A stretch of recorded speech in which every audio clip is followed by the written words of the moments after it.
I think that actually proves that the Romans didn't create the 840-ton megalith, because if the Romans had known that these gigantic blocks if they had cut the blocks, okay, if they had cut them themselves, which we must say they did, if we are saying that the Romans were responsible for these megaliths, if the Romans had cut these blocks themselves, they knew they were there, and the very first thing they would have used for the smaller blocks that they put into place in the Temple of Jupiter was these large blocks. They would have sliced them up like a loaf of bread into smaller blocks and moved those over to the temples. The fact that these huge megaliths still stand in the quarry suggests to me that they were buried when the Romans came to that site, because otherwise it would have been the very first thing they would have used for quarrying smaller blocks, that they were buried and that the Romans found an existing prehistoric megalithic platform, and on top of it, they built their Temple of Jupiter. That's a fascinating theory. It seems like open to interpretation to me. Sure. It's just a theory. Yeah, because you're looking at, but regardless of why they built the 1 million? Jesus Christ, 2,400,000. It's freaky when you do it in pounds. That's insane. Yeah, when you do it in tons, it's abstract. 1,200 tons. Okay, what's that mean? It's hard for my head. Well, let's consider an average vehicle, which might weigh. Let's push its weight up. 4,000 pounds. So it's about 2 tons, right? Is that about the weight of an average vehicle? So 2 tons, divide 1,000 by that. So you're looking at 500 family-sized cars in a 1,000-ton block. In 1,000 tons. Oh my God! It's just imagining a 2 million pound rock. And a bunch of dudes are moving it. And we know that someone at some time in history, they built that, they moved those stones. I mean, it wasn't that one, right? It was, what was the first calculation that we had? What did we say it was? 640 tons? Is that what you said? There's 3 blocks of 840 tons each, joined so closely that you can't slip a sheet of paper between them. I mean, they've not been just roughly levered into place. They've been set down with perfect precision. Yeah. So someone did that. We know someone did that, and there are plenty of people arguing that the Romans did it. I feel, along with other researchers who've approached this subject, I want to look at alternative possibilities for what these megaliths are all about, and that's one of the things I've been doing for the last year, is traveling around the world, looking. I feel so lucky to have the opportunity to do this. I would imagine. Looking at just amazing archaeological sites. God. And one of the countries that I visited, and I want to really mention this, is Armenia, where I have seen incredible stone circles, just wonderful.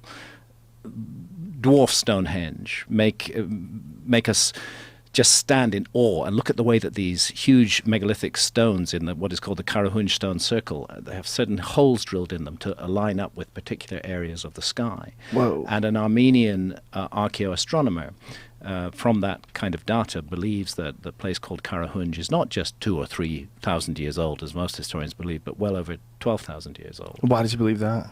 Because of the astronomical alignments, that the positions of the stars in the sky change very slowly down the ages, that the alignment to the solstices changes because there's a slow nod on the axis of the Earth, very, very slow, over tens of thousands of years, which means that if the sun rises at a certain point on the horizon on the summer solstice today, in 2,000 or 3,000 or 5,000 years' time, that point on the horizon will have changed. You wouldn't notice it in a lifetime. You wouldn't notice it in 10 lifetimes. But if you stay long enough, you'll note that actually the sun isn't rising in the same place on the horizon anymore. When did we confirm? That's called the precession of the equinoxes, right? Well, actually, no. That's a second. That's a second. That's matter. A different wobble? That's the changing tilt of the Earth's axis. Oh, which kind so there's a wobble and a tilt. Nods back. There's a wobble and there's a tilt. And then there's actually a tilt within the tilt. No way. Yeah, this is the view. But the effect is, because the Earth is the viewing platform from which we observe the stars and which we observe the other celestial bodies, such as the moon and the sun, the Earth is our viewing platform. If you change the orientation in space of that viewing platform, then the rising points of stars, the moon, the sun change, and the positions of the stars in the sky change. Wow. And it becomes a kind of language. Once you understand this, that it is universally available to us. The calculations can be done. We can do it. Anybody can buy computer software today which will show you the ancient skies over any point on the Earth's surface at any time in the last 30,000 years. That's amazing. Yeah, these are, and what's involved in those computer simulations is simply calculations that had been done in previous centuries by astronomers, and we understand these processes. We can measure them and set them up. But there you have a regularity, a changing patterns in the sky. If you tie that into architecture on the ground, then actually you have a way free of all language of dating, of actually speaking. You can use this universal language of the stars and architecture to make a statement to the future. You can say that this particular time was very important to me, to our culture. It mattered to us. It mattered to us so much that we've created this huge monument to freeze the skies over a particular point. Wonder why those particular constellations, if at all, were important to them. That's where things get really strange. And if I wanted to play devil's advocate, I would say, well, these holes, they're pointing up towards the sky. There's a lot of fucking stars up there. Sure there like, are, how do we know? Yeah. Like, just because they line up with this from 12,000 years ago, it doesn't mean they weren't looking at some other shit. It's very complicated. So what you want is multiple locks. I mean, take the pyramids of Giza. Right. And here I cite the work of my close friend and colleague, Robert Boval, in particular in his book, The Orion Mystery. You take the three great pyramids of Giza and you look at the heavens overhead, and you also look at the religious system of the ancient Egyptians. What was important to them? What did they believe? You pretty soon discover that stars were incredibly important to them. Stars cover the inside of the ceilings of all tombs, for all the pharaoh's tombs, for example. Monuments are lined up to particular places on the horizon where a star, perhaps it's Sirius, whose counterpart amongst the gods was the goddess Isis. Perhaps it's Orion, whose counterpart amongst the gods was the god Osiris. This is the thing. You have a mythology that speaks of entities who are clearly stated to be connected to particular asterisms, particular constellations. That's the first thing. Are the constellations that are being said to have a reflection upon the ground in architecture, were they significant to the culture concerned? Well, yes, absolutely. The constellation of Orion was of enormous significance to the ancient Egyptians. Therefore, it has to be a matter of interest that the three pyramids on the ground are laid out in a pattern that is temptingly similar to the pattern of the three belt stars of the constellation of Orion. That's fascinating. Temptingly similar, but there's something else. Then you have shafts which run through the body of the Great Pyramid. There's a place called the King's Chamber high up in the Great Pyramid. It has a shaft in its north and south wall, which are about 8 inches high and 8 inches wide. And those shafts cut all the way through the body of the pyramid, and they come out on the south and north sides of the pyramid. You can actually, and it's been done in the past, you can drop a cannonball in at the outside entrance to those shafts, and that cannonball moments later will appear in the King's Chamber. The shafts are about 200 feet long. Okay? In the Queen's Chamber down below, there are also two shafts. These shafts do not exit on the outside of the pyramid, which creates a mystery of its own, of great interest, what is at the other end of those shafts. But they do have very definite alignments. And what Robert was really the first to show, some archaeoastronomers were onto this as well in the case of some of the stars, but what Robert was really the first to show is that in 2500 BC, the epoch in which Egyptologists say the pyramids were built, all of those four shafts that shoot up out of the King's Chamber and the Queen's Chamber all targeted very significant stars in the sky at that time. Like, for example, the southern shaft of the Queen's Chamber targeted the star Sirius at exactly the moment that the star crosses the meridian. That's the north-south line that divides the sky above our heads. At exactly the moment that the star crosses that line, the shaft targets it, and you could fire a laser beam up and you'd hit that. In theory, you'd hit that star. The alignment is that great. So they're locking the pyramid in the epoch of 2500 BC to four significant stars in the sky. Another one of those stars is the lowest star of the belt of Orion. That tells us that this is a dating mechanism of some kind. And it can't be an accident that that's the case. And once you understand precession, you understand that these alignments will change. So it therefore becomes very interesting to discover that the orientation of the pyramids on the ground is which Robert argues are the terrestrial reflection of the three stars of the belt of Orion, that the orientation of the pyramids on the ground, because of precession, shifts very slowly down the ages.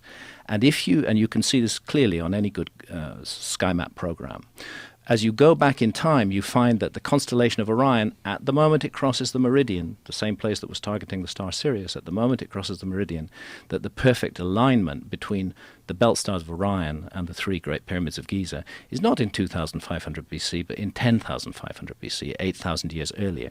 So we have a very interesting problem here. Either it's all coincidence, or the pyramids are monuments that speak both to the age of the ancient Egyptians, 2500 BC, and to a much earlier time. Wasn't it also the same time where the Sphinx was pointing towards the constellation Leo? Well, that's, again, the third part of the lock, and Robert and I looked at this in depth together in our book called The Message of the Sphinx. And so we have the Giza Plateau, we have the three pyramids laid out on the ground in the pattern of the Belt of Orion in 10,500 BC. That's looking south. Now let's look east. Let's look due east. East, of course, is where the sun rises, but people who don't observe the sun don't realize that the sun tracks back and forth along the horizon during the solar year. It reaches its most northernmost point on the summer solstice, 21st of June, and its southernmost point on the winter solstice, 21st of December. On the equinox, the day that night and day are of equal length, the sun rises directly perfectly due east. That's actually how you define an equinox, because the sun is rising perfectly due east. And looking at it is the Sphinx, aligned, gazing directly, perfectly at the point of sunrise. Now we have to consider what's behind the sun then. What is the constellation of the zodiac that the sun is rising in? Because that's what the zodiac is. It's a group of constellations that by chance the sun passes through during the course of the year. But the constellation that the sun rises against the background of is also affected by precession, the wobble on the axis of the Earth, and that changes. You have roughly 2,160 years in each house of the zodiac. For the last 2,160 years, we've been in Pisces. And as I often say, it's not an accident that the early Christians used the fish as their symbol. Before that, it was the constellation of Aries, the ram. Rams were incredibly important in the years from 2000 down to the time of Christ. Just look at the biblical stories. Anyway, to cut a long story short, the Great Sphinx is a lion, admittedly with a human head, but that head is rather small, and we think that the head almost certainly was recarved in a later time. Probably the whole statue was originally a lion, crouching there on the horizon, gazing due east at the rising sun on the equinox and at the constellation behind the sun. And that constellation is, in 10,500 BC, the constellation of Leo. As above, so below. Leo speaking to the Sphinx, Orion speaking to the pyramids, locking in to a date that is far before any civilization began. And I know I'm on a long rap here, but it's awesome. But just at that point, when the Egyptologists say, well, it's impossible for there to be any thing like a civilization at Giza 12,500 years ago, just when they're very happy saying that, and they're telling us that no other monument can be found anywhere in the world which is 12,500 years old on this scale, lo and behold, up pops Göbekli Tepe. Right. In Turkey. Göbekli Tepe, in the area of Turkey that, by the way, was once historic Armenia. Göbekli Tepe pops up. It's dated by the German Archaeological Institute. They discover that this huge complex of stone circles has been deliberately buried 10,000 years ago, and the carbon dating, because you can't date stones, you have to date organic materials. The carbon dating of organic materials found with those stone circles puts their age back to 12,000 years and more. For you, that must have been like Christmas. It was like Christmas. It was like Christmas. It was like a gift. I don't want to. I have to confess. I mean, we all have egos. Of course. I have to confess that it was a nice moment for me when the New Scientist magazine in Britain, which years ago, back in the 90s, when I published Fingerprints of the Gods, was amongst the magazines that attacked my work as quote-unquote pseudoscientific. And all of I don't know how my work can be pseudoscientific, because I don't claim to be a scientist. I'm a fucking journalist, you know. I'm not a scientist. How can I be a pseudoscientist? But you're just a guy who's gotten obsessed with an idea. Kind of. A little bit. And little weed-like in its obsession. Yeah. So anyway, New Scientist magazine, back in the 1990s, was saying that I was wrong. Well, the basic message of Fingerprints of the Gods is history is much older and much more mysterious than we've been told. So it was great in October 2013 when New Scientist magazine came out with a headline saying history is much older and more mysterious than we thought. It's funny. And at the heart of that Graham is, Hancock was right. That's what the title should have been. In my next We're life. sorry, dude. In my next life. We were fucking with you. But there was Göbekli Tepe, and that's what changes everything. Yeah, that really does. And by the way, I'll just say, right? I guess we may be running out of time, but No, I'll just we're good, say, man. are we good? Yeah. I just say also Indonesia, which is the other place that my wife Santha and I have done a lot of research in the last 6 or 7 months, has been found what was thought to be a 2,500-year-old site on top of a hill. A site made of blocks of columnar basalt, which forms naturally, but which can be used as a construction medium. Okay, it's called Gunung Padang, and on the top of a hill in a series of terraces is a rather extraordinary monument thought to be about 2,500 years old, made of these blocks of columnar basalt. No really thorough research was ever done by archaeologists. A little bit of trenching down to about half a meter in depth was done, and some carbon was brought up and dated. But really the site, it was just kind of taken for granted that it was 2,500 years old. Along comes Danny Natawajija, who is a Caltech-trained PhD geologist working out of the city of Bandung in a government agency of the Indonesian government. In fact, he particularly focuses on earthquakes. Earthquakes are his thing. He comes along and he's intrigued by Gunung Padang. First of all, that there's old traditions about it being a sacred place. It seem to go back a very, very, very long way. And he starts to look at it as a geologist. And what he realizes, suddenly it comes to him, he's not looking at a natural hill.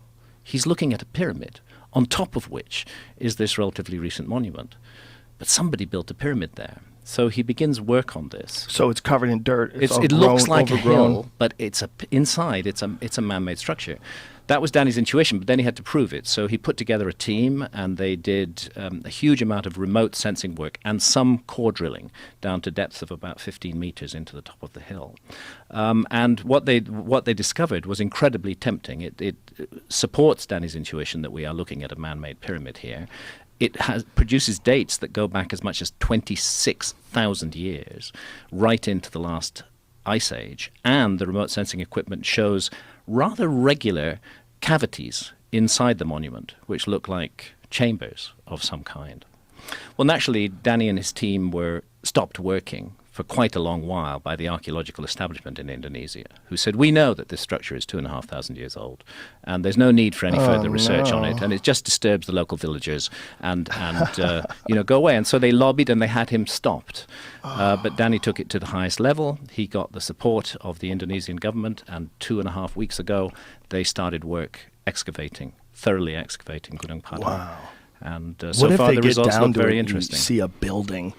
26,000 years old. 26,000 years old. And again, I can't summon up a map magically, but if I were to do so, consider Indonesia, which is a long string of islands today. But if you go back 12,500 years ago, that long string of islands is joined to a gigantic mainland, a huge, ice age continent, because sea level is hundreds of feet lower. Wow. And therefore, Indonesia becomes actually quite a plausible place for some sort of hall of records, some sort of time capsule, because Göbekli Tepe is also a time capsule.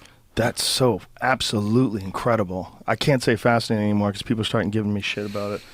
Last few podcasts I see, I don't know, when things are fascinating, I can't come up with any, it's my way of going, whoa.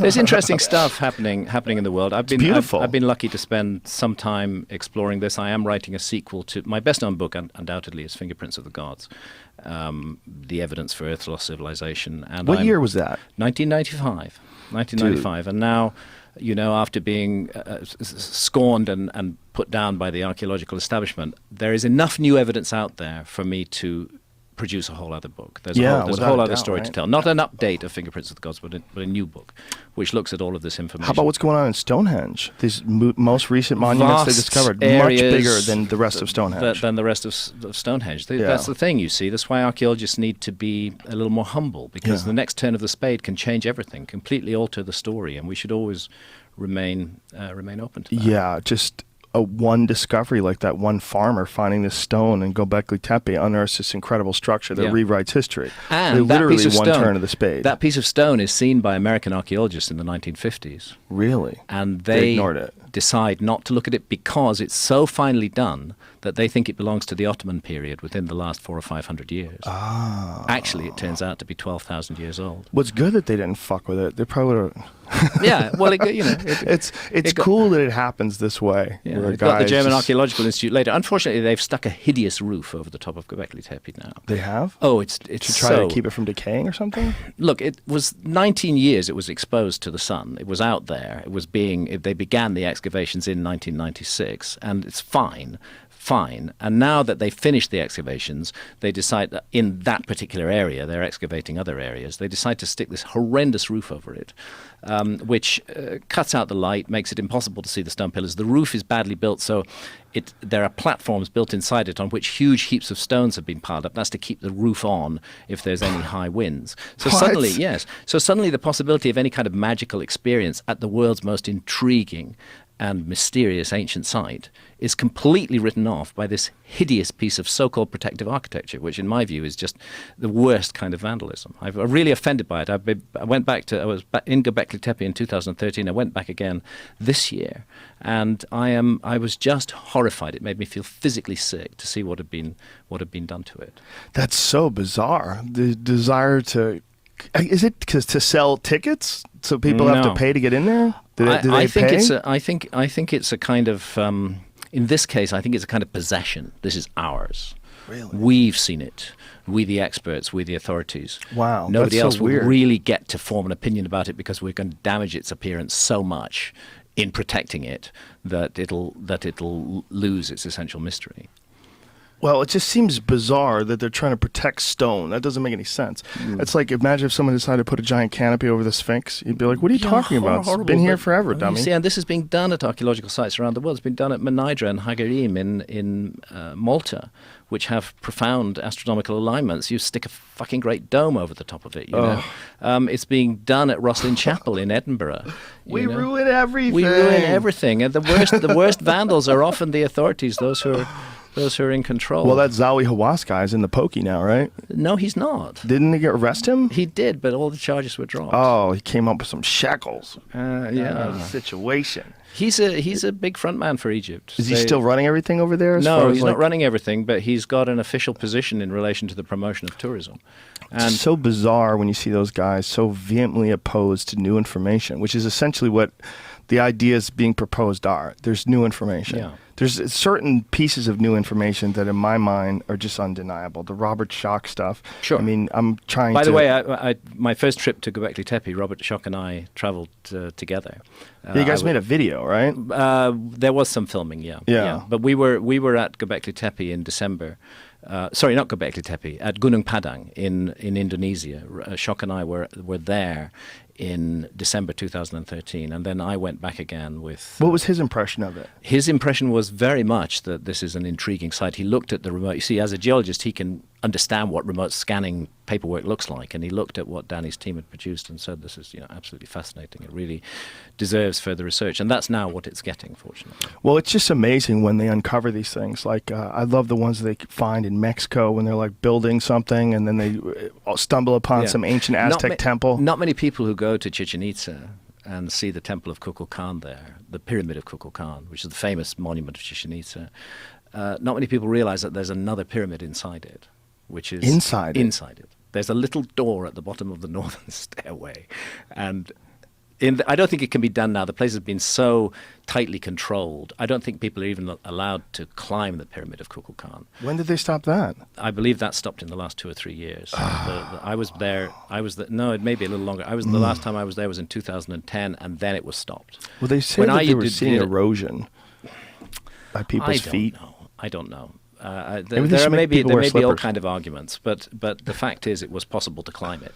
Yeah, I did back it. back in the 90s. Anyway, inside it is a whole second pyramid. The pyramid that we see has been built on top of an earlier one, and there's a passageway that leads up to the top of it, and there's an altar, and there's a figure of a puma or a jaguar inside. It's a very spooky place.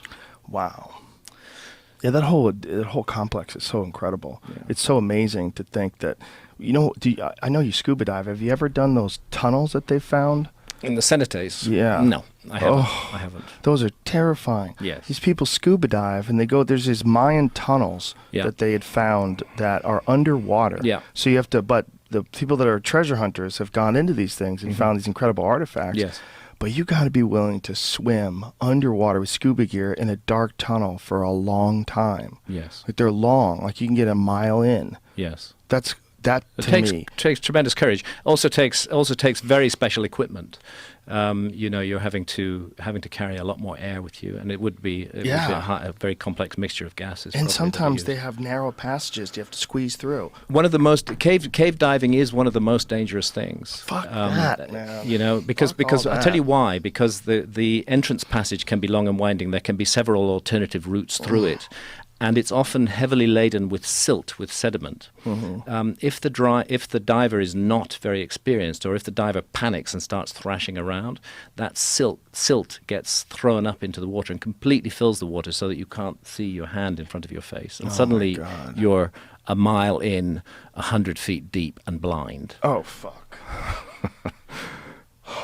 That was one of the most legitimate freakouts I've ever had on a podcast, right there. You saying that, Yes. me thinking that was just a tremendous freakout. Yeah. Just the idea of knowing that you're going to run out of air before it settles too. Yes. Oh, yes. You're done for. Unless you can find your way, unless by some miracle you can find your way through that fog, where the very first thing, if you're going to do that you have to do is you have to calm your mind. You're freaking me out, man. Yeah. Yeah. Woo. Well, let's Those talk peop- about my novels then. Well, listen, those people are just brave as fuck. It's just amazing that people are willing to do that. Yeah. It's guts. It's God. courage. It's courage. My God. Courage of the warrior, in a way. So, how many novels have you written now? So I've written 3. Is this the third? Well, I've written Entangled, which is a whole other story. Right. And then I've written Volume 1 and Volume 2 of War God. The first volume was War God Knights of the Witch. It was published in 2013. There was a big support and take-up from your audience, which That's I'm beautiful. extremely grateful for. I heard a lot of positive reviews too. People enjoyed it. Thank you. And I made an offer at that time on your show where I said that if people wrote to me at a particular address, which is wargoddedications@gmail.com, and sent me their own address and showed me that they'd pre-ordered the book, I would send them a signed, dedicated bookplate. In other words, I would sign a label, I would dedicate it to them, I would send it to them. Little did I know that nearly 5,000 people would ask for those signed, dedicated bookplates. It became a massive labor of love for both Holy myself and shit. my wife Santha. She's doing the enveloping, I'm dealing with the correspondence, signing the book plates. We're going to the post office. We're spending thousands of pounds on postage, but it was great. It was a Wow. fantastic thing, and it helped the book to get noticed because there was great skepticism about buying a second volume from my publishers unless the first volume worked. And the first volume worked enough for me to be commissioned to write Volume 2 of War God, which is called War God: Return of the Plumed Serpent, and that is published on the 9th of October. And I'm making the same special offer, very no. limited, Don't do to your readers, but it's going to be a bit different. First off, if you go to my website, go to www.grahamhancock.com and go to the War God page. It's very easy to get there. Scroll down at the bottom of the page that shows the covers of all the editions, and you will find a statement there, and that is that if people write to me, if people pre-order, first of all, they have to pre-order, either order Volume 1 or pre-order Volume 2. Amazon don't take your money until they actually send the book, and I've got the links to Amazon.com there. I will, when I finish my travels, and I'm going to be on the road until the 27th of October, but during November, I will send out those book plates again. But what I can't do this time is I can't get into personal correspondence with people. It was very interesting. It was very touching and heartwarming thing that so many people wrote to me, and so many of them, I wanted to speak back to them. It's very cold, to receive a letter and not to reply. Right. So I did, but the problem this year is that I've got to write the sequel to Fingerprints of the Gods, and I really need to start that during November because my research travels will be over at that point.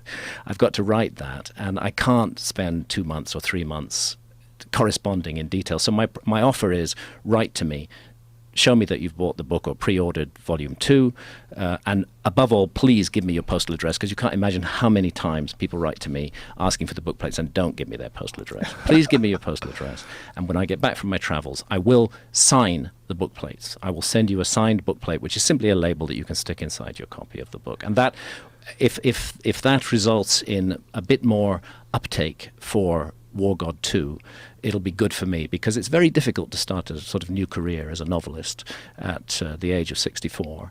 But you seem to be really enjoying it. I love it. I love writing novels, and I love getting, this is why I was talking about warriors earlier, I love getting into the spirit of the warrior.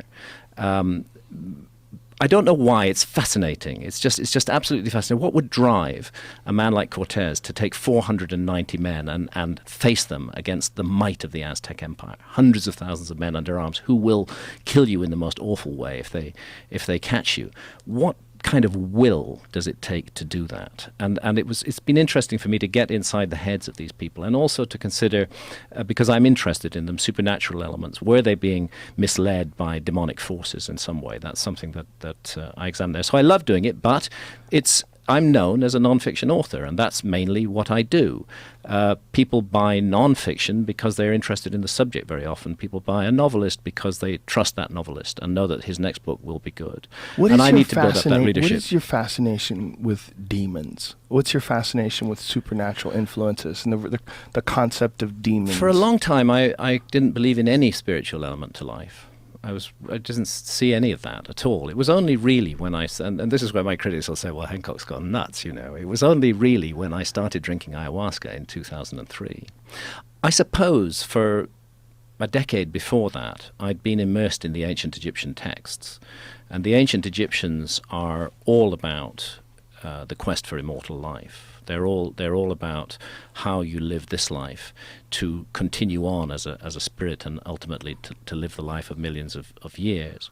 And they very clearly indicate that dark forces are at work in the universe which can mislead us, as well as there are light and positive forces that we can choose to follow, which will lead us into very nurturing and worthwhile and excellent directions. All those influences are there. So that's there in ancient Egypt.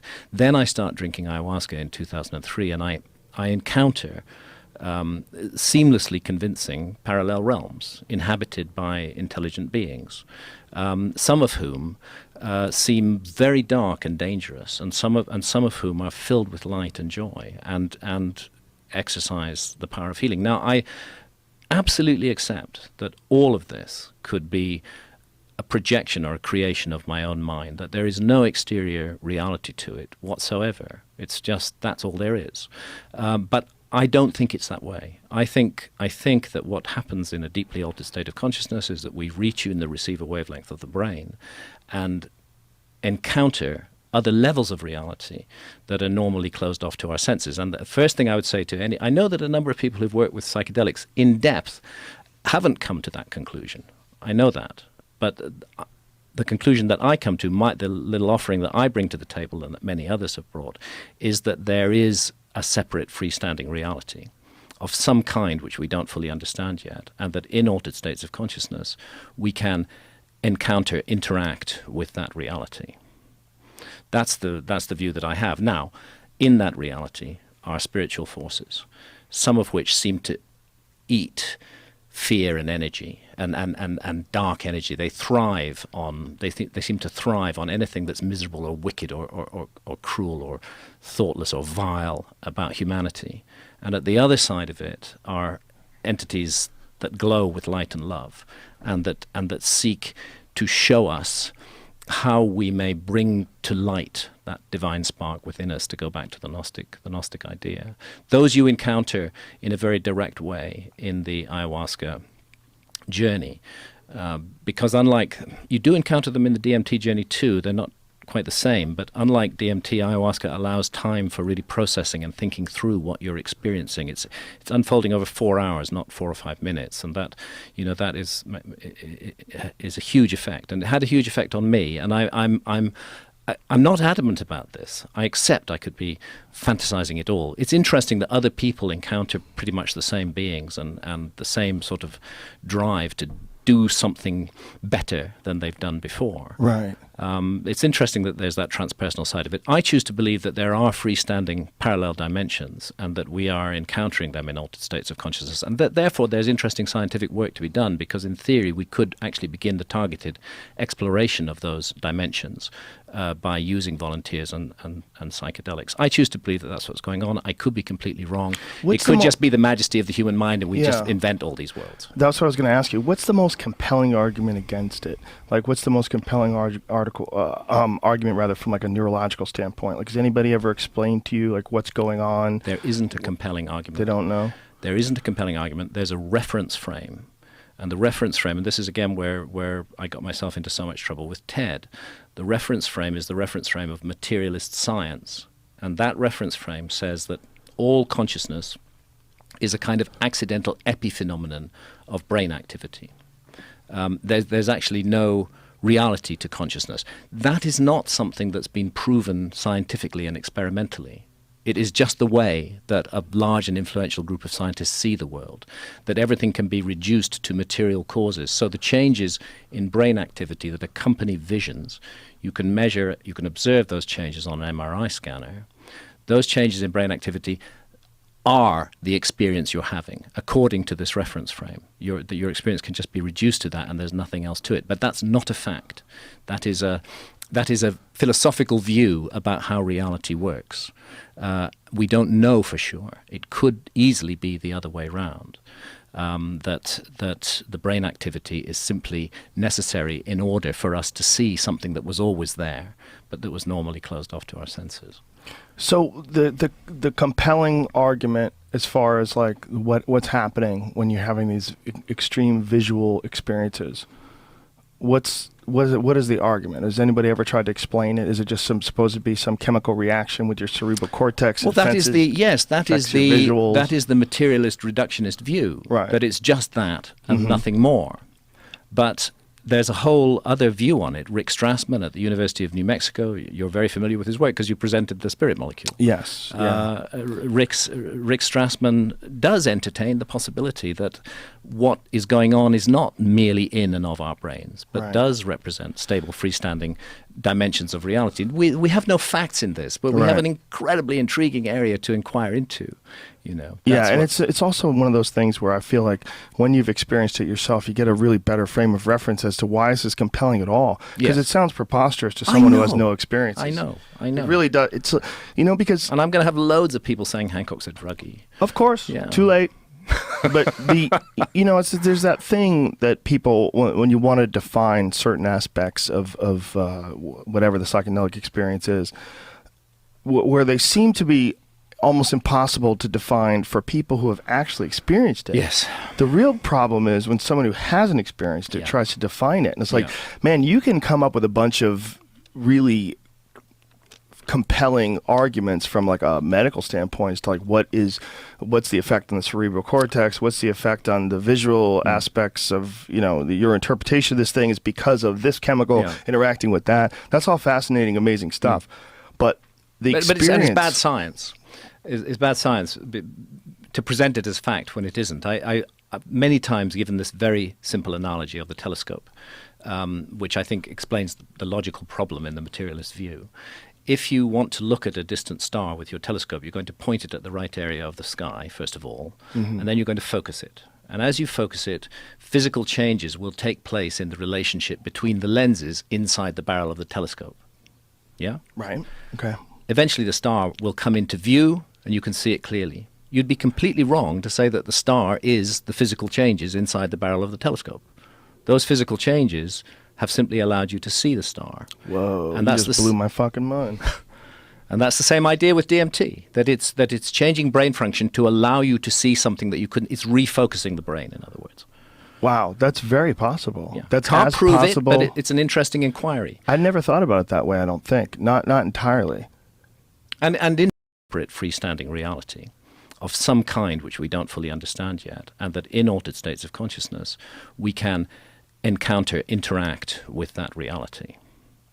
That's the view that I have. Now, in that reality are spiritual forces, some of which seem to eat fear and energy and dark energy. They thrive on, they seem to thrive on anything that's miserable or wicked or cruel or thoughtless or vile about humanity. And at the other side of it are entities that glow with light and love, and that seek to show us how we may bring to light that divine spark within us, to go back to the Gnostic idea. Those you encounter in a very direct way in the ayahuasca journey, because unlike, you do encounter them in the DMT journey too, they're not quite the same, but unlike DMT, ayahuasca allows time for really processing and thinking through what you're experiencing. It's unfolding over 4 hours, not 4 or 5 minutes, and that, you know, that is a huge effect, and it had a huge effect on me. And I'm not adamant about this. I accept I could be fantasizing it all. It's interesting that other people encounter pretty much the same beings and the same sort of drive to do something better than they've done before. Right.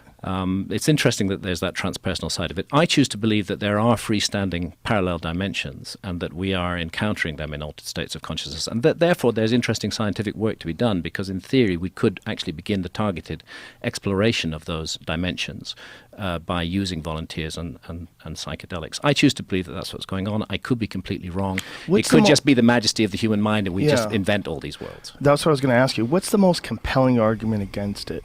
Like, what's the most compelling argument rather, from like a neurological standpoint? Like, has anybody ever explained to you like what's going on? There isn't a compelling argument. They don't know? There isn't a compelling argument. There's a reference frame. And the reference frame, and this is again where I got myself into so much trouble with TED, the reference frame is the reference frame of materialist science. And that reference frame says that all consciousness is a kind of accidental epiphenomenon of brain activity. There's actually no reality to consciousness. That is not something that's been proven scientifically and experimentally. It is just the way that a large and influential group of scientists see the world, that everything can be reduced to material causes. So the changes in brain activity that separate freestanding reality of some kind which we don't fully understand yet, and that in altered states of consciousness we can interact with that reality. That's the view that I have. Now, in that reality are spiritual forces, some of which seem to eat fear and energy and dark energy. They thrive on, they seem to thrive on anything that's miserable or wicked or cruel or thoughtless or vile about humanity. And at the other side of it are entities that glow with light and love, and that seek to show us how we may bring to light that divine spark within us, to go back to the Gnostic idea. Those you encounter in a very direct way in the ayahuasca journey, because unlike, you do encounter them in the DMT journey too, they're not quite the same, but unlike DMT, ayahuasca allows time for really processing and thinking through what you're experiencing. It's unfolding over 4 hours, not 4 or 5 minutes, and that, you know, that is a huge effect, and it had a huge effect on me. And I'm not adamant about this. I accept I could be fantasizing it all. It's interesting that other people encounter pretty much the same beings and the same sort of drive to do something better than they've done before. Right. It's interesting that there's that transpersonal side of it. I choose to believe that there are freestanding parallel dimensions, and that we are encountering them in altered states of consciousness, and that therefore there's interesting scientific work to be done, because in theory we could actually begin the targeted exploration of those dimensions by using volunteers and psychedelics. I choose to believe that that's what's going on. I could be completely wrong. It could just be the majesty of the human mind, and we just invent all these worlds. That's what I was going to ask you. What's the most compelling argument against it? Like, what's the most compelling article going on? I could be completely wrong. It could just be the majesty of the human mind, and we just invent all these worlds.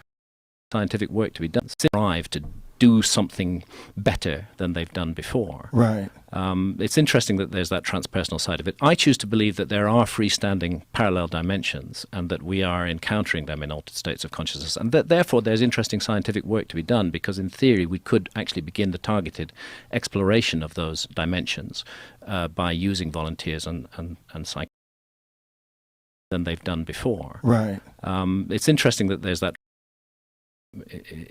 is a huge effect, and it had a huge effect on me. And I'm not adamant about this. I accept I could be fantasizing it all. It's interesting that other people encounter pretty much the same beings and the same sort of drive to do something better than they've done before. Right. It's interesting that there's that transpersonal side of it. I choose to believe that there are freestanding parallel dimensions.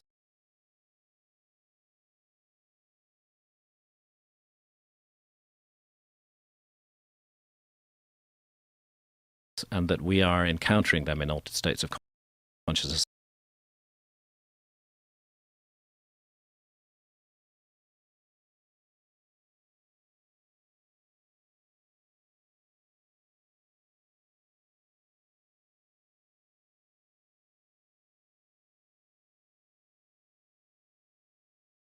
And that therefore there's interesting scientific work to be done.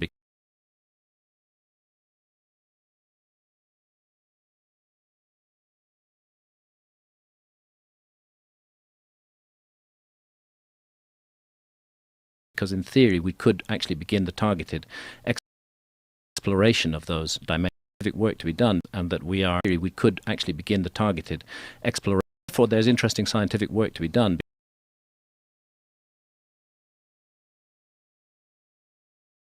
Because in theory, we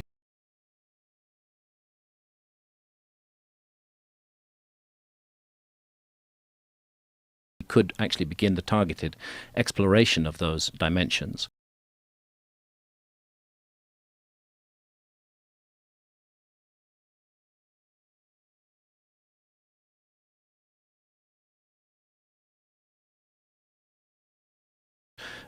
Theory, we could actually begin the targeted exploration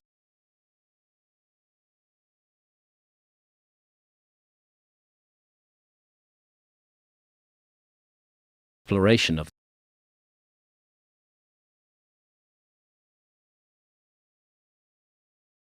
those dimensions by using volunteers and psychedelics.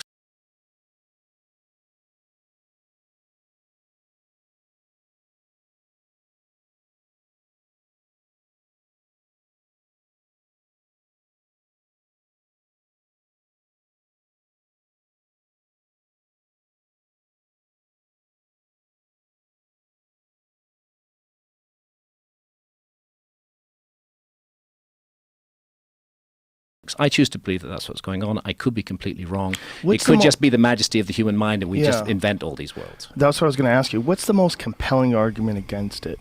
Like, what's the most compelling argument, rather, from like a neurological standpoint? Like, has anybody ever explained to you like what's going on? There isn't a compelling argument. They don't know. There isn't a compelling argument. There's a reference frame. And the reference frame, and this is again where I got myself into so much trouble with TED, the reference frame is the reference frame of materialist science. And that reference frame says that all consciousness is a kind of accidental epiphenomenon of brain activity. There's actually no reality to consciousness. That is not something that's been proven scientifically and experimentally. It is just the way that a large and influential group of scientists see the world, that everything can be reduced to material causes. So the changes in brain activity that accompany visions, you can measure, you can observe those changes on an MRI scanner. Those changes in brain activity are the experience you're having, according to this reference frame. Your experience can just be reduced to that, and there's nothing else to it. But that's not a fact. That is a philosophical view about how reality works. We don't know for sure. It could easily be the other way round. That the brain activity is simply necessary in order for us to see something that was always there, but that was normally closed off to our senses. So the compelling argument as far as like what's happening when you're having these extreme visual experiences, what is the argument? Has anybody ever tried to explain it? Is it just supposed to be some chemical reaction with your cerebral cortex? Well, that is the materialist reductionist view. Right. That it's just that and nothing more. But there's a whole other view on it. Rick Strassman at the University of New Mexico, you're very familiar with his work because you presented the spirit molecule. Yes. Yeah. Rick Strassman does entertain the possibility that what is going on is not merely in and of our brains, but Right. does represent stable, freestanding dimensions of reality. We have no facts in this, but we have Right. an incredibly intriguing area to inquire into. Yeah, That's and what- it's also one of those things where I feel like when you've experienced it yourself, you get a really better frame of reference as to why this is compelling at all. Because Yes. it sounds preposterous to I someone who has know. no experience. I know. It really does. It's because And I'm going to have loads of people saying Hancock's a druggie. of course, Yeah. too late.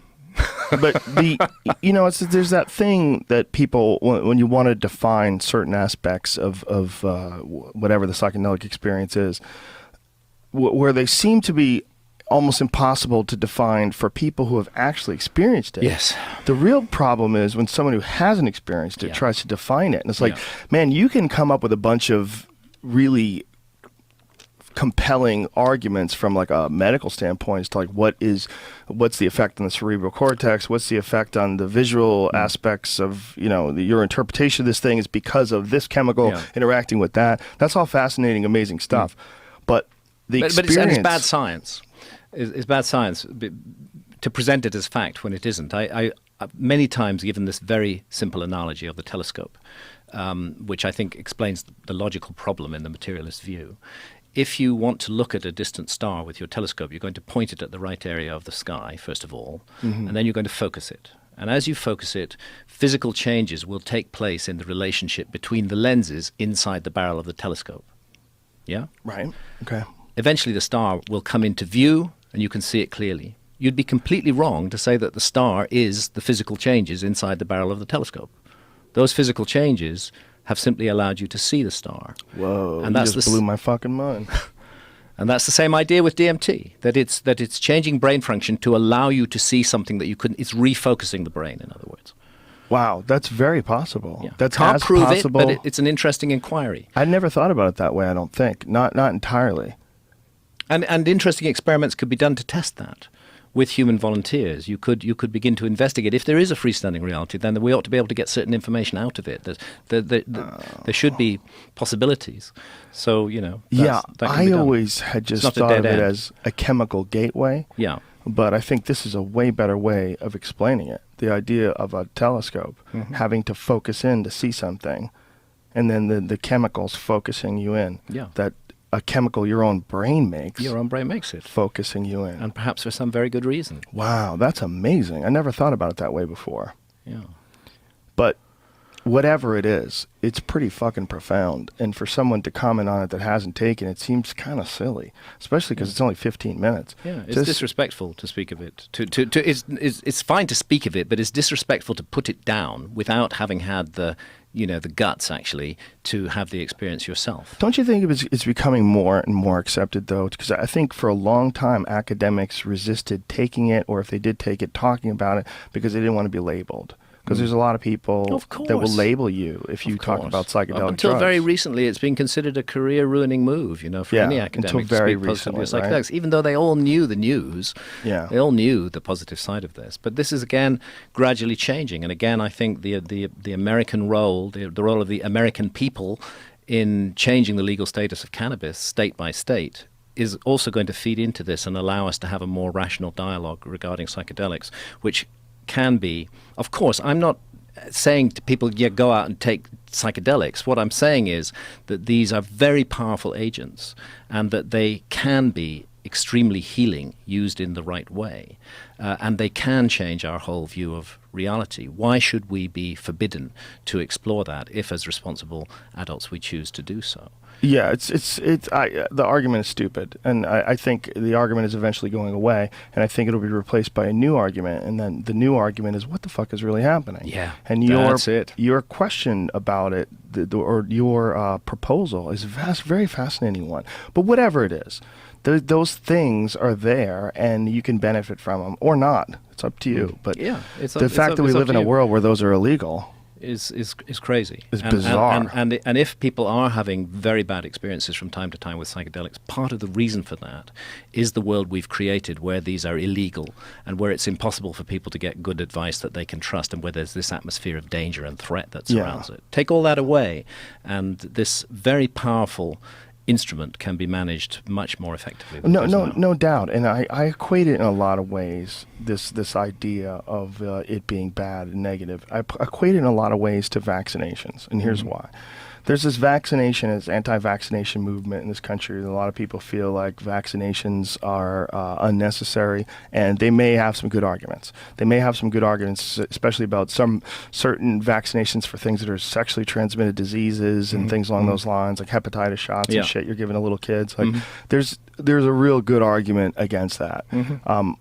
And there's definitely an argument that there's a lot of medication that kids are taking, and is it the right amount? Yeah. But there's no argument that vaccinations haven't saved a fuck ton of lives, because they have.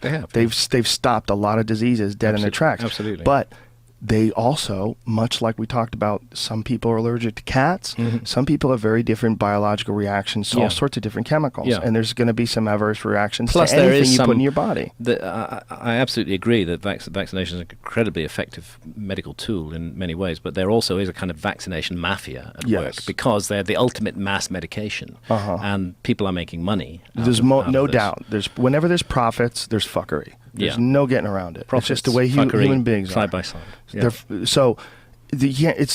It's one of those scenarios, very much like psychedelics, in a way that there are going to be some rare cases if we make psychedelics legal across the board. There's going to be some rare cases of a person in a bad state of mind, or a bad mental makeup, or what have you, bad psychological makeup, you fill in the blanks, where they take it and it's detrimental to them. It's going to happen. And that'll be highly publicized and used as an argument to stop all of these freedoms. And Bill Hicks had the very best answer to that, as I'm sure you remember. You know, that the lunatic who leaps out of the window imagining he can fly on LSD. Why didn't the fucker try and take off from the ground? You know. Yeah, he goes. We lost a moron. The world got lighter. Exactly. You know? The world got lighter is one of my favorite lines. Beautiful. Yeah, but that is,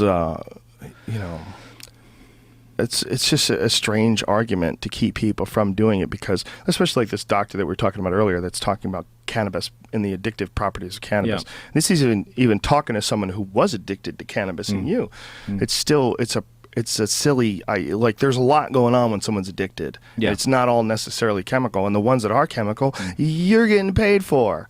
So that doesn't even make any sense. Exactly. The ones that chemically make you addicted is the ones you're getting money from. And that's why people are fed up with all of this shit, because it's so corrupt and it's so wrong, and it's time that a new direction was taken. And there are people who are on the wrong side of history on this. And there will be, but we are moving forward. I think we are as well. I think it's pretty cool to see, too. Yeah. But, I think it's also important that a guy like you, who smoked pot from 9 a.m. to 2 a.m. every day. 7 days a week. 7 days a week. 365 days a year. Going to enormous lengths to be able to obtain it when I was traveling. Yes. How did you do that? Well, it's complicated. You have to have a network. Diverge your sources but online. it is.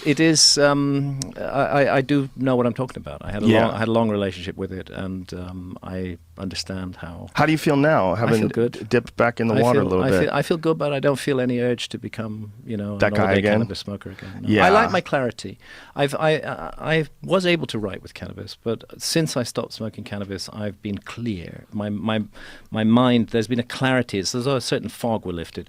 That fog wouldn't have been there if I'd had one joint at the weekend, and that was all. But since I was smoking all day long, that's why it was there. It's nice not to have that fog. I feel good about it. I feel more productive. I write on my novels. I can write 5,000 words a day. Sometimes I get so into the zone, so into the flow. All that is good, and I feel good about it. And I feel probably in the long run, my right choice would not to have a big relationship with cannabis. I think I've done that. Been there. I've done that, and I've got the T-shirt. Yeah, for me, it's a tool. I don't use the same tool every day. Sometimes I don't use any tools. I don't need it. Yeah. But it has a pretty profound effect in a lot of ways. Yes. You know, one of my favorite things to do is at night get high and go down to the beach. Okay. And stare at the ocean. Oh, I used to love doing that. Oh my God, that thing freaks me out when I'm high. When you're high, it's a goddess. It's a monster. It's a living thing almost. It's a force. Yeah. It's a nature force that doesn't give a fuck about you. I think there's one reason why people that live by the beach are so mellow. Yeah. The beach communities are notoriously mellow. That's true. And I think one of the reasons why they're notoriously mellow is because they're faced with overwhelming evidence that they ain't shit. Yes. you're sitting there looking out at the greatest like natural force that you could imagine. It's an entire different world. Yes. You're out there, literally it's like, if we had to explain it in a galactic term, it would be like you're parking yourself next to the membrane between dimensions. Yeah. I mean, you are literally in this world over here, and right next to your face is a whole nother world. Like, we couldn't even imagine that, but that's the fuck exactly what it is. Yeah. If you go to Santa Monica and you go over by where that pier is and you just walk along that sand and just start walking out into that water, you're in another world in like 20 steps. Absolutely. You're over your head and you're in another dimension that you can't survive in. You better get the fuck back. It doesn't feel like you went to another planet, but you might as well have gone to another planet. Definitely. And it's right there. One of my strongest experiences of diving was, just to tell a little story, was diving off Tenerife in the Canary Islands. And I was down at a good 20 meters underwater, let's say 70 feet. Oof. But there was a storm that day, and the huge swell on the surface was so powerful that it was smashing me against the bottom of the sea. Oh my God. Bang, bang, bang. And I just, that moment I realized I'm in the hands of a gigantic force that I can do absolutely nothing about. There's nothing you can do. The sea for me is a goddess. Fortunately, I got over a lip and down into deeper water, and it was okay. Deeper water? Yeah, another 10 meters. What the fuck, man? How long did you have to wait it out? That was another story. We stayed down for about 20-25 minutes. We then had to come up. We'd been working quite hard at depth, and you get through your air. But what we hadn't done was recce the exit point. And when we surfaced in this heavy swell, it was extremely difficult to get out of the sea. The rocks came down quite steep and sheer. I think we discussed this before. You came up at a different spot, right? Yeah, and it was bad. But anyway, here I am to tell the tale, and an older and wiser man. Greg Fitzsimmons has he's a good buddy of mine, very funny stand-up comedian, has a terrifying story. He was on vacation, he saw a woman drowning, and he went out to save her, and he realized he was hanging on to this woman, swimming back while his kids and his wife and everyone was on the shore. And he was like, holy shit, like, I'm trying to save someone here, and sometimes when people try to save people, they get drowned. I know, it happens often. Yeah. It happens often. Yeah, and he said that the tide was a little bit too strong. He was really spooked by the rip tide. The sea is something to respect. Fuck yeah, it is. Something to Fuck respect. yeah, it is. That's a terrifying thing. But that's my favorite thing one of my favorite things to do when to walk the beach late at night. Yeah, by myself. Smoke a spliff. Just stand out there and stare by myself. Puts everything in perspective. Yeah. It's like the ultimate. It's very not just psychedelic, but it's very isolation tank-esque in a way. It's an overwhelming amount of information, but there's like solitude in the sound and the noise that sort of drowns out the rest of the world. Doesn't totally drown it out like an isolation tank does, but it has a partial effect because it's a moving but semi-static image, because it's these water waves that are coming at you, and they're very similar. So you get in this very similar thing over and over again with very little variation. And then there's the overwhelming number, the gallons of water that's just so in front of you. So you can't see past this fucking thing. And it's dark. So then there's the unknown. The unknown, which is the big freaker. You're looking out at this black monster, and sometimes when it's this black monster, you get a better sense of it than when it's this beautiful blue thing during the day, when the sun's hitting it, it's reflecting, because then you get all this visual stuff that's distracting you from the fact that that's a fuckload of water. It's a giant fuckload of water, and it's right there. And it could just go whoosh, just come in like this. Whoosh, and you're gone. And everything's gone. Like 1,000 fucking feet high waves. That's happened before. It has happened before. 100%. That's also part of the new research that I'm doing. And I'm about to do a trip with Randall Carlson. Who's been on your show. Love him. Randall was so far ahead of the curve in recognizing that the gigantic flooding that came off the North American ice cap wasn't just caused by what I used to think it was caused by, which is that lakes of meltwater develop on the surface of the ice cap, and finally the ice dam breaks and the meltwater pours out. Randall had been pointing out for years that the water flows were much too radical for that. Something much bigger had to be involved. So he was well ahead of the evidence when scientists began to realize that the North American ice cap had been hit by a comet 12,980 years ago, Oh, and set in motion the epoch that geologists call the Younger Dryas. So Randall is a great expert in this area. My wife Santha's traveling with us as well, and a friend of Randall's who's worked with him for many years called Bradley, and we're going to do a road trip from Portland, Oregon, all the way to Minneapolis, following it's about 2,000 miles, I believe, following the southern edge of the former ice cap. And Randall's going to show us the scars and tears on the landscape of what happened when that ice cap was instantly liquidized by a comet impact, and huge tidal waves of water roared down off it across the land. So Good Lord. we're going to see that in detail with Randall. Really looking forward to doing that. Also, the first time I've ever crossed most of America by road. I've always wanted to do that. There's certain spots you shouldn't stop. If you feel like you're in danger, you're in danger. Just get in the car and hit the gas. Yeah. And do you know what country music?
music is? You got to I listen do, to some of yeah. that. Yeah, Get a listen. hold of some country music. You got to fit in. You got to Listen. blend in. Okay. Can you fake a southern accent? Because if they think you're from the England, I can do my best, you know. you but from the England, they won't like you, man. They won't. No, They'll get very upset at you. It'll go down You badly. think you're better than us? What are you, Doctor Who? The funny thing is, in England, I often get mistaken for an American. Do you really? It's weird, you know. Here, nobody's in any doubt what I am, but in England, They I'm think often you're American? Yeah, or sometimes Canadian. Whoa. Yeah. Canada has a bit of that. There's like a certain amount of English, it sounds like, Yeah. in the way they talk about things. Yeah. There's, Yeah. there's certain a clear variation between them and us. Yeah, there is definitely. Even I can hear that, and I've got a tin ear. Yeah. I can hear that too. Yeah, I can totally tell a Canadian after a while. Yeah. But so similar. Yeah, very similar. Yeah. Very similar. That's hilarious that anybody would ever think you're an American, I though. know. Anyway, it's going to be great. I'm really looking forward to this. My wife That sounds fantastic. Sandra's going to take loads and loads of pictures, and we're going to go up in an airplane a few times and look at the land underneath us, and it's going to be a great, exciting research trip. And it's the last research trip for this sequel that I'm writing to Fingerprints. I'm sure you've seen this most recent discovery about microdiamonds. Yeah, that's exactly it. Yeah. That's precisely that has finally settled it. Yeah. Any scientists who were attempting to argue that there wasn't a comet impact now, with all the evidence that's come in over the last 5 or 6 years, is just settled by the nanodiamonds, scattered in a huge swathe all over the world, which are a sure chemical imprint of a massive comet impact. And they know a lot about it now. It's really very, very clear. And this was an episode that changed the world. It killed off many of the megafauna that we've all heard of, the mammoths, the woolly rhinos, and so on and so forth. And it got rid of what was called the Clovis culture, hunter-gatherer culture in the United States, and I think it got rid of a whole civilization that we've only remembered in myth and memory. At least that's the line that I'm investigating. It's a fascinating line, especially when, as each visit that you come back to the podcast, there's new information. New Over the stuff last coming time, it was the nuclear glass Yeah. that they discovered when they were doing core samples again, which is about 12,000 years ago, Yeah, right? yeah. And then the new one is this microdiamonds. It seems like over and over again, it becomes not a possibility, but a reality Yeah. that there was some sort of an impact. Something gigantic happened. and all over the world, and- right? It wasn't just No, in North all over the America. world. It was massive in America, but the effect was everywhere. Both impacts, because this comet broke up into fragments like Shoemaker-Levy 9, both impacts, but also, very important, the gigantic cloud of dust that's thrown up into the upper atmosphere, which then, so you have this immediate reaction of flooding as the comet liquidizes part of the North American ice cap, and then a huge dust plume is up in the air all over the world, and the whole Earth is shrouded in dust.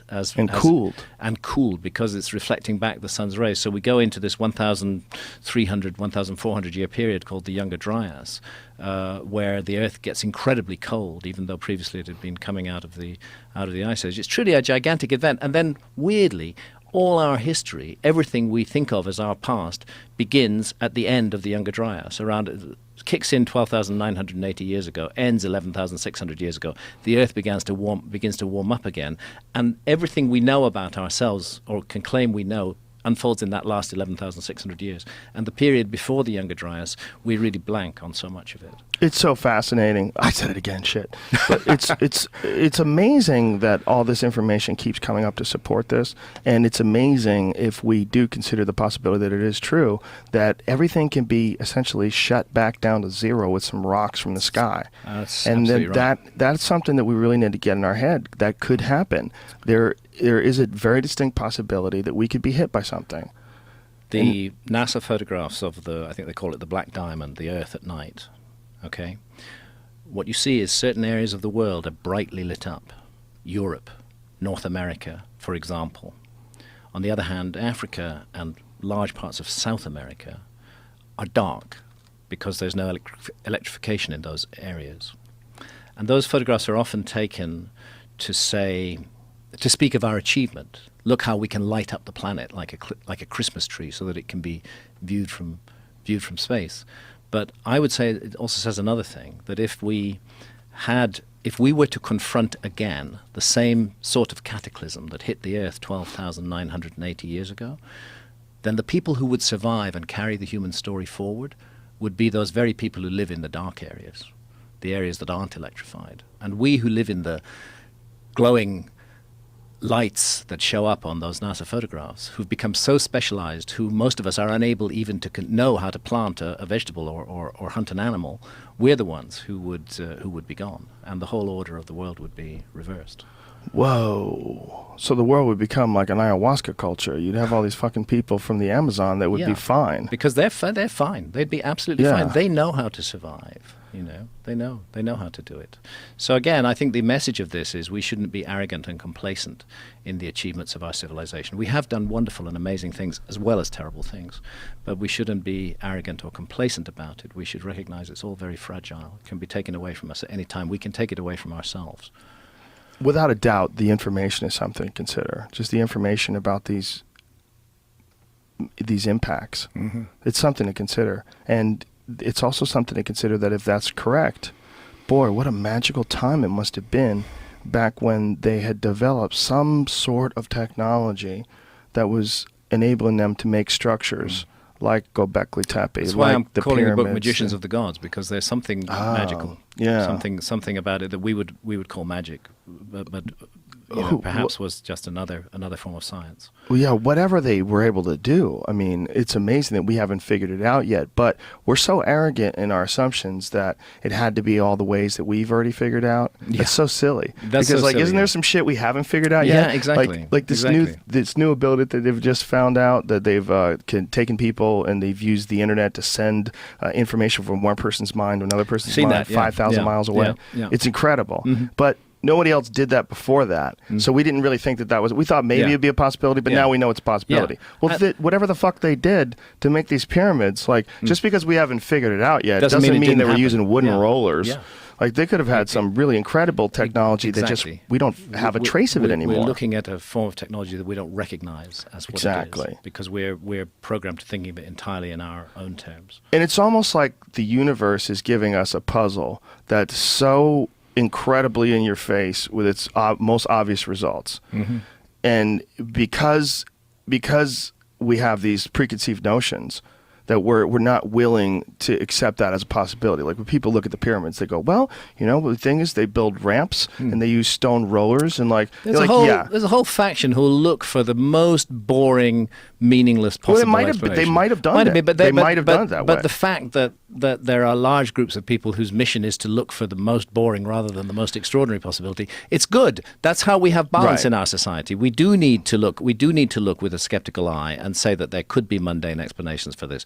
But we also need to keep a tiny fraction of our research effort, perhaps a very small fraction indeed, to exploring alternative ideas. Because every now and if they do come out right, they change everything in the way that the mundane things don't. And it's really worthwhile. And the only thing understand why I've been subjected to so much criticism, and I welcome it. I've learnt a great deal from that criticism. But is it wise for us to live in a society which is hostile to the exploration of extraordinary possibilities? Shouldn't we actually protect that and make that something which we encourage those who wish to do so in our society to do, just on the off chance that they might come up with something utterly world-changing? Especially if it's done with careful consideration, like you've done, or especially like what Randall Carlson's done with asteroidal impacts is absolutely stunning and fascinating. Yeah.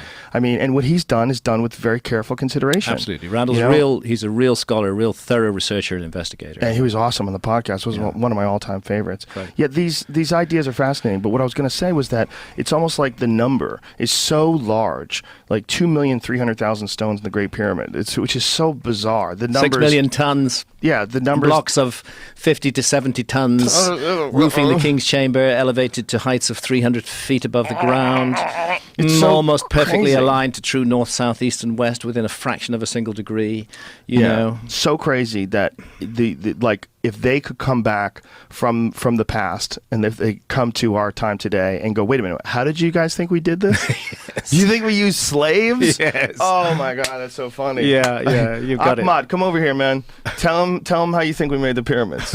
Slaves on wood. Get the fuck out of here. He's really saying that? Exactly. They'd be like laughing, like, you guys haven't invented this magneto thing yet? No, something that allows you to turn. You mean you don't know how to move things with sound? Yeah, you don't know how to manifest things out of the air. You don't know how to exercise the majestic and incredible power of your mind to just We're move running things. out of time. We are. Unfortunately, And if we're running out of time, can I say again? Yes, please. Because I am a budding please. novelist. Please.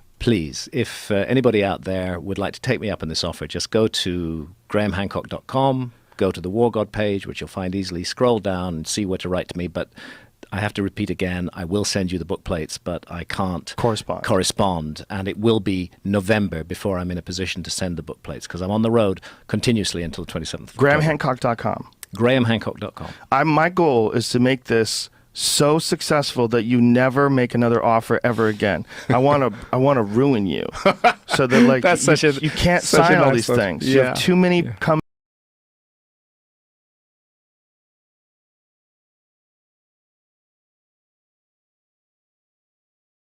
In and you're like, what the fuck am I doing? Why am I can't do this. This is my whole life now. So I know this will be the last one. I think it'll probably be the last one. By the way, there's chapters to read free online on the War God page as well. Oh, beautiful. So I'm not asking people to buy sight unseen. They can have a look. Beautiful. And your book, Fingerprints of the Gods, I've said it before when you've been on the podcast before, single-handedly changed my ideas about history. Changed my ideas, not in any way discounting the amazing work that traditional historians have done, but just that these things exist that defy explanation and that I didn't know. Just the fact that there is a guy from Boston University named Robert Schoch, who's a prominent geologist, who said this is clear erosion, and last time there was erosion was 9,000 BC. Like, you're talking about an insane amount of time has passed since there was thousands of years of that rainfall, by the way. You needed thousands of years to do what we see on this. This isn't wind. Like, this is some crazy shit. Well, that's what I tried to do in stuff. Fingerprints, was to bring together people like John Anthony West, who brought Robert Schoch to the Sphinx, like Robert Boval, like Randon Rose Flemath. A lot of researchers were working in the field and coming up with extraordinary information. And part of what I did in that book was to bring all that information together into a kind of synthesis, I suppose. It's such an interesting theory, and it's such an interesting subject, and now that it keeps getting substantiated by places like Göbekli Tepe or these micrometeors, it's sort of like piece the puzzle together slowly but surely. I think as time goes on, we're going to find there's going to be a bunch of civilizations that we uncover. Those ones that they're finding in Mexico, and then, of course, there's ones that they're finding in the Amazon where they think, just like we were talking about with the other, they find a hill, and they think it's a hill, and then someone realizes, like, holy shit, this is a building, guys. Huge earthworks in the Amazon, stone circles. That's another place to look for a lost civilization. We're out of time. That's it, right? We're dying. We're dying? How much time do we have? It's counting down. How much time? Give me seconds. Less than a minute. All right. Thank you, Graham Hancock. Joe, it's been thanks a pleasure. To our sponsors. Thanks to MeUndies. Thanks to Ting, and thanks to DraftKings.com. Go there and do that and use those codes. They were all earlier. I said them earlier. Just fucking rewind it, bitch. But thank you also to everybody tuning into this podcast, and thanks for all the positive feedback and everything. Go to GrahamHancock.com, GrahamHancock.com, and order the book. Thank you, sir. Appreciate it very much. Thanks, Joe. It's been fun. Say bye. That's it? We're good? You can say bye. Bye, everybody. I have been looking forward to this podcast for a long time, gentlemen. This is about as cool a podcast. For me, as a fan, this is like one of my favorite ones. Because Randall Carlson and Graham Hancock together, and your new book, Magicians of the Gods. Is it out officially everywhere now? It's published on the 10th of November. Fantastic. All over the U.S. All over the U.S. And Randall, you guys together is so exciting to me, because I know you guys spent a lot of time together, and you were working together on just this current project. We did a fantastic research trip across the Channel Scablands of Washington State, which Randall has been walking the walk on for decades, and he just showed me the absolute irrefutable evidence of cataclysmic flooding in that area, and it plays a very important part in the book. North America was the epicenter of a global cataclysm between 12,800 and 11,600 years ago, and when you see it through Randall's eyes, you get it immediately. This whole subject, since you've been on my podcast and you've been on the podcast, is something that comes up. I mean, I'm not kidding. 4 or 5 times a week, someone will grab me and ask me, when is Graham coming back on again? When's Randall coming back? And when I tell people that you guys are coming on together, the people will start freaking out. So, we've been saying before this that people are taking time off work. They're having little viewing parties. So to you people out there, we're just as excited as you are. So tell me what's been going on. So tell me the Washington State thing. Tell me what you guys saw and what picture evidence and what was revealed. I'm going to pass that one to Randall first off. Well, we were basically traveling. What we did was we traveled from Portland to the Twin Cities. And what we did was essentially followed the southern margin of the Great Ice Sheet for the most part. And what we were looking at was this evidence that the whole ice sheet had undergone this massive, catastrophic, sudden meltdown. And basically what we saw in the landscape was evidence that was oceanic level currents flowing off the ice sheets. In fact, the geologists that have been looking at this use a term called sverdrup, which was originally contrived to, and it's a million cubic meters per second. And they originally came up with it to talk about ocean currents like the Gulf Stream and so on. Not realizing that down the road it was actually going to be applied to currents that were flowing over the land. But that's what we were looking at. Spell that word? It's named after the scientist that first came up with the concept. It's SVERDRUP, Sverdrup. Oh. It's 100 million. A million cubic meters per second. Whoa! Which is very difficult to even envision. But when you see it on the landscape, I mean, for example, there's a place called the Camas Prairie that Randall took me to, where you see these kind of ripples in the ground, and they look a little bit like current ripples on the beach, but actually they are current ripples, but they're 50 feet high and hundreds of feet long, and that receding flood left those ripples on that landscape. Then above the town of Wenatchee, there's a gigantic boulder which didn't come from Wenatchee. It weighs 18,000 tons, and it got there in an iceberg the size of an oil tanker, which grounded against that side of the valley. The floodwaters receded, the iceberg melted away, and it left this humongous boulder there. And actually, there's thousands of them, thousands of these gigantic boulders just scattered across the landscape of the Pacific Northwest, and it all speaks of this cataclysmic, horrendous, humongous flood that happened 12,800 years ago. 18,000 tons. These you just threw out some giant numbers that the meters per second and the 18,000 tons is a ton is 2,000, so 18,000 tons is 18,000 2,000s. Yes. So it's 36 million? Yeah, if you want, I can pull up some images. Is that what that is? Yeah, something of that order. Let's just say insane. Really fucking big. I mean, an enormous thing. And the fact is, if there was just one, it would be spectacular. But there's thousands of them, and they're all just washed away by this so water. when the ice caps suddenly melted down, and we know now that happened because of the impact of several fragments of a giant comet back 12,800 years ago. It released a huge flood of meltwater, and that meltwater it was jostling with icebergs, huge icebergs, and many of these icebergs had rocks enchained within them. As glacial ice moves, it snatches up and enchains rock and keeps it inside. There's a name for them. They're called glacial erratics.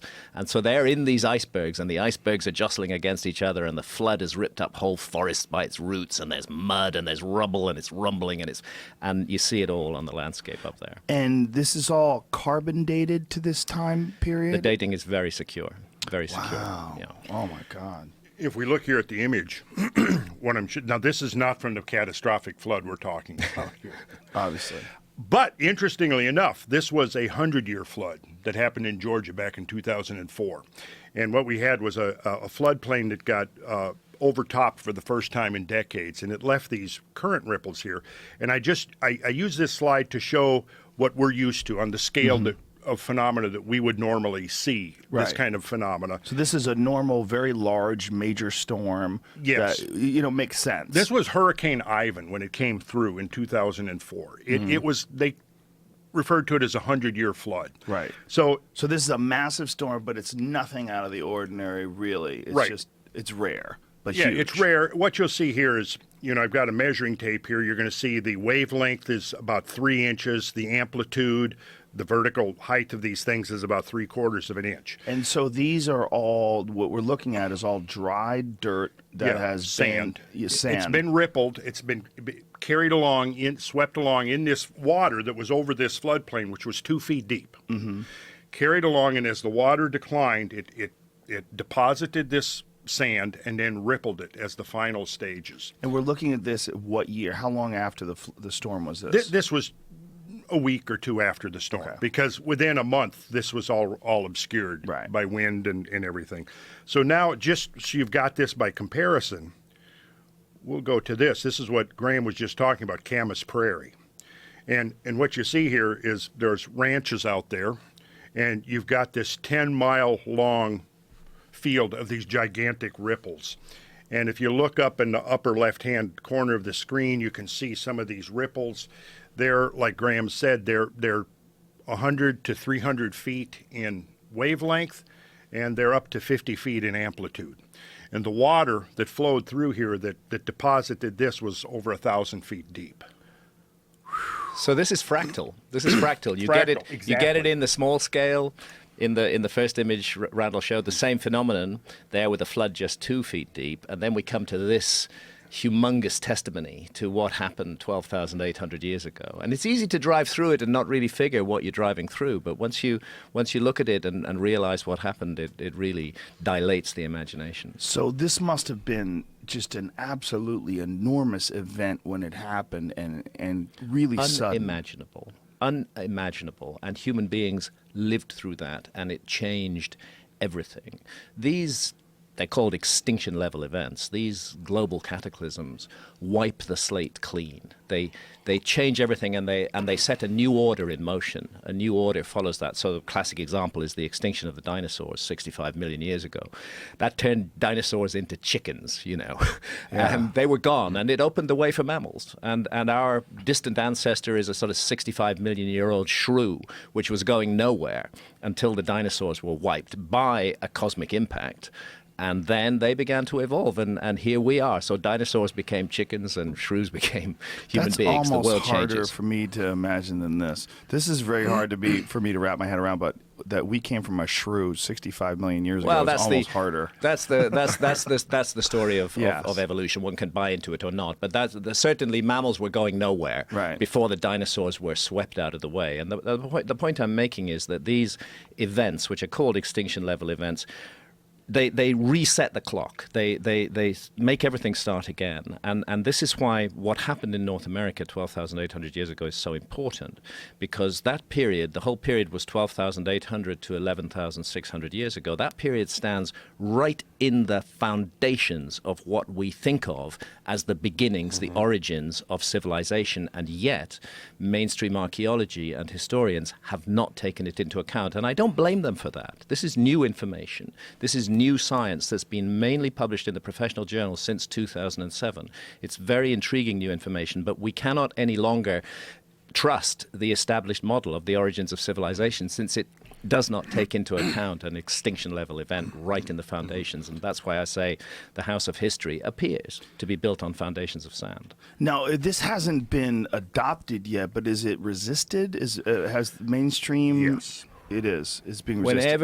Whenever you propose a cataclysm of any kind, it's a curious thing. I don't know whether it's psychological or something more sinister than that. But whenever you propose that and present evidence for it, you can be sure that you will be descended upon by a furious crowd of critics. And the group of scientists, more than 30 of them, very significant mainstream scientists who've been presenting the evidence for the comet impact, have had a fight on their hands since 2007. But I can say with confidence, and I detail it at length in the book, that they have won that fight. Every criticism that's been made of their work, they have refuted, and they've come back with new evidence, sometimes 3 or 4 papers a year, and it's a compelling case, and we can't ignore it anymore. Well, it seems to me, as a casual observer, I mean, more casual, probably more into it than the average person, but no, not even close to you guys, that as this evidence piles up, like the nuclear glass that they keep finding, it's about 12,000. That's one of what they call the impact proxies. Yeah. See, what we've got to consider is that we are looking at objects which might be a mile wide that are coming into the atmosphere at 70,000 miles an hour, and they are hot. Some people will remember Comet Shoemaker-Levy 9 that hit Jupiter back in 1994. That was a small comet, just 2 kilometers wide, broke into about 20 fragments. The explosive power of those impacts on Jupiter was 300 gigatons. Now, let me put that into perspective. The entire world's nuclear arsenal, were it to go off at once, would be 6.4 gigatons. So you're looking at something beyond imagination. The power of these impacts is absolutely colossal. Numbers don't do it. Just imagine a world on fire, a world changed forever. The explosion that hit Jupiter was about the size of the Earth, too, right?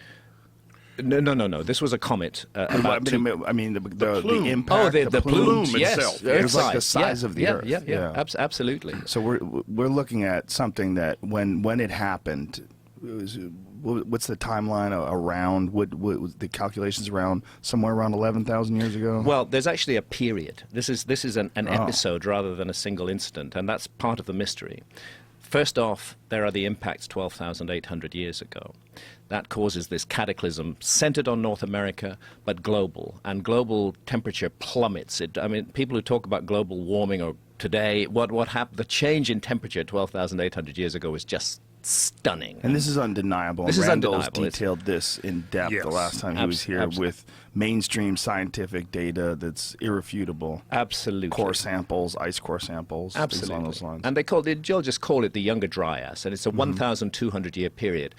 Temperatures plunge at the beginning, massive animal extinctions, and then 1,200 years later, equally suddenly, temperatures shoot up again dramatically, and there's another series of floods. So the period is 12,800 to 11,600 years ago, and I don't know if Randall agrees, we're sure that the comet was the cause of the first event 12,800 years ago. I think other bits of the comet were responsible for the second event as well. I think there was an impact in ocean which threw water vapor up into the upper atmosphere, caused a greenhouse effect, and created that sudden spike in warming and that huge flood. Those two warming spikes show up very dramatically in the Greenland ice cores. And I pulled these up, I think, in the last meeting, but it would be good to reference it again. And basically what you see here is warming spike number 1 is here, and warming spike number 2 is here. And these were extreme, we're talking about 10 degrees centigrade, roughly, in perhaps a year or two. And this translates into about 17 or 18 degrees Fahrenheit. So we're talking many times greater than the warming of the last century or two. Instantly, basically just like that. And this what we see here, brackets this whole episode of this period of transition from the glacial age to this nice warm Holocene interglacial age that we're in now. And Graham brought up about how this sits right at the very foundation of our modern history. And if you look at whether it's the dispersion of languages, the beginning of agriculture, the first cities, the domestication of animals, what you see over and over again is the same dates showing up, 8, 9, 10,000 years ago. And in this model that we're describing here, we're not really seeing the genesis of civilization. We're seeing the rebooting of civilization in the aftermath of these events.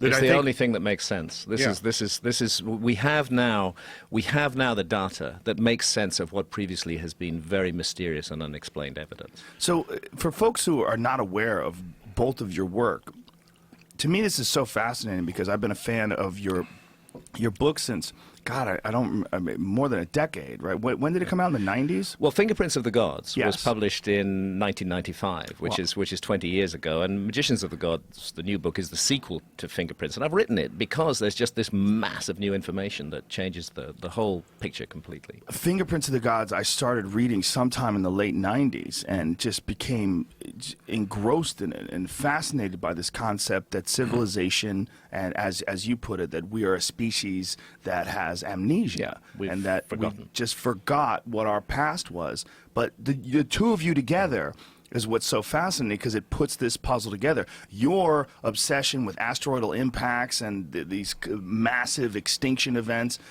and your knowledge of this ancient architecture that doesn't make any sense, and these ancient construction methods that seem to differ, and the timelines, and for people who aren't aware of the whole story behind it, the erosion, the enclosure of the Sphinx, where they made the Sphinx has thousands of years of rainfall erosion. That doesn't make any sense because the last time there was rain in the Nile Valley was like 9,000 BC, which is right somewhere around there. Yes, really, the climate of Egypt has been as dry as it is today for about the last 5,000 years. So you have to go back. You actually have to go back to this period, to this Younger Dryas period, to get those heavy rainfalls that could have eroded the Sphinx in the way it is. And I want to pay tribute to the work of John Anthony West and Robert Schoch from Boston University, because they broke this story way back in 1992. And at the time, the Egyptological establishment, of course, were furious that anybody dared to suggest that the Sphinx might be 12,000 years old. The Egyptologists said, we know the Sphinx dates from 2,500 BC. Actually, one of the things I've done in this book is look at what the Egyptological case rests on. And it's a fairy tale. It rests on nothing. It's kind of ideology. It's their idea of how things should be, rather than any real factual evidence that puts the Sphinx at 2,500 BC. And the geology puts the Sphinx much, much older. Now, the argument of the archaeologists at the time was, and anyway, the Sphinx couldn't possibly be 12,000 years old, because if that was the work of some unknown culture 12,000 years ago, we're going to find lots of other monuments around the world that are 12,000 years old, and we don't find any. Well, that was 1992, but now we're in 2015, and the site of Göbekli Tepe in Turkey has been discovered with its gigantic megaliths, a deliberately buried time capsule, buried more than 10,000 years ago and created 11,500 years ago. And if you can make Göbekli Tepe, you can make the Sphinx. We are finding the fingerprints of this lost civilization popping up all around the world. Indeed, on any archaeological site where you can be absolutely sure of the dating proves to be much older than we have been taught by archaeologists. They recently discovered a huge megalithic site 40 meters underwater in the Sicily Channel. It's been underwater for best part of 10,000 years, which means that megalithic site is at least that old and maybe much older. And we can be sure about the dating because it's underwater.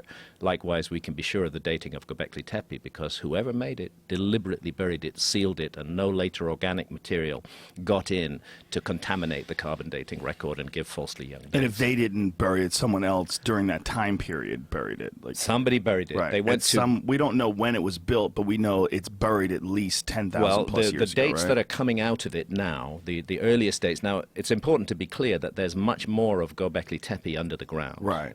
There's actually about 50 times as much as has already been excavated, which is under the ground still and not been dug up yet. They know it's there because they've been over the whole site with ground-penetrating radar, and what they're seeing is hundreds and hundreds and hundreds of these huge 20 to 50 ton T-shaped megalithic pillars buried under the ground. Somebody went to enormous lengths to create this site. They also, or somebody else, went to enormous lengths to bury it. And actually, Göbekli Tepe means pot-bellied hill in the Turkish language. And that whole pot-bellied hill that covers this site was artificially put there by human beings, teams of men and women with buckets filled with rubble and stones, filling it in and covering it up. So strange, and there's no guesses or theories as to why they did this? Really not. There's not. It's just a fact that it happened because archaeologists and geologists can tell from the nature of the material that covers these pillars that it isn't a natural sedimentation, that they were deliberately covered up. Well, it's got to be satisfying to you guys. Two obsessed crazy men come together and your theories lock in like puzzle pieces and ha-ha! And well, you've got the right word there, because obsessed this is crazy man. Yes, definitely. Well, I'm glad you're obsessed crazy. I say that with all love and respect. I put my hand up to that. Absolutely. You've got to be a bit obsessed to stick with something like this. I came in for an enormous amount of criticism and flack when I published Fingerprints of the Gods, and I'm human. It hurts when people say really bad things about me, but what I've learned is you just have to persist. You just have to keep going, even if your ideas are shouted down by, the established holders of knowledge in our society. If you feel strongly enough about those ideas, you've got to hang with them. And I've hung with these ideas for more than 20 years now, and what we're seeing is just a mass of new evidence that basically vindicates the notion of a lost civilization. See, if I may say, Göbekli Tepe, the earliest dates they've pulled out of the ground now, which they think is the foundation of the site, is 11,600 years ago. And that is really significant because 11,600 years ago was the second episode of cataclysm at the end of the Younger Dryas. And we know it was accompanied by massive global flooding. Is it possible that this was covered up then? That it wasn't covered up intentionally by people, that it was covered up as a part of that cataclysm? No, it was made after the cataclysm was over. And archaeologists have a problem with this because the site is very sophisticated. It contains the world's first perfectly north-south aligned structure, and you can't do that without precise astronomy. In fact, there are huge astronomical implications to the Göbekli Tepe site. The architecture is massive.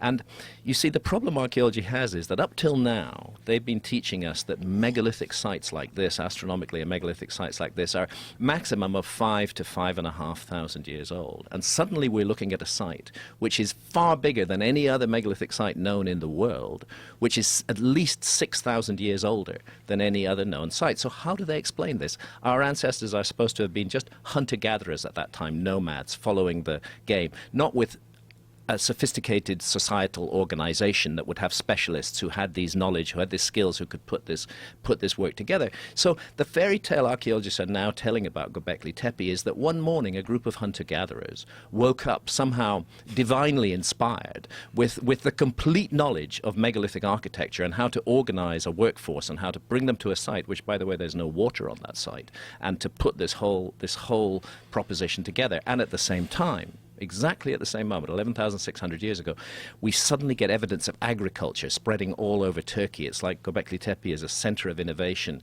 and associated with it is the birth of agriculture in Turkey. And to me, this looks like a transfer of technology. It does not look to me like a group of hunter-gatherers woke up one morning magically equipped with the ability to invent agriculture and create a megalithic site like this. It looks to me like people who already had that knowledge came into that area, settled there, and tried to pass on their knowledge to the local people, and maybe used Göbekli Tepe as a kind of university or initiation center to train and teach people in those skills. That's what it feels like. And another point is that that same date, 11,600 years ago, is the date that Plato gives us for the destruction and submergence by flood of the lost civilization of Atlantis. And up till now, archaeologists have dismissed the whole Atlantis story, and they regard it as kind of pseudoscience, although it comes from Plato. But Plato said very clearly that this happened 9,000 years before the time of Solon, and Solon lived in 600 BC, so Plato is telling us Atlantis went down 9,600 BC, 11,600 years ago. Wow. Exactly the date of the second spike of the Younger Dryas cataclysm. If you look here at this graph, we see... Randall, pull this sucker up close to you so that you get a little bit more... We can see here, these are studies of sea level rise at the end of the Ice Age. And rather than it being a smooth curve, which was the old model, which you can see represented by the dashed line, it's two enormous spikes. And that second spike, you see MWP-1B, that's meltwater pulse 1B. And you've got meltwater pulse 1A. Meltwater pulse 1B is dated precisely to 11,600 years ago. This is crazy. It's like everything aligns. Everything aligns. The nuclear glass that they're finding in the core samples. Well, yeah, that's all the same around the same time. This was period. the point I wanted to make when we talk about these objects coming in at 70,000 miles an hour. They are packing an enormous amount of kinetic energy and heat, and when they hit the ground, there are distinct products left in the soil, and those include nanodiamonds. They're created by the shock and the impact. You can only see them, they're under a microscope. They're tiny, tiny, tiny things, and carbon spherules, and the melt glass, which is just basically identical to trinitite, which is the melt glass that you get from nuclear explosions. And they're called impact proxies, and there's a distinct layer of the soil all around the world dated to 12,800 years ago, which contains this stuff and also contains the evidence of continental wildfires burning. And I think Randall might want to address that issue of continental wildfires and why they happened. All these images are beautiful, but let's note that most people are just listening to this. So if you're just listening to this, those images that Randall put up on the screen show these enormous straight up and down spikes of the water level rising, which... it has to be Ocean caused levels, by yeah. some ocean level rising, which has to be caused by something extremely dramatic. Like that, just looking at that, like, wow, what happened there? Like, that's Well, nuts. That's the melting of the ice sheets. The sudden, rapid, catastrophic meltdown of the ice sheets, dumping millions of cubic kilometers of water back into the ocean basins. And how those little dashes on the bottom, the numbers, how many years do they represent? Like that spike that This- goes straight up and down, the largest spike. Yes. How much time does that represent? Well, you've got two here that Right. basically represent the margin of error in the dating.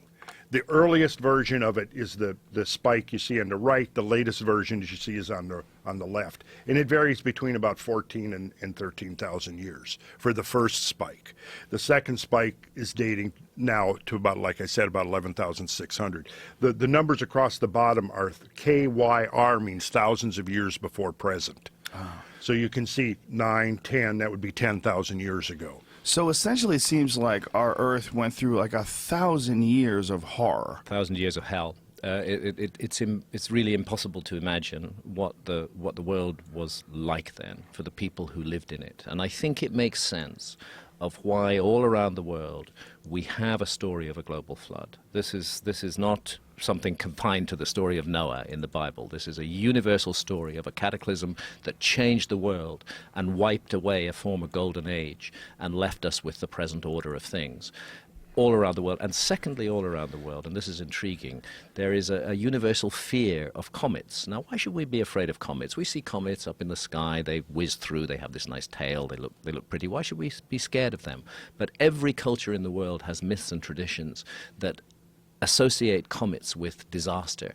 And I think it's pretty obvious why, because this comet impact 12,800 years ago was remembered by the survivors, and they passed that memory down to their children and their children's children, and it's still with us today, and it's now, we know, based on something very real. Well, it seems like to me, as a layperson, with all this evidence and all this evidence that correlates, it's all corresponding, it all seems to fit together, it would seem that this would be something that a lot of mainstream scientists and archaeologists would be extremely interested in. Like, why would they try to ignore something like this? The first thing they've tried to do is to get rid of it. This is often the case where new information emerges that contradicts established theories.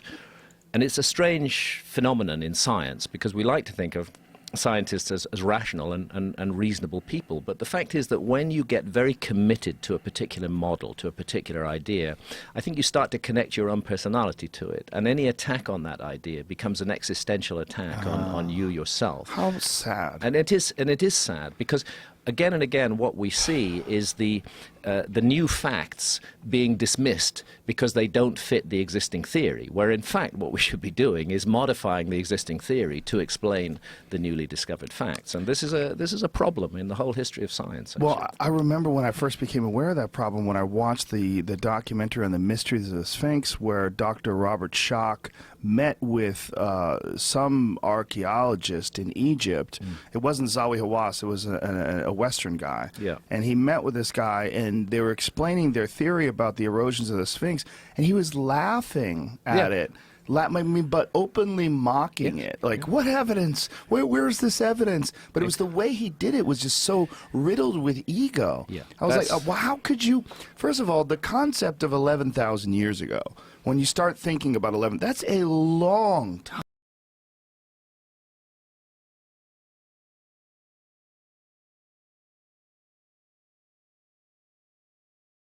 You bet. And what evidence really would be there other than stone? Yeah. It seems to me that it would be very little.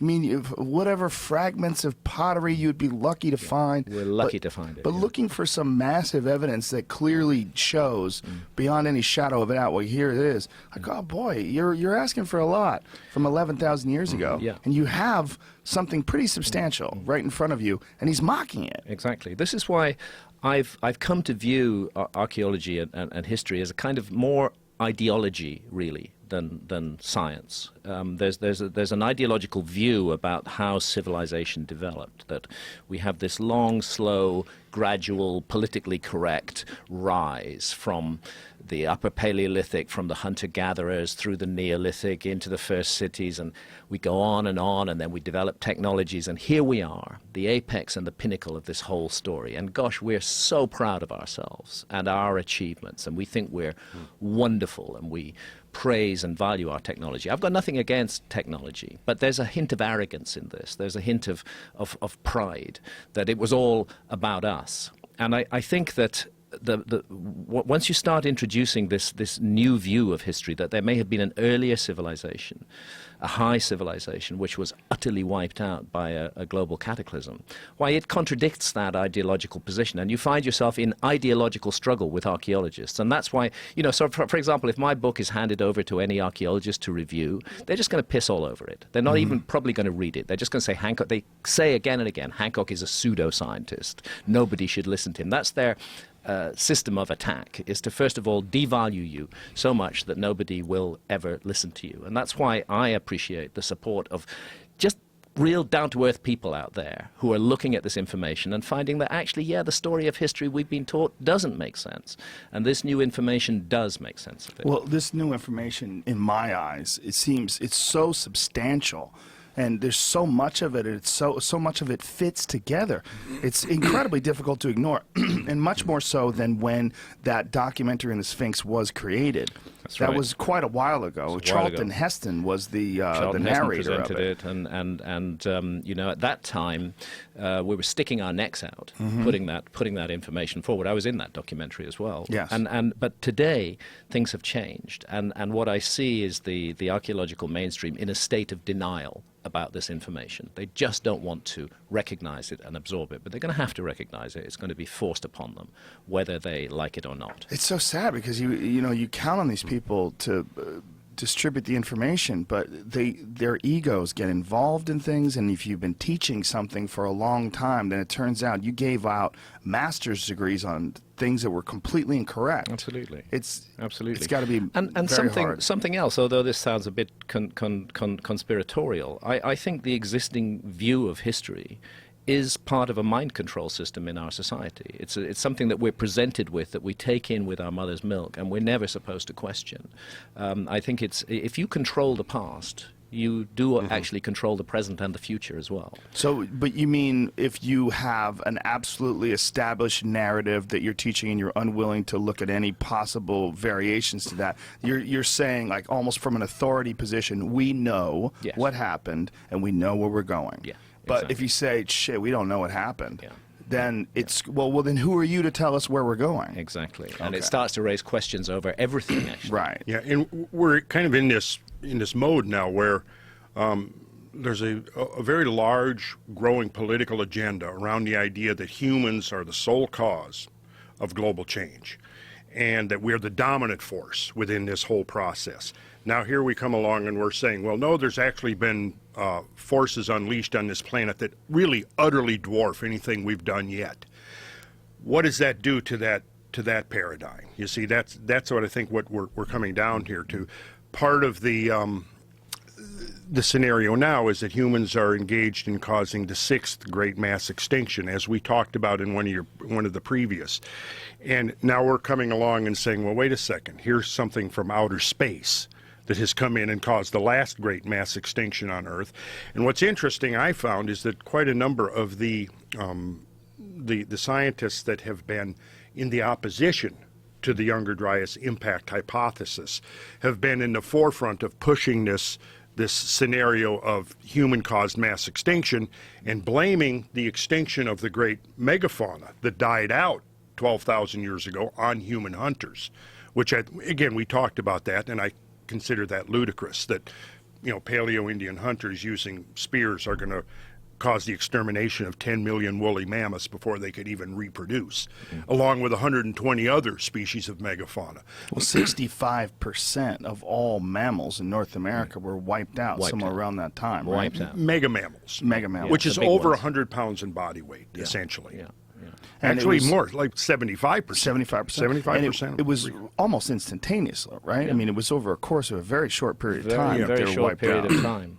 The scientists who have been diligently working away in this field since they've published their first paper in 2007. I've just brought out a new paper in the Proceedings of the National Academy of Sciences, July 2015, where they're doing a statistical analysis of all the sites where the evidence comes from. And what that tells us is that this is what is referred to as an isochron. This event 12,800 years ago. We're not looking at the effects of 100 or 200 years of events. We're looking at something that happened effectively in a single afternoon across 50 million square kilometers of the Earth's surface. Ooh, that gives me goosebumps. A single afternoon, Yeah. all over the world, everything changes forever. Changes forever. And it's fucked for 1,000 years. Absolutely, absolutely. And then I'd like Randall to address this issue of continent-wide wildfires, because we do see this in the stratum, that when you get this superheated ejecta coming down on ancient primal forests, consider the effect. This is Murray Springs, one of the Clovis sites, and this is what is known as the black mat layer. Where's Murray Springs? It's in Arizona, and it's southern Arizona, and it's near the Clovis site, which is New Mexico. That's the Clovis impact site? Well, no, the Clovis site was where one of the first places in North America where human remains were found in association with extinct megamammals, such as woolly mammoths. And it's just outside of Clovis, New Mexico. They refer to them as the Clovis culture, and because that culture was one of the casualties of this comet impact, the comet impact is often referred to as the Clovis comet. Okay. Yes, and many of these Clovis sites, and there's been over 50 of them around now documented over North America. I think about 2/3 of them have this black mat layer, which shows up very clearly in this image. Now, that black mat layer is black because of the considerable amount of carbon soot that's in it. So in other words, right there, that's the evidence of your wildfires, is that this blanket of soot over the continent that left this black mat layer. And below that black mat layer, you'll find extinct megamammals.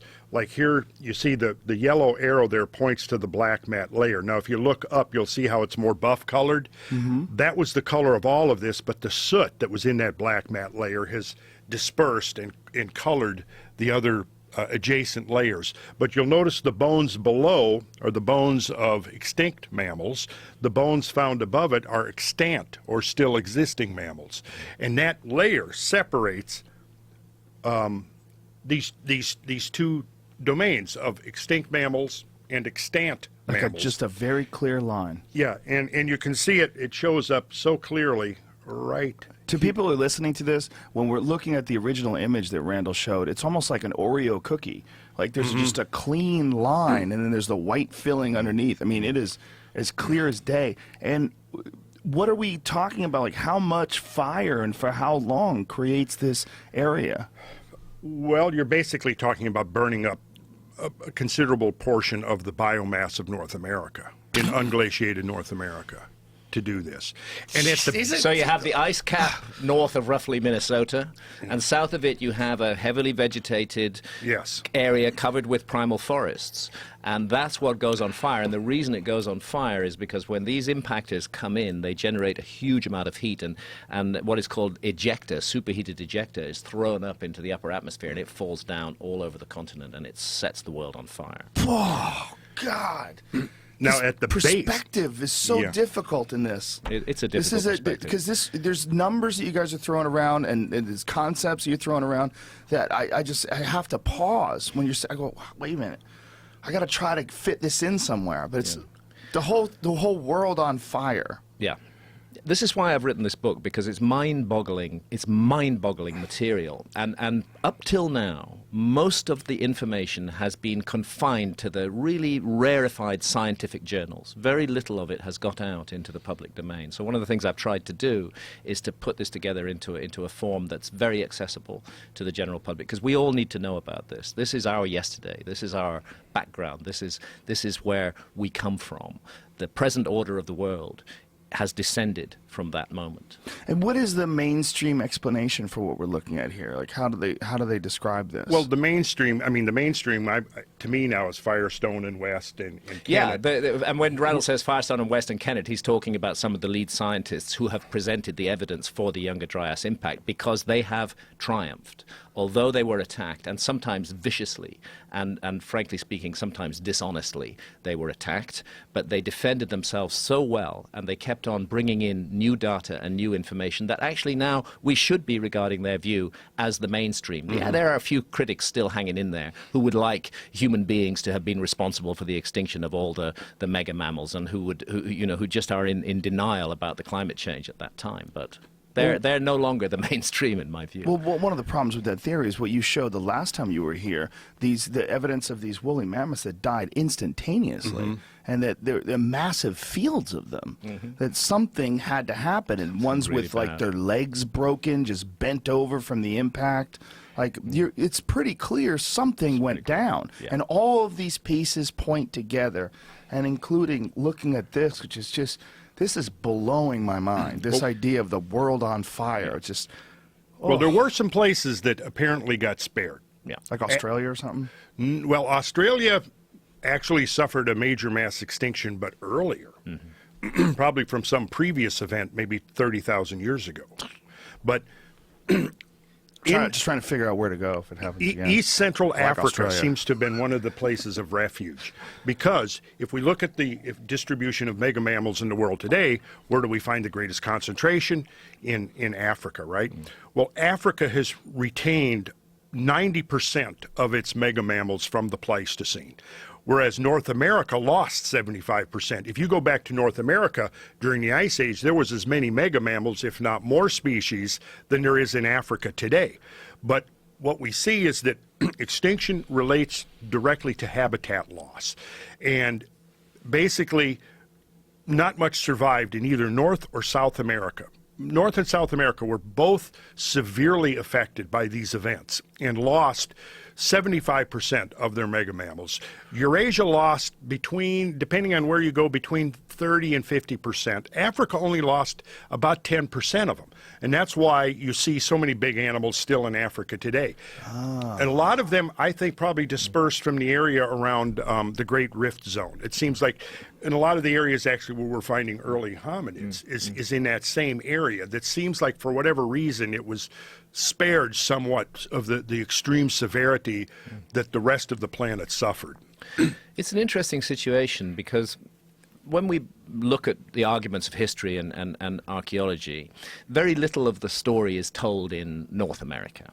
As it's taught in schools and universities today. You know, they look at places like Sumer in Mesopotamia and ancient Egypt, and further down in South America, some of the great cultures of the Andes. But it's like North America is missing from the map. They talk about hunter-gatherers coming in here across the Bering Strait, and there's still a dogged faction of archaeology that wants to maintain that just happened about 13,000 years ago, and that there was no human beings in the Americas before that, although the mass of contradictory evidence is overwhelming that dogma as well. It's obvious that the Americas were populated long before that, and those populations did not only come in across the Bering Strait, they came in other ways as well. And then there just seems to be nothing for a very long time, and North America's kind of left out of the story of civilization. Well, now I think we know why, because North America was at the heart of this disaster. It was at the absolute epicenter, and the slate was completely wiped clean here. And that's what archaeologists are looking at. They're seeing a wiped clean slate, and they think they're seeing the beginning of something. Actually, they're not. They're seeing the movement on of something after a horrendous disaster. Wow, it's so hard to wrap my mind around this idea that for literally 1,000 years, the Earth was just riddled with asteroidal impacts and fire and nuclear winter because of the dust and mass extinction of... It's so hard, the numbers that you're throwing around and the ideas behind it. It's very difficult for folks to... Can I put something Please. in there that brings it home in a way? See, this event 12,800 years ago we know now it was caused by fragments of a very large comet. And the work suggests that that comet may have been more than 100 kilometers in diameter originally when it entered the inner solar system. See, That's like comets, 62 miles, right? yeah, Is that a somewhere around big, About 62 a big miles. old comet. And these comets, they come in from deep space. How big was the one that killed the dinosaurs? Like 5 miles? Well, that's thought to be 10 kilometers wide. That 6 object. miles. That object, 10, So- 6 miles wide. And 10 times that big? Yeah, these things come in from deep space. There are reservoirs of comets. There's a place that they call the Oort cloud, which is just so far away that it's almost impossible to imagine it. But it contains trillions of comets, and often they're in stable orbits. They're not coming into the inner solar system. But as the solar system orbits around the center of the galaxy, our galaxy is the Milky Way. And we are in orbit around the center of the galaxy. Our sun, our solar system, everything is in orbit around the center of the galaxy. And that orbit is not only in the plane of the galaxy. Imagine a dolphin diving up and down, coming out of the surface of the sea, descending below, rising up again. That's what the solar system is doing. And those passages through the galactic plane disturb the Oort cloud, and they send comets winging in to the inner solar system. Thank God for Jupiter. Jupiter, with its huge gravity, is the great protector of the Earth. We should all wake up every day and say, thank you, Jupiter. Thank you, Jupiter. This doesn't happen too often, but every now and then a comet gets past Jupiter's guard and comes in and enters the inner solar system. And the calculations show this happened about 20,000 years ago, and that comet went into an orbit that crosses the orbit of the Earth twice a year.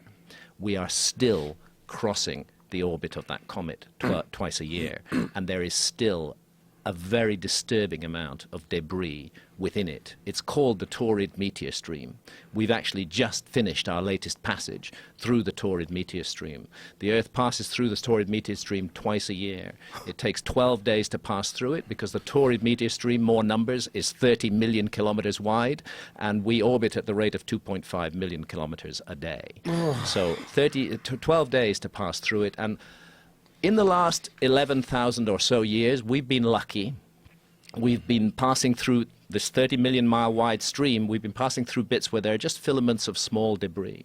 But the evidence is that it is actually full of large rocky debris, including one object that may be as much as 30 kilometers in diameter, sitting in that Taurid meteor stream. So it's like, I compare it to like strapping on a blindfold and crossing a 6-lane highway and just hoping that you don't get hit by a truck. You know, that's what it comes down to. And we've been lucky so far. Actually, the most recent definite impact from the Taurid meteor stream was in 1908, and that was in Russia, in Siberia. It's called the Tunguska event. As I said, there's 2 passages through the stream, one in June, end of June, early July, and one in November. And this was at the end of June, an object not very big, about 100 meters in diameter, came out of the Taurid meteor stream, entered the atmosphere of the Earth, and actually blew up in the sky. It was an airburst about 5 kilometers above the ground.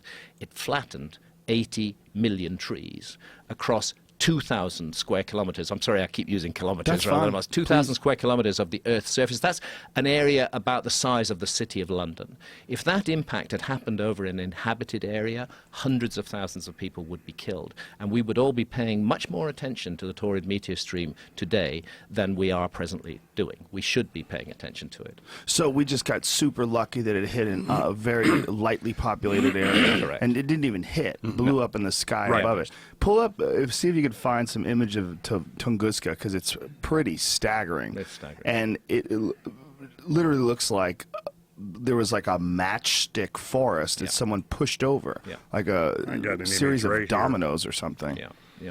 Oh, God. Jamie pulled that pulled one it up. Jamie's a wizard. Kid's on the ball. Yeah. Look at him over there.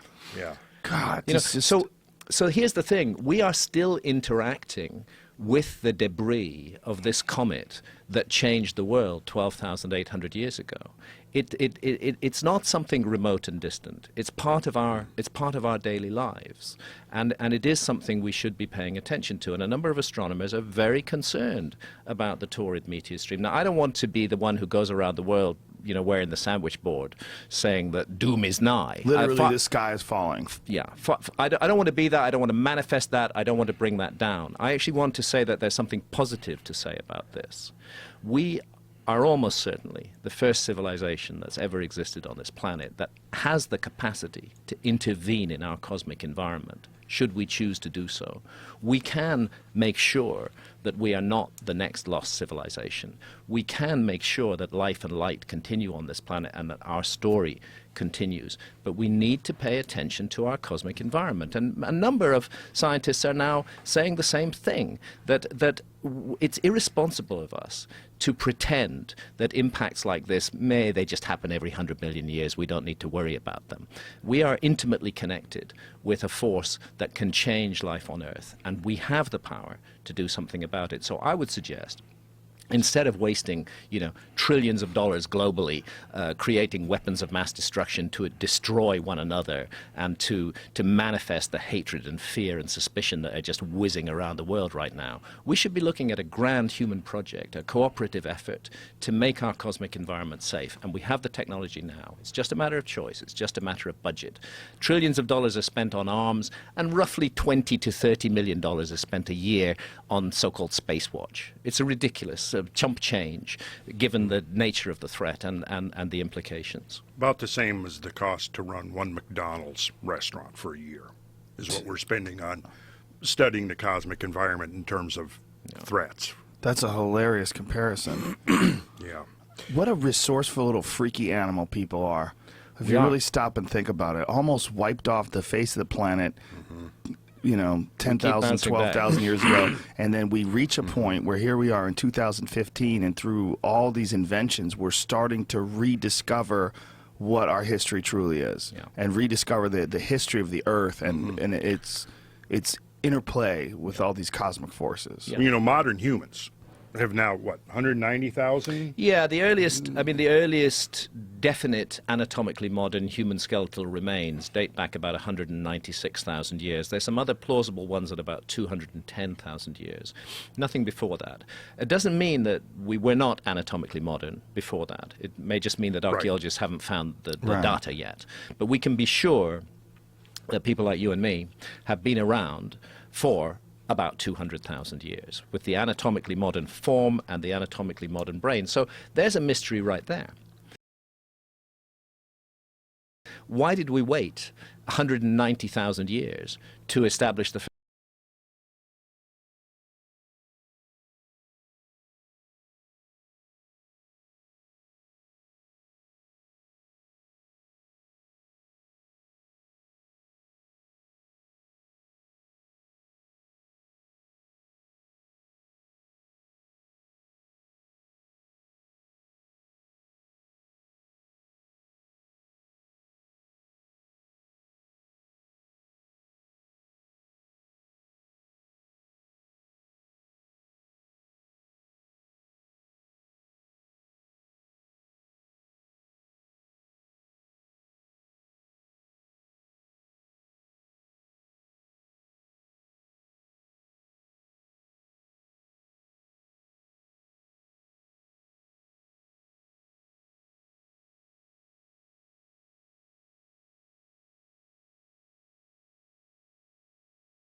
first civilizations?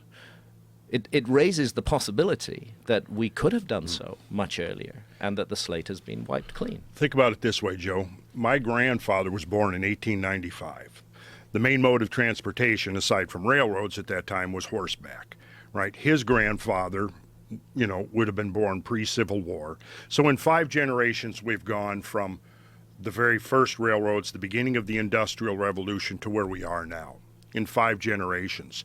Now, if you go back 200,000 years, say 196,000, and we divide that by 25. I love when Randall breaks out the We're looking at almost 8,000 generations of humans. Wow. Yeah. Now think about that. Within 5 generations, we've gone from 90% dominant, agriculturally based, subsistence farming, right, feudal system, to where we are now. But now we've got 8,000 generations of humans on this planet. Who knows what we may have accomplished in the past? But once you put this perspective, and you got to understand that the catastrophe we're talking about 12,000 years ago, while all the evidence suggests it was the most severe, probably at least within 5 million years, because the last time we can find a species loss equivalent to the terminal Pleistocene species loss was 5 million years ago, the Hemphillian event it's called, which then I would then consider that again as a measuring stick for habitat loss, which would in turn be a measure of the severity of whatever happened.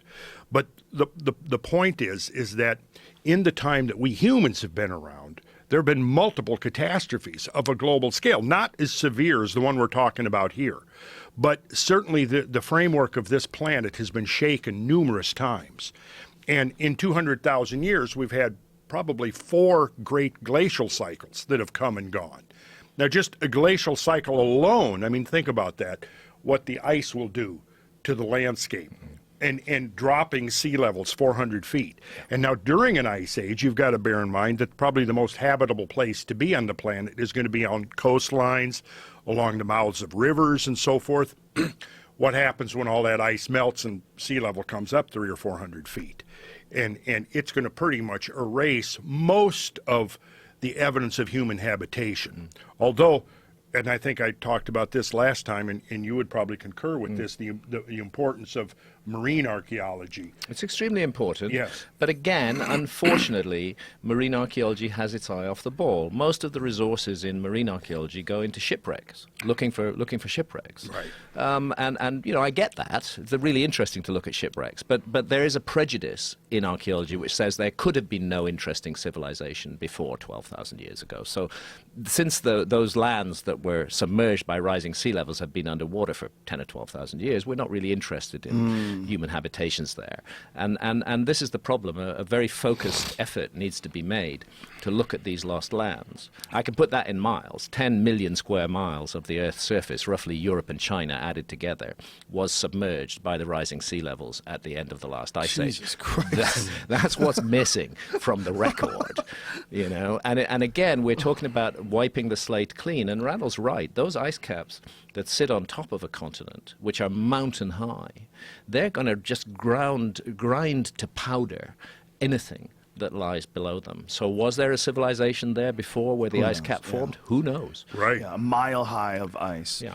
Or Just even more than like that in some cases. Over central Canada, it might have been as much as 2 miles. 2 miles, 2 of miles of ice, ice. just pushing across the ground like an eraser. Exactly. Just Exactly. wiping and everything crushing the surface of the ground down. I think in our discussions of Atlantis, we covered that a little bit. Crushing the surface of the land down by perhaps a couple of thousand feet. Isostatic depression. You remember the geology lesson I gave you last time? Yes. About isostatic depression, and we Yes. discussed how at this very moment your ass is demonstrating an important geological phenomena of isostatic depression sitting on that cushion that you're sitting on. And if you were to stand up, what happens when you stand up? The cushion comes back up, doesn't it? It's exactly what happens, and you can almost picture the planet breathing in effect. The ice is released from the continental surface. The continental surface begins to rebound. The weight is transferred back into the ocean basins, and there has to be what's called rheology, which is the study of the distribution of the inner mass of the Earth, requires that there be compensation. So if in one area of the surface the land is rising, somewhere else it has to be subsiding. And the obvious place would be that as you transfer the weight from the continent back into the ocean basins, that the ocean basins are going to subside. And this brings us, to the whole question of the scientific veracity of a sunken landmass. I think you have an interesting point on the Azores in this sense, because there you have this massive, it's like a seesaw. There you have this massive weight pressing down on the North American continent, and suddenly it's lifted. That massive weight pushed down North America, but it lifted up other areas, the other end of the seesaw. Then the weight comes off. this end goes up and the other end goes down. Yes. And suddenly you get the possibility of the submergence of a landmass. It just falls under the sea because of this. And there is actually considerable empirical evidence suggesting that there was massive post-glacial subsidence along the mid-Atlantic ridge. Which is where the Azores are. Yeah. Yeah. And which is pretty much where Plato, Said Atlantis was. yeah. Wasn't there some discovery of some concentric circles that were submerged somewhere near Spain that they considered to be a possibility? Yeah, that's of off Atlantis? Cadiz. I don't think Is it that is. near Spain? Yeah, it's. I think it's much more recent. Okay. Much more recent than the information we're looking at. So it's just another yeah, port that was submerged. That was submerged. There can be a lot of reasons why this happens. Actually, it's happening in the UK where I'm from, because the ice sheets in the UK were on the north of the UK over Scotland, and they were pressing Scotland down, and they caused the southern part of England to rise up. Then when you take those ice sheets off, the southern part starts to go down. So that's places like the Isle of Wight in the English Channel. They're sinking beneath the sea because of this. Still, the effect of that rebound is happening today. That's called the glacial forebulge, where outside the glaciers, the land is pushed up. You know, this speaks to how people have a hard time accepting some of this new information. I have a friend who's a scientist, and the last time you were on, she said to me, "Did you have a climate denier on your show?" A climate change denier? And I said, "He's definitely not denying it." No, no. Yeah. But some people, that's all they hear. When you bring forth a non-mainstream point of view or a controversial perspective, Yeah. instead of considering the possibility, it almost immediately gets dismissed as Well, this climate being change something thing is that's another ideological struggle. Yeah, sure, climate change is taking place, but what are the causes for this? You know, are we so sure that it's all caused by human beings? I would say there's very good reason for humanity to clean up our act Absolutely. in lots of Yes. ways, Yeah. regardless of the issue of climate change. We're 100%. we're abusing Mother Earth. We're living upon this planet like parasites and destroying it. We thoughtlessly create these gigantic pools of pollution. We're crazy enough, insane enough to actually invent nuclear weapons and, you know, Detonate long them. periods of detonate the bloody Yeah. things. You know, there's lots about our behavior that we need to fix because it's right to fix it. Philosophically right. We should not behave that way. We should not behave that way to one another. We should not behave that way to planet Earth. But to say that we need to fix our behavior because of global warming, that's an ideological argument. And that argument remains to be properly tested. Yes, global warming is occurring, but are we the cause of it, or is something else, some grander scale cosmic effect involved in this? We talked about that considerably, and I noticed in a lot of the comments from our last discussion, most of the critical comments were people, you know, not liking the idea that I had questioned the dogma of global warming. But there are some facts that you can't escape. You know, the global warming began 200 years ago. And we see that the glaciers from the Little Ice Age began to shrink back in the early 19th century. Before there was, you know, a century before there was any significant human contribution of CO2 to the atmosphere. So something was driving that warming that began. And it's important to realize that the Little Ice Age was probably the coldest period since the end of the Great Ice Age. In fact, the data overwhelmingly supports that, and that the glaciers grew to their largest extent around the planet in 10,000 years. So when we're talking about glacier recession, it's important to understand what the baseline is. Our baseline in this case is the biggest the glaciers have been in 10,000 years.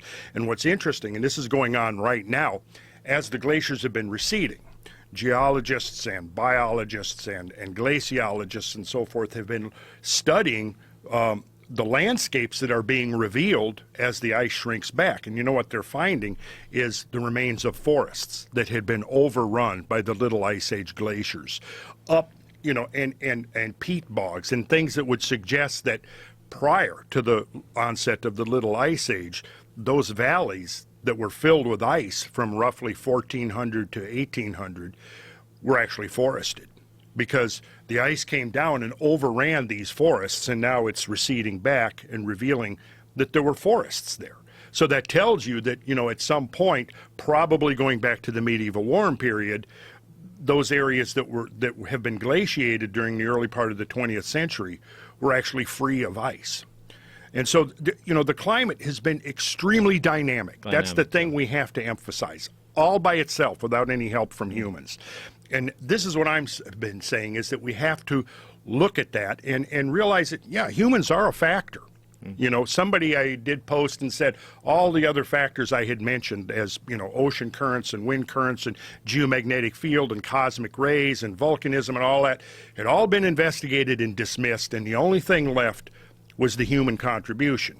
But, you know, to me, that's really, we're putting all our eggs in that basket, and that could turn out to be very dangerous, because we're so focused now on our own contribution that we might be overlooking the fact that there have been natural factors driving climate change over and over and over again. I mean, because I still have not heard any consensus on what has caused the planet to first go into an ice age and come back out of an ice age. And I think that what Graham and I are talking about actually presents a possible solution to what could have brought this planet out of the ice age, something on a grand cosmic scale.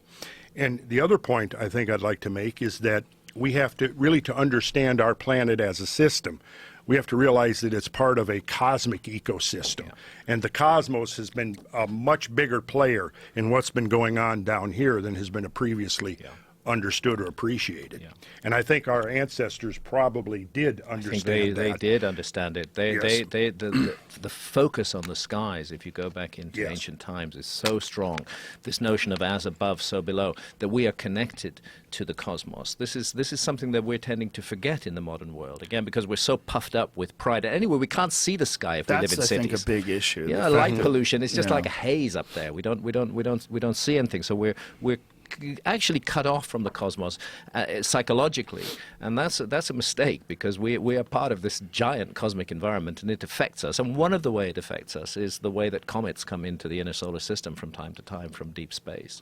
I was camping in Montana recently, and you know, when you're out at night and you look at that night sky and there's no light pollution, it's just a totally different perspective, isn't it? And it gives you a different sense of where you are in the universe, because we're so, and it's not necessarily our fault. It's almost like we've put up a curtain over the heavens and we can't see through the curtain because we've decided that we like light and we like traffic lights and, you know, building lights and all this jazz, and we don't realize until we're out in the woods or in the wild, until you're in the wilderness and there's no light pollution, you really don't realize what we're missing and what we're sacrificing in order to have these lights. Definitely. The view of the heavens, it's psychedelic in a way. You bet. Because it makes you feel like, oh my God, we're really flying through space. Yeah. And nice that Mother Nature has provided us with those plants that really help us to appreciate it from time to time. I try to go every year to the Keck Observatory on the Big Island. I try to schedule my holidays as much as possible around the time where there's no moon,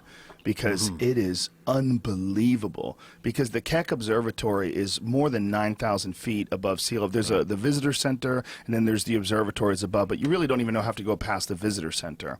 But they're, the way they have it set up, they have these special street lights all throughout the Big Island with diffused lighting, so it doesn't interfere, it doesn't give you light pollution. And when you're up there, you go through the clouds, and the view is insane. I've never been. It doesn't even look real. Yeah. It doesn't even look real. Like, you see all the stars, you're like, this can't be real. How could this be up there every day and we don't see it? Yeah. But what we've done is create all this incredible stuff, these streets and buildings and laptops and cell phones, and in doing so, we've robbed ourselves of a perspective. Yeah, and it's weird because, you know, we have this technology that enables us to go around the whole world and even go out into outer space. But actually, in a way, it's narrowed our focus. We focus in on the technology and its products, and we forget about the majestic cosmic and Earth environment in which we live. How sacred it is, how beautiful it is, how meaningful it is to all of us. And that was the image that our ancestors always had. Always. And that's probably why they concentrated on it so much. Yeah. And the things that happened up there were evident to them. I mean, because these days, how many people see meteors? Living in an urban environment, you never see that hardly, unless it's really spectacular. But you go out, like you said, in Montana, or one of my favorite places to go out into high desert country. And there you really, it's the stars, almost you can reach out and touch them, you know. I think that one of the most important things that we could do for future generations is part of our educational curriculum for young people is get them out of the cities, into nature, into the tremendous, where they can actually see the sky. Because, I mean, living in Atlanta, I'll talk to people, even grown-up people that have no clue. Have no clue. They couldn't find the North Star. They couldn't find the plane of the ecliptic if their life depended on it.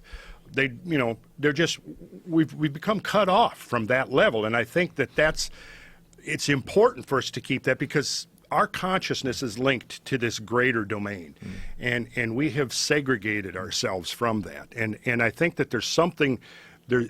Amazingly, it's a grounding experience when you get out and you begin to see the sky, and you can actually, begin to figure out and identify the constellations. To know where the planets are, to look in the sky. And it's really good mental exercise. It is something worth anybody doing. Get to grips with all that up there, as the ancients did. It gets your mind working, and it may even have been used deliberately for that purpose in ancient times, as a kind of initiation system. If you can get this, then you move on to the next level. That's the kind of idea. Well, it was a critical part of education, where it's very rarely even discussed today. Astronomy Rarely discussed is today. so. Right. And look again at the ideology. So, for example, if you talk about astrology to any mainstream scientist, they're going to laugh in your face. Right. They're going to say pseudoscience, because they're so locked into this Earth-centered perspective which convinces them that the cosmos does have no effect on us. So how can changing patterns of the stars, which zodiacal constellation is sitting behind the sun at a particular time, how can that affect us? How can when we were born affect us? I don't think we should throw that baby out with the bathwater too fast. I think we're looking at an ancient science with astrology, and I think it's been heavily diluted and prostituted in the modern world. Debased, but if you go back to the antiquity, you go back to the real origins of this, and you start finding some very interesting information coming out.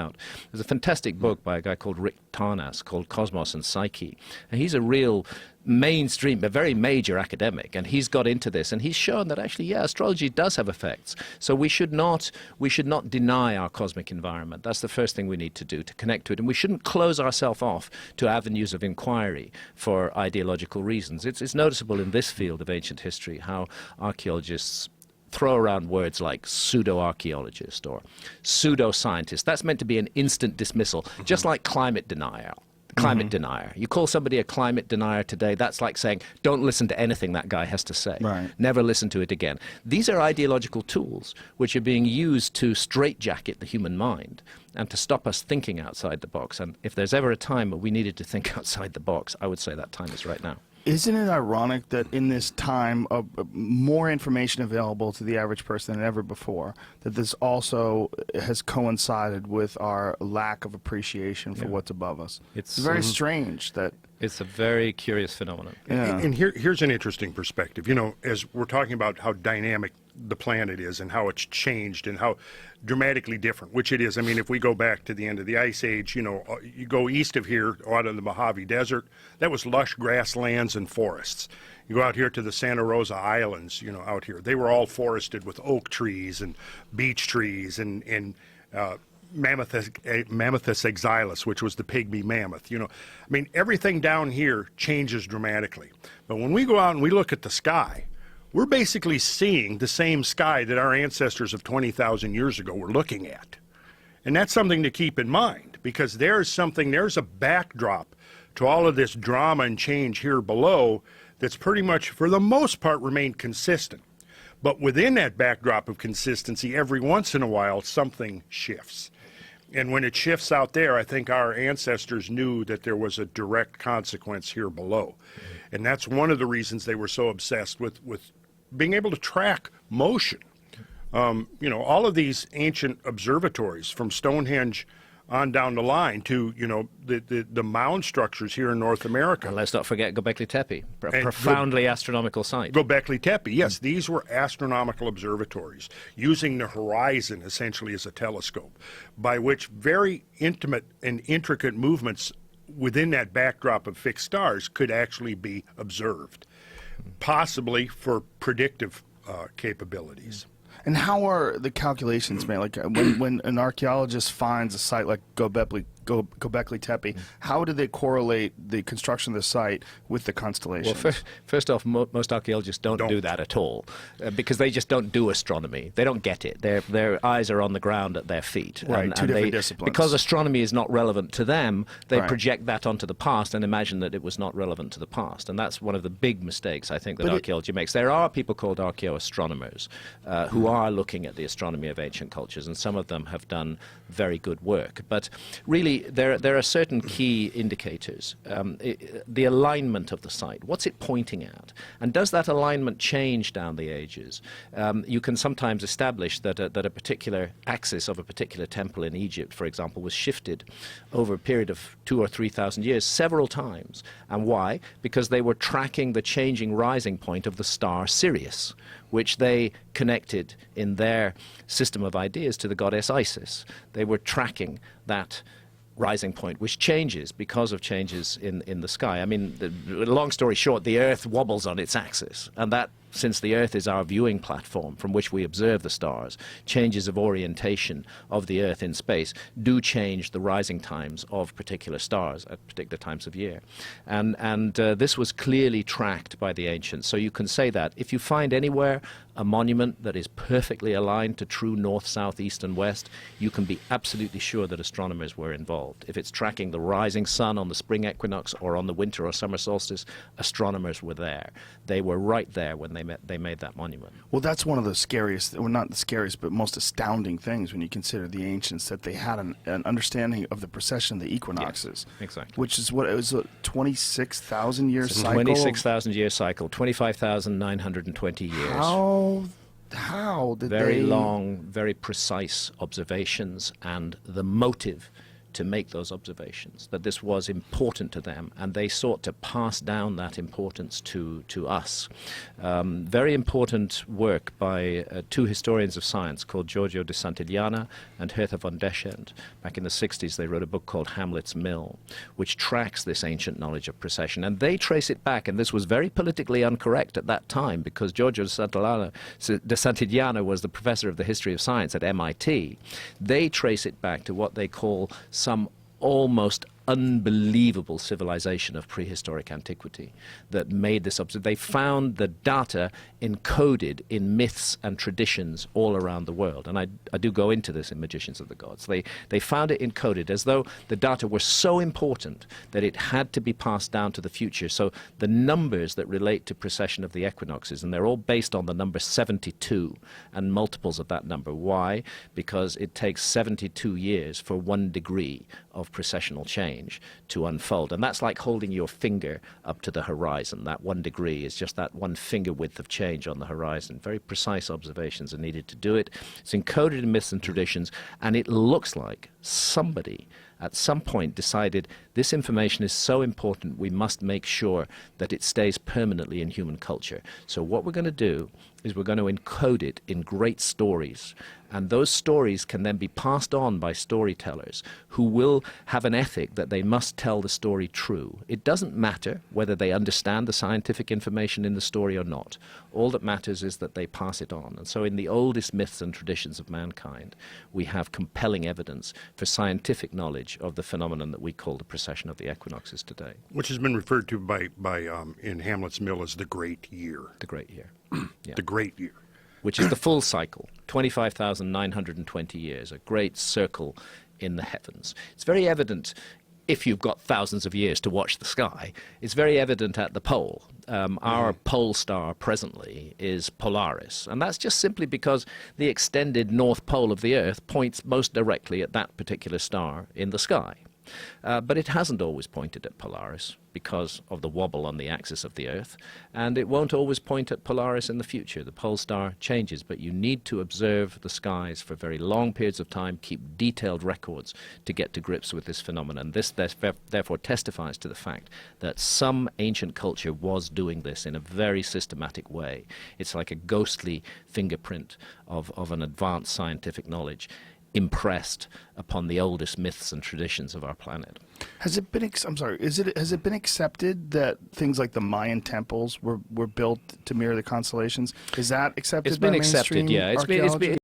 It is accepted because we know that the Maya were an astronomical culture, and it is accepted that they were building their temples in connection to the sky. And the whole phenomenon of the Mayan calendar, which we all heard a lot about in 2012, is another factor to take into account. The Mayan calendar, in my view, is another artifact of a lost civilization. This is that was handed down from a former people, perhaps to the Olmecs and then to the Maya who succeeded them. It's accepted, but the implications of it are not taken properly into account. Remember 21st of December 2012. There was all that fuss and nonsense about the end of the world happening then, and it didn't. But the Maya never said that. They said that the end of a great cycle happened then, which would ultimately transform the world. But what it was actually locked into, and I need to pay tribute to another researcher here, and his name is John Major Jenkins.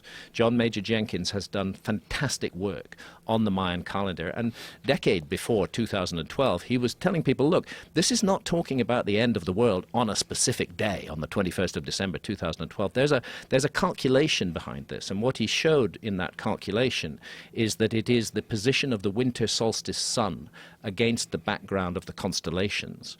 And what has been happening for the last 5,000 years because of precession is that the winter solstice sun, 21st of December, against the background of the constellations, has been gradually shifting towards alignment with the center of the galaxy. And that alignment happened on the 21st of December 2012, but it's not an instant, it's a window. And that window is about 80, roughly from 1960 to 2040. That was what was focused on in the Mayan calendar, a calendar that can predict eclipses of the moon 200,000 years into the future or 200,000 years into the past. Incredible, stunning accuracy, a better estimate of the length of the solar year than we use today in our modern calculations. Really? Yeah. Wow. High science encoded in that calendar. Why don't we just adopt the Mayan calendar? If it's better than what we have, I don't. Yeah, we're now living in the fifth age of the world, according to the Mayan For calendar. day-to-day Wow. use, Yeah. it may not have been that Yes, practical. it's probably not good for your iPhone. It wouldn't make a good app. I bet they have a Mayan calendar I bet they app. have a Mayan calendar app. I'm sure they do. Yeah. You can think of one half of a degree. Graham said 1 degree every 72 years, right? 1 degree within the great year is like 1 day out of the great year, right? So you could think of 72 years as basically being a human life. So an average human life is roughly like a day of the great year. That's one way, one perspective. That's interesting. Yeah, yeah. Now, what he said about the window is because you can't define the center of the galaxy with an exact, precise point. There's a diffuse area there, and every 72 years, the spring point is moving 1 degree, which is twice the diameter of a full moon. Full moon is a half a degree, right? Okay. And I think that possibly one of the importances of monitoring, because you can't really, you can't go out and look at the sun, and say, okay, here's the sun relative to this backdrop of this constellation. However, you can look at a full lunar eclipse, and then you will know that the sun is 180 degrees around. So by monitoring lunar eclipses, you can actually position the sun quite precisely and know where it is in the sky, because obviously you can't go out and look at the sun and see what stars it's related to. Right. But you during can, a lunar eclipse, Right. it's 180 degrees, almost precisely on the other side of the Earth from the sun. So Can I just jump please, in for a go second, for because I have an image here. I don't know if we can Go get back, it on. Tepe, Yeah, and it's this image on this side. It's a pillar richly carved, showing a. is that pillar 14? That's Is that what pillar it is? 43, 43. in enclosure D. Now, I'm not going to go into it in detail now. I've seen that online, but Jamie will find images online. I just want to make the point, and I go into this in this book, Magicians of the Gods, that appears to be a diagram of the sky at the winter solstice in our epoch. The round dot above the vulture's wing, the round circle, represents the sun. And what we're looking at is an ancient constellation diagram. The constellations that we call Sagittarius and Scorpio stand on either side of the galactic center of the dark rift at the heart of the Milky Way, which the Maya saw as the womb of cosmic rebirth. And it's precisely that image that is depicted there. I back it up chapter and verse in the book. You'll just have to take my word for it. Is that why we see the scorpion below? Yeah, there's an ancient memory that there should be a scorpion in that area of the sky, and it's impressed here on this pillar. And what are the other constellation clues? Well, the up on the right, you'll see, first of all, see the vulture with its wings outstretched and the sun over the wing. Then go right of there, you'll see a bird. That small bird is actually the head of our constellation of Scorpio. The tail of our constellation of Scorpio overlaps the scorpion underneath the pillar. But go above the small bird, and you'll see a serpent there, a snake, and beside it another bird. That looks like a penis. Those represent, we call those yours maybe. We call those constellations today Ophiuchus, the serpent holder, which is represented by the bird there, and we call the serpent constellation Serpens. Other constellations are also involved. This is spooky and eerie, because it appears there's overwhelming evidence that the people who made Göbekli Tepe had a profound knowledge of precession, and it appears that they deliberately sent forward into time in this time capsule a picture of the sky in our age, and that is a staggering possibility that I investigate. I don't understand how it's in our age. Well, it's only at the winter solstice in our age that the sun sits over the center of the galaxy. The winter solstice, in the area that the ancient Maya called the cosmic womb. There's a dark rift in the Milky Way at that point, and they saw that as the cosmic womb. So it symbolizes a moment of rebirth. And the evidence is that they'd been tracking the movement of the sun on the winter solstice, which is also the end of the year and the rebirth of the new year. They'd been tracking it to the point where they could project forward and they could envisage the sky in our epoch today. The Maya could do that, and what I'm suggesting is that's done at Göbekli Tepe as well. Wow, it's very hard for me to interpret this. I'm seeing the vulture playing basketball, trying to get away from the scorpion, and there's a penis trying to attack him. Yeah, and I'm not exactly sure. No, the photograph alone, that's just the heart of the mystery. Right. You have to get into the logic of it and compare it with the existing constellations, and I've tried to do that. Well, it's also fascinating that all of these images were carved in 3D relief. So instead of being, what that means is instead of being drawn like into, like, you know, people think about like wet cement, you can draw your name in wet cement. Instead of that, what they've done is they've removed everything around it to create these images, which is a much more sophisticated way. This is what's called high relief. Interestingly, you can see at the top of the pillar there are three things that look like handbags. That symbol crops up all over the world. It crops up in Mexico, it crops up in Mesopotamia, it crops up in India, everywhere. And again, I think we're looking at symbolism that goes back to a very remote period, which we know is at least as old as 11,000 years. Maybe what they're trying to say is that shopping will be the end of us all. I think those bags held their stash. Really? And I'm half serious, because this is another issue that is ignored by the mainstream, is the use of psychedelics in ancient civilizations was fundamental to the quality of those civilizations. And this is another area we're in ideological denial about, because the powers that be in our society don't like psychedelics. They don't want ancient cultures to have liked them either, and they just ignore the evidence for that. I think it's one of the main points of view that when you don't consider them, it makes me really reluctant to listen to a lot of the other things you have to say, because it's undeniable the impact those things have on human consciousness. Undeniable. And it's also undeniable that many, many, many civilizations use them as a part of their spiritual rituals. And the fact that this is not thought of as an important aspect of our history, when all it means to me is the people that are talking about it haven't experienced them. Exactly, that's the problem. That's the only, the archaeologists who are entrusted with interpreting our past to us, unfortunately, most of them have never taken a psychedelic in their life, You just so they wanna don't know grab what the them experience. and go, look, I just need 15 minutes of your time. And One DMT trip, exactly. 15 minutes, and the whole thing will be so much clearer to So you. much clearer. Exactly. I think it's an important experience for archaeologists to have because it was a universal experience in the ancient world.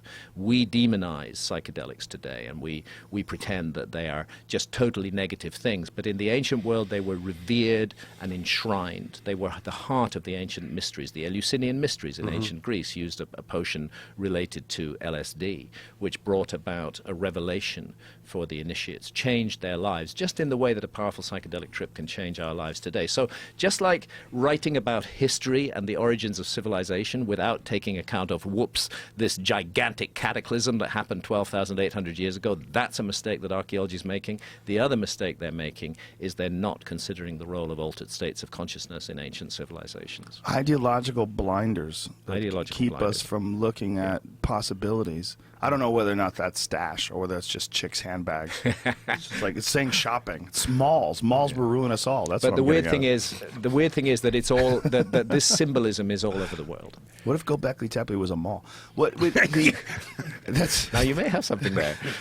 the symbolism of these purses. Yeah, This- yeah, it's found all over Really? the world. For example, we'd have to find an image, but there's the earliest image of the figure known as Quetzalcoatl in Mexico survives from the Olmec area of the Gulf of Mexico, and it was found at a site called La Venta, along with a lot of other buried stone artifacts. And it shows a man sitting within the coils of a serpent, and that serpent has a crest on its head, because that's what Quetzalcoatl means. It means a feathered serpent. And that man is holding one of those bags, just the same as the... Really? Yeah. Whoa. And, Oh, the Sumerian fish man. the Oannes, Yeah. the Uanadapa, the originator of civilization in Sumer, ancient Sumer, according to their mythology, he's always depicted holding one of these bags as well. So I find myself wondering, are we looking at the symbolism of some ancient brotherhood, who passed around the world seeding civilizations, and that this was the equivalent of their Masonic handshake or something. This was their badge of recognition, this bag that they carried. Well, it's just speculation, right? It's pure fun, speculation. It's interesting. It's pure speculation. But so because of the fact that they've accepted that the Mayan temples are aligned with the constellations, have they decided to look at other archaeological discoveries in the same light, or is this something as that's I being say, resisted? there is a specialized subdivision of archaeology which is called archaeoastronomers. An accepted subdivision. It's an accepted subdivision. These are archaeologists who've been trained in astronomy, but they've also been trained in the fundamental dogmas of the discipline of archaeology, which is that there can be no lost civilization, that archaeology has already told pretty much the full story of humanity, and that all that awaits is to fill in the details. This is the dogma of archaeology that is taken in from the moment that somebody decides to become an archaeologist, part of the training. And actually, if you try and go against that dogma as a mainstream archaeologist, you can kiss goodbye to your career.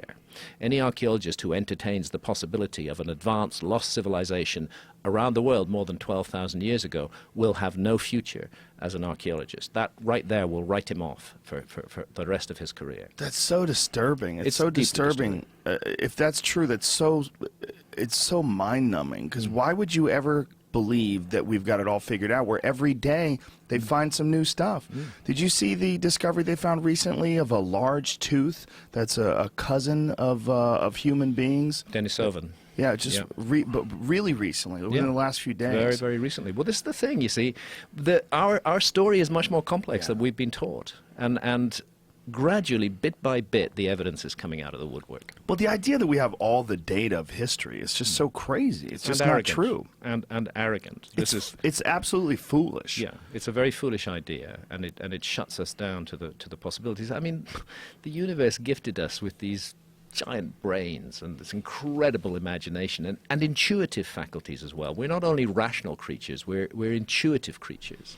And all of these faculties should be applied to understanding the mystery of who and what we are. And I think that's one of the mistakes of modern science, is this just chopped out one bit, the kind of alert problem-solving bit, the rational reason, the use of reason and logic, and it's chopped out all the rest, the capacity of humanity to dream, to learn information in dream, to learn true knowledge in dream was revered in the ancient world and just ridiculed today. You want to insult somebody, call him a dreamer, you know. Things have changed so much. Well, it seems like back then there was so much less information, and now there's so much information. To call someone a dreamer means that you're thinking of nonsense when you should be trying to acquire all the information that we've already discovered, that we've already accumulated. Exactly. That's exactly what it's about. And again, it's ideology. It's saying that there is nothing of value in dreams. How do we know that? Ancient world felt that there was useful knowledge to be got from dreams, not all dreams. It's in Homer, actually, that he speaks of the gate of ivory and the gate of horn. Some dreams come through the gate of ivory. They're just pleasant fictions, or maybe unpleasant ones, nightmares. Ignore them. They're not important, but others are true tellings, and they come through the gate of horn. And this was a recognized factor in the ancient world. We've dismissed it today. It's regarded as pseudoscience. It's regarded as nonsense. Again, that label is constantly applied to anything archaeologists don't like. Pseudoscience.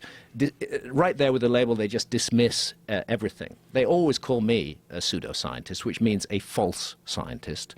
And I find that bizarre, because I'm not a scientist at all. I've never claimed to be a scientist. I don't want to be a scientist. I'm a writer. I'm a journalist. I synthesize material across a broad range of disciplines. So how can I be a false scientist, since I've never claimed to be one? But the word is used as a bludgeon or a club to beat an enemy over the head and ensure that nobody listens to what that enemy says. Yeah, it's a sort of a bulletproof pejorative. You know, you throw that out there and you're immediately dismissed. Yeah. But it's got to be satisfying to you, going from that original book, which I became absolutely fascinated by, Fingerprints of the Gods, to slowly but surely, over time, more and more evidence being discovered in mainstream science and archaeology that affirms all these suspicions. Yeah. And then attached to what Randall has been studying his whole life, it really, the whole thing just sort of unfolds in front of your eyes.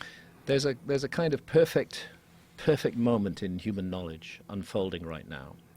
We now have the knowledge of this giant cataclysm that happened 12,800 years ago, which has just not been taken into account at all up to now. And at the same time, and it's almost eerie, archaeological sites are popping up all around the world that cannot be explained by the previous model of history. Now, with all of this information that you've shown so far, the layer that shows the massive burning of the forest, the impact craters that we found, the nuclear glass, the micro diamonds, all this evidence, the immediate shift of the climate, the mass extinction of a huge percentage of the large mammals, is the impact period, is that considered in mainstream science? Not or yet. Have they it's considered in mainstream science because it's mainstream scientists who've presented the evidence. As all I said, the data that you've accumulated and correspondence. It all comes from mainstream science, published in the absolute leading scientific journals. But you're stitching it together. What nobody has done yet, I think I'm probably the first person to do it, is to take that evidence and consider its implications for the stories we tell ourselves about the origins of civilization. Very important story. Where did civilization come from? What is it? And that information has not been taken into account at all by archaeologists yet. I hope they will do so in the future. They need to play a very fast game of catch-up to catch up with the science on this and take it into account. But right now, it's not being taken into account at all. You will not find a single archaeological document which takes account of the cataclysm that happened between 12,800 and 11,600 years ago. Big part of the problem is specialization in science, I think. So you've got, paleontologists looking at the extinction events. You've got, marine geologists looking at sea level rise. You've got glaciologists looking at how the glaciers disappeared. And we're in a position now where we need to begin synthesizing all of this. What's interesting to me, though, is that it almost falls on the shoulders of the mavericks, the synthesizers. And that's kind of really... Right now, there's so much specialization in science that the next phase of it, I think, is beginning to integrate it, to create a coherent model of our past. Because a lot of, like Graham is saying, a lot of the mainstream scientists have this information, right? If we look at this graph right here, and you see how this compares with the graphs we just saw of the climate changes and the ocean level rise, this is a, as it says, late Pleistocene mortality graph. And this is basically looking at radiocarbon dated fossilized remains of the extinct mammals. And if you look carefully, you'll see that within the range that we're talking about right in here, here's your 13,000 year spike right here. It's exactly Right the there. same time period, Yeah. and Yeah. exactly the same as the changing of the temperature, the rising Yes. of the sea levels, Yes. massive extinction event. Right, and there it is Wow. right there. Every one of these squares represents a fossilized remain. I think 360 or 70 specimens that have been dated. It seems insanely unlikely to me that this didn't correspond with an impact on human civilization. It's Of very, course. it's very clear that it It's did. insane. It Yeah. seems insane Yeah. that it's not like mainstream and consent. I mean, if this is all fact, and obviously it is, how is this not like? How's this is so glaring? First of something all, happened. it raises a horrible possibility for archaeology that they have been completely wrong about the origins of civilization. I mean, not just slightly wrong, but completely wrong, because they didn't take account of this. That's a horrible possibility, and it's much better to just try and get rid of the data. I'm not saying that it's a conspiracy by archaeologists. I'm saying it's human nature. If you're invested in a system of ideas, so powerfully invested in it that your own personality is connected to it, you just can't accept it. It's really hard to accept. Almost your generation has to die off before a new generation comes that will be prepared to. Just with old age. Yeah. I'm not threatening. No, I'm I know not what you threatening mean. an assault on, No, on the no, world of you're not. archaeology. No, you're not. But- I but- said ooh because it impact. I yeah. think you're right. Yeah, yeah. And that's, I think that's the problem, why it's not been taken. And Randall's right. The other problem is the intense specialization of our society. That's one of the strengths of our society. There's also one of the weaknesses of our society, that everybody is really good at one particular thing. That's the only way it all works out, That's because how no it all one could works out. possibly get all this work done. And it's all we're all interdependent upon one another, but there's not enough comparing notes across the disciplines. And I guess that's where my skills, such as they are, come in. That I've spent my whole life synthesizing data from many different fields, and that's what I'm doing here. It also, correct me if I'm wrong, but it seems like there's a part of the issue is there's no consequence to not considering this stuff. There's no consequence to just ignoring it. They ignore it. They teach what they've taught mainstream, and they still come out smelling like a rose, and everything looks great. Exactly, and they all keep their jobs. You know. Yes. They It's really don't almost- annoy their yeah. colleagues. It's almost the opposite of that, because to go here, they're actually, they're threatening their position. They're putting their position in danger. But I don't understand why they would be, because to me it seems like you would want to say, we have some exciting new data. So yeah. this is, well, now we have to reconsider what we already know. Yeah. We already know, about this part of the world, and this is, we already know about the Pleistocene era, we already know about all these different eras, but now we have this new data to consider, and here all it is. Yeah. They should be excited about it. They should be joyous that Yes. there's something here which really could change the whole picture. But that's not the case. It's radically opposed. Well, And- it makes your education look like shit. Yeah, I'm I afraid mean, it it's does. it's really unfortunate, but it really does. You see, this is an area that Randall and I happen to know a lot about. What I wonder is, in other areas that I don't know about, is this same phenomenon at work? The Right. kind of knowledge filter, which is Like- just shutting us off In from what discipline would that be? Or are you just speculating? social sciences, Right. any area of science, medicine, how things are to be done with medicine, how tumors are to be handled and dealt with. We have a dogma right now that it's chemotherapy and radiotherapy, and every other system is regarded as what? Pseudoscience, generally. But maybe that's a mistake, Maybe we should be considering the possibility of these alternative therapies. Maybe they're better than blasting somebody with highly radioactive material. Well, I certainly think there's some things that we don't know about the impact of nutrition and overall health and meditation and just the impact of stress and well-being and how it plays on health factors. And I think Exactly. we're going to learn all that. I mean, I think there's probably more discussion and more focus on that than there is on stuff like this. Sure, there is. Our personal health is important to all of us, and This is this is kind of a part of our personal health You too. bet it is, yeah. 'Cause it's a Yeah. part of our understanding of the who we very are and what we environment are that we and exist in. where we came from. Yeah, absolutely. Now, how long did you guys road trip together? It's about 2 weeks, wasn't it, Randall? Little shy of 2 weeks. And what did it entail? Did you guys make a video of it or anything? There was a lot of video Yeah. shot, and Beautiful. one of Randall's colleagues, Brad, who was with us, shot video along the way, and my wife Santa took photographs, and we've documented all of this very, very, very, very thoroughly. But it was an amazing road trip for me. It was the first time actually I've driven a great distance across the continental United States. I've always been in this city or that city and picking up an airplane and going here and there, but to actually drive across this incredible, majestic land. Was an enormous experience for me, and it filled me with a sense of just how huge America is. I live in this tiny island, Britain, but this giant, the open skies country that they call it in there. It was a great initiation into a beautiful part of North America and a mysterious part of North America.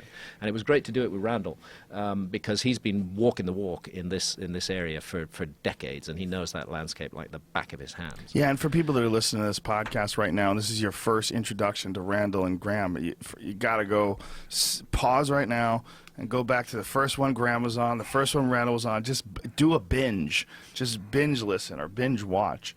What are we looking at here? Well, this is Graham trespassing. How dare you?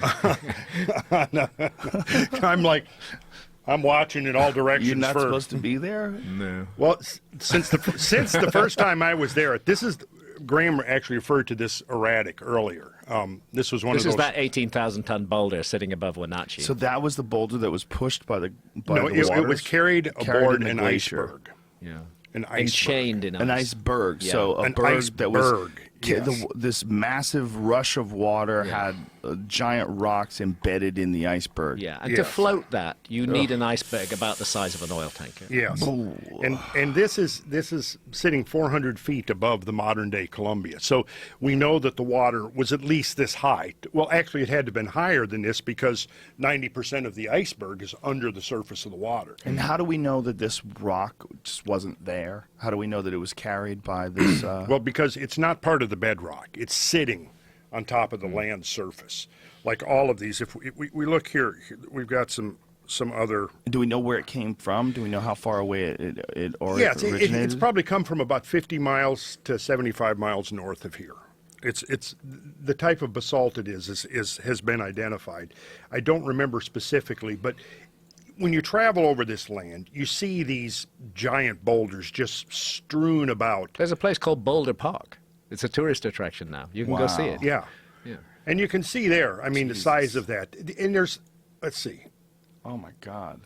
So they just stand out like out of nowhere. Yeah, and we know this had to have been transported aboard an iceberg for the simple reason that if it was carried within the glacier mass, like a typical glacier erratic, you wouldn't have those sharp square corners like that. A glacier erratic gets ground off. Right. And oftentimes, this thing was transported almost 200 miles from, its likely origin was Mount Robeson, and we didn't get to this one. Mm-hmm. But this is evidence that the flooding was much more extensive than just the Missoula flooding. Because this is, the Missoula flooding that we were looking at was on the west side of the North American continental divide. I should just jump in there and say that it isn't any longer controversial that there was gigantic flooding in the Pacific Northwest and indeed across the whole range just south of the ice cap. That is accepted now. But the very idea that there was flooding at all was hotly opposed for decades. There was a great American geologist called J. Harlan Bretz who was the first to document the fact that there had been colossal flooding in that area. And he lived in the 1900s, the 1920s. And because he suggested that there had been a cataclysm, of course, he was exiled by his colleagues. Eventually, his data prevailed, and he was awarded the Penrose Medal, the highest award of the geology in America, in 1976 when he was like 96 years old. That must have sucked for him. And he said then, he said, all my enemies are dead, so I have no one left to gloat over. That's what he said? Yes. Oh, my God. But it's so disturbing to me that it works like that. Yeah, it works like that. So they're but demonized. But what happened, you see, was Harlan Bretz was convinced from the beginning that he was dealing, and this is a very experienced field geologist, that he was dealing with a single humongous flood, which had risen and fallen within perhaps 2 weeks. That was his evidence on the ground, and he was attacked because people kept saying, well, where did the water come from? You know, what's the source of this water? And he said, that's not my problem. I'm showing you the clear, unmistakable evidence of flooding on the ground. Flooding happened. Somebody else go work out where the water came from. And this stuck the whole argument for the best part of 40 years until a compromise was reached, and that's the word that Randall used, Missoula. They said that this flooding was caused by outburst floods from a glacial lake that's referred to as Glacial Lake Missoula. And because the flooding is so extensive, it must have outburst 80 or 90 times to cause that flooding, which completely contradicts Harlan Bretz's view that it was a 2-week flood, one single event. But the compromise was accepted that the cause of the flooding was Glacial Lake Missoula. That is now going to have to be reviewed because of the comet evidence. If J. Harlan Bretz had the information we have today, he would have known instantly what caused that single humongous flood, and that was the liquidizing of a huge area of the North American ice cap instantly, and the floods that followed. It's so fascinating that the obsessions of a few people come together like this, and you can kind of piece these things together on a podcast. Randall, what is this crazy image you're showing us? Well, this is actually out of a 19th century text when before catastrophism had been completely exorcised from mainstream geology. And this was Louis Figuier, I think was his name, who speculated that the ice sheets over northwestern Europe had catastrophically melted down. And he had an illustration in his geology text which perfectly captures how these large erratics are actually being transported aboard these icebergs. And you can see the scale of the thing. And this is the kind of, you see whole forests are about to be washed away here. And this image, when the first time I saw it, I thought, well, here it is. This depicts the kind of field evidence that we've been looking at here. So that's why I've included this here, because it helps to visualize what we're talking about. We've got some this was a place that Graham and I visited here, which really spectacularly embodies this whole phenomenon. This is known as Dry Falls Cataract, and it's about 5 miles wide. And I'm going to show you ground photographs and a couple of aerial photographs of it, so you can kind of get the scale of the thing. Now, the great thing is anybody can go there. Yeah. This is on the land. It's ours to look at. We can all go and see this. It's an amazing trip to see it. You could go there, Joe. They would let you in there to see this. Where were you trespassing?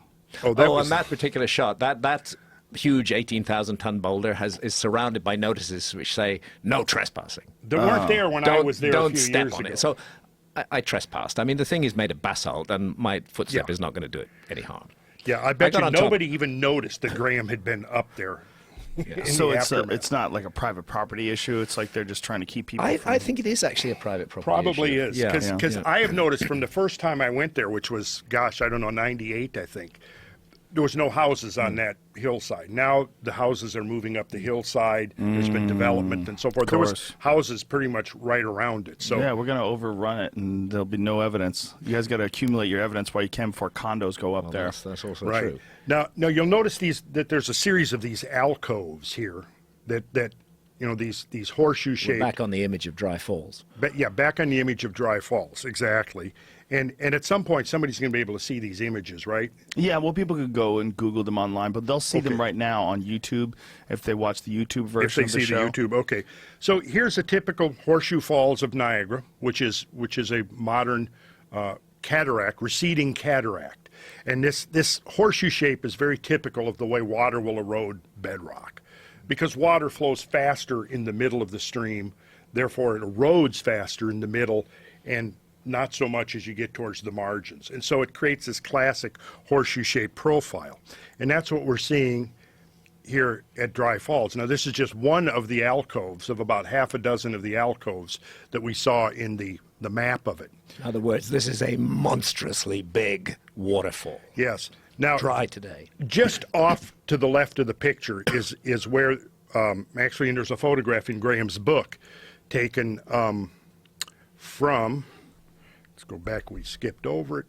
There it is. This is the viewpoint, and this is Horseshoe Falls of Niagara superimposed on Dry Falls, so you can get a sense of the scale. So Niagara Falls is a tiny, tiny little thing by comparison with this ancient fossilized waterfall, which dates back 12,800 years. Niagara Falls is the result of 12,000 or more years of work of the river. Dry Falls between Upper and Lower Grand Coulee in Washington State is the result of 2 weeks of flooding. What? Yeah.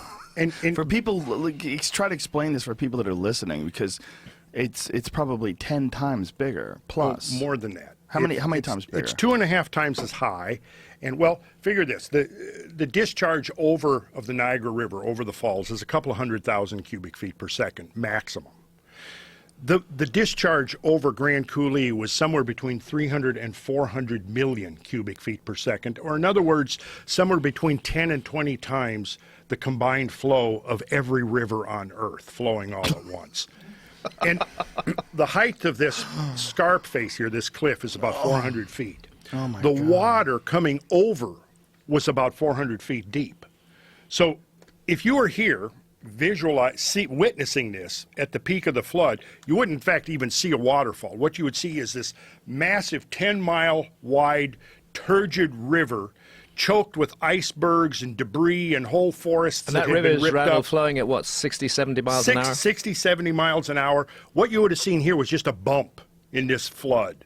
And then only at the latter stages of it would it actually have been a waterfall. As the water source was dissipating and as the water was declining, you would have the final stage of it being a waterfall, then eventually the waterfall stopped, and what you have today is this fossilized feature of this massive, and this is only one of about a half a dozen comparable sized cataracts. We didn't get to see Potholes or Frenchman Coulee next time, perhaps. So many others. I'd urge anybody listening to this, if you can do so, get up to Washington State and go visit Upper and Lower Grand Coulee. It's a stunning landscape. It's a great trip to make, and you can see the evidence on the ground. And, people don't know about it. We've got, like here, this is Utah. And what you see here is once you begin to understand the cataract formation and you understand the morphology of a cataract, you look at something like this, and what you're looking at is cataracts. Extinct cataracts out in Canyonlands, Utah. And they're massively scaled. But no geologists, see, here's the problem. Geologists haven't been focused on catastrophism. What they've been doing, they work for the government, they work for the oil companies. They're more interested in what's down below, the natural gas, the oil and That's where stuff. the money is. There's another Yeah. point. There's another point I'd like to add to that, Randall, as to Yeah. why geologists are not focused on catastrophes. Geology is a science, and science, in effect, defined itself as being different from religious superstition. So the notion of the Great Flood that we find in the Bible became a very discredited notion in science, and by association with that, any suggestion of a great cataclysm in the past was seen as superstitious behavior, to be shunned completely by the squeaky clean, shiny new sciences, who must never take that into account. So any geologist who dares to propose a cataclysmic episode is up against that right away, that his colleagues don't want to go there because they're afraid that they're going to be accused of buying into Noah's flood or whatever. That's so unfortunate. But it's true, and this is the problem. So there's catastrophism and uniformitarianism, and the prevailing dogma in geology is the uniformitarian dogma, which is basically to say the way we see things in the world today, that's how it's always been. It's That's never been exactly any it. change. So, Randall, what is the mainstream understanding of those formations? Like, when they look at those The Utah ones, for example. gigantic Utah, I have searched and I find nothing. they just don't explain it. They don't They explain just it. go, "Oh, look how pretty." Do you think Yeah. the flooding went as far south as Utah? Not directly glacial. I think what we're looking there has to be torrential rain. Right. Torrential- Which is another association of this impact. Yes. Picture this huge impacts on the ice cap an enormous amount of watery material is thrown up into the atmosphere. Not only water, but also mud. And you get this rain out, which comes down for a long period after that. And I'm not necessarily saying that all of that was stripped in one event, because the Pleistocene is basically 2.5 million years. I think 2.6 million is the latest dating of it.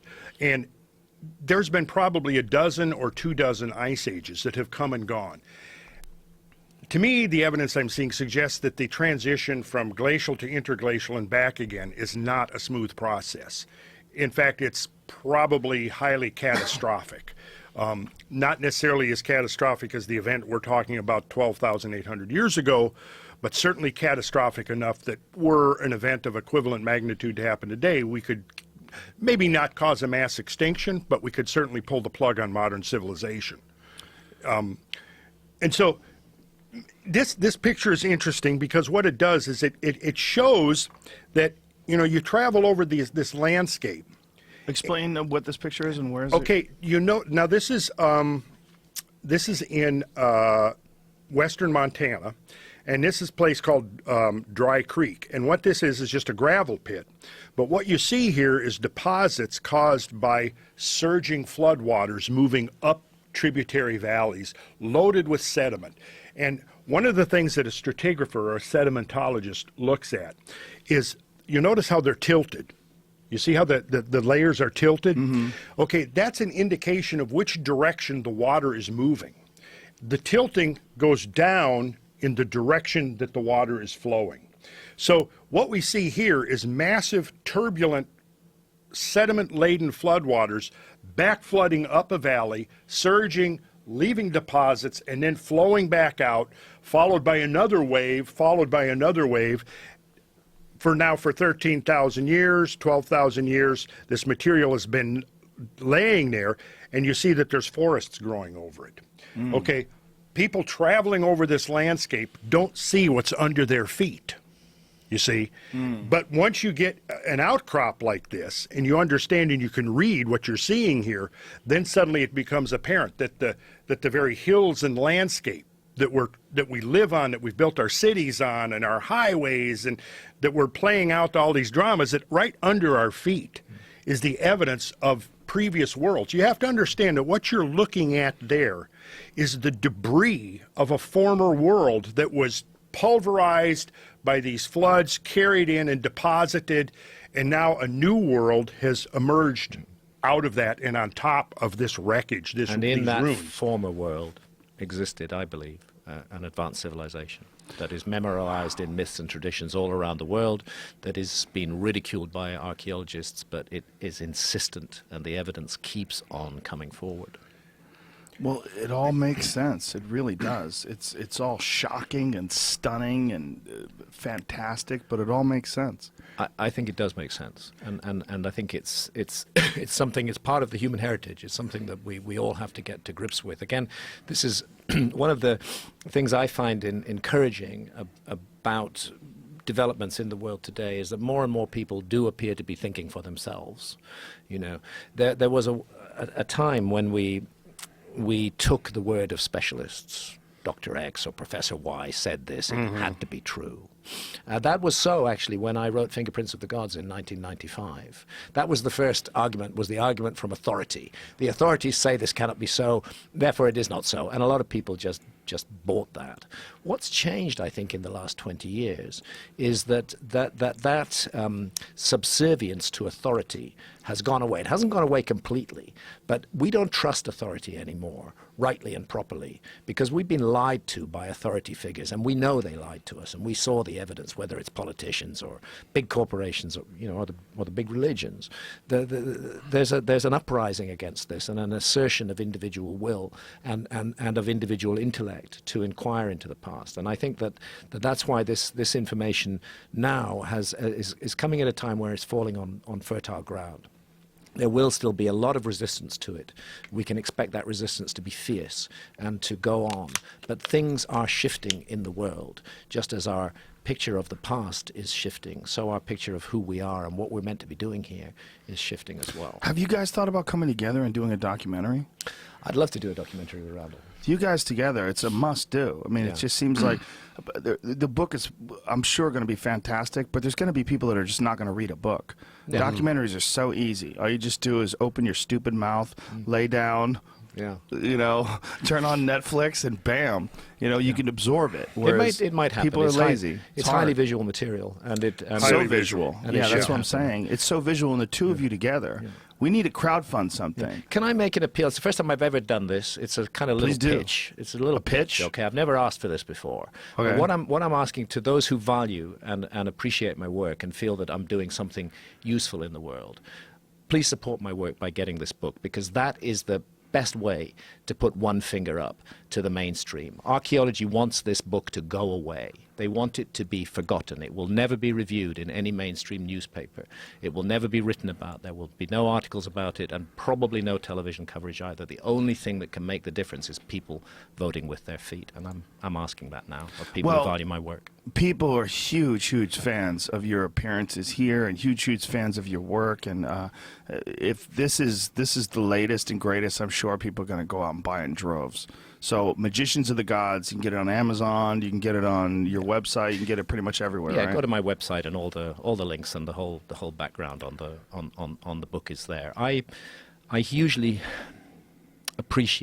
deeply appreciate the support that my readers have given me. I would be nothing without my readers. That's why every time I do an event, I sit there for 2 to 3 hours afterwards talking to people and signing books, because the readers are the most important people in my universe, and they're who give me strength. Without my readers, I'm literally nothing, and I value and appreciate them. And I'm on a journey across America now, and I'm speaking in many different cities, and the whole program is up on my website on the Talks and Events page. Well, we'll make sure we tweet that stuff and get that information out, and I'll get that information out for the entirety of the time you're here. Just let me know where Thank you're going to you, be, Joe. and I'll let everybody know I will. when you're going to be there. Since we're plugging, I'd like to plug. I've got this. What is that? Well, it's about a 4.5-hour presentation.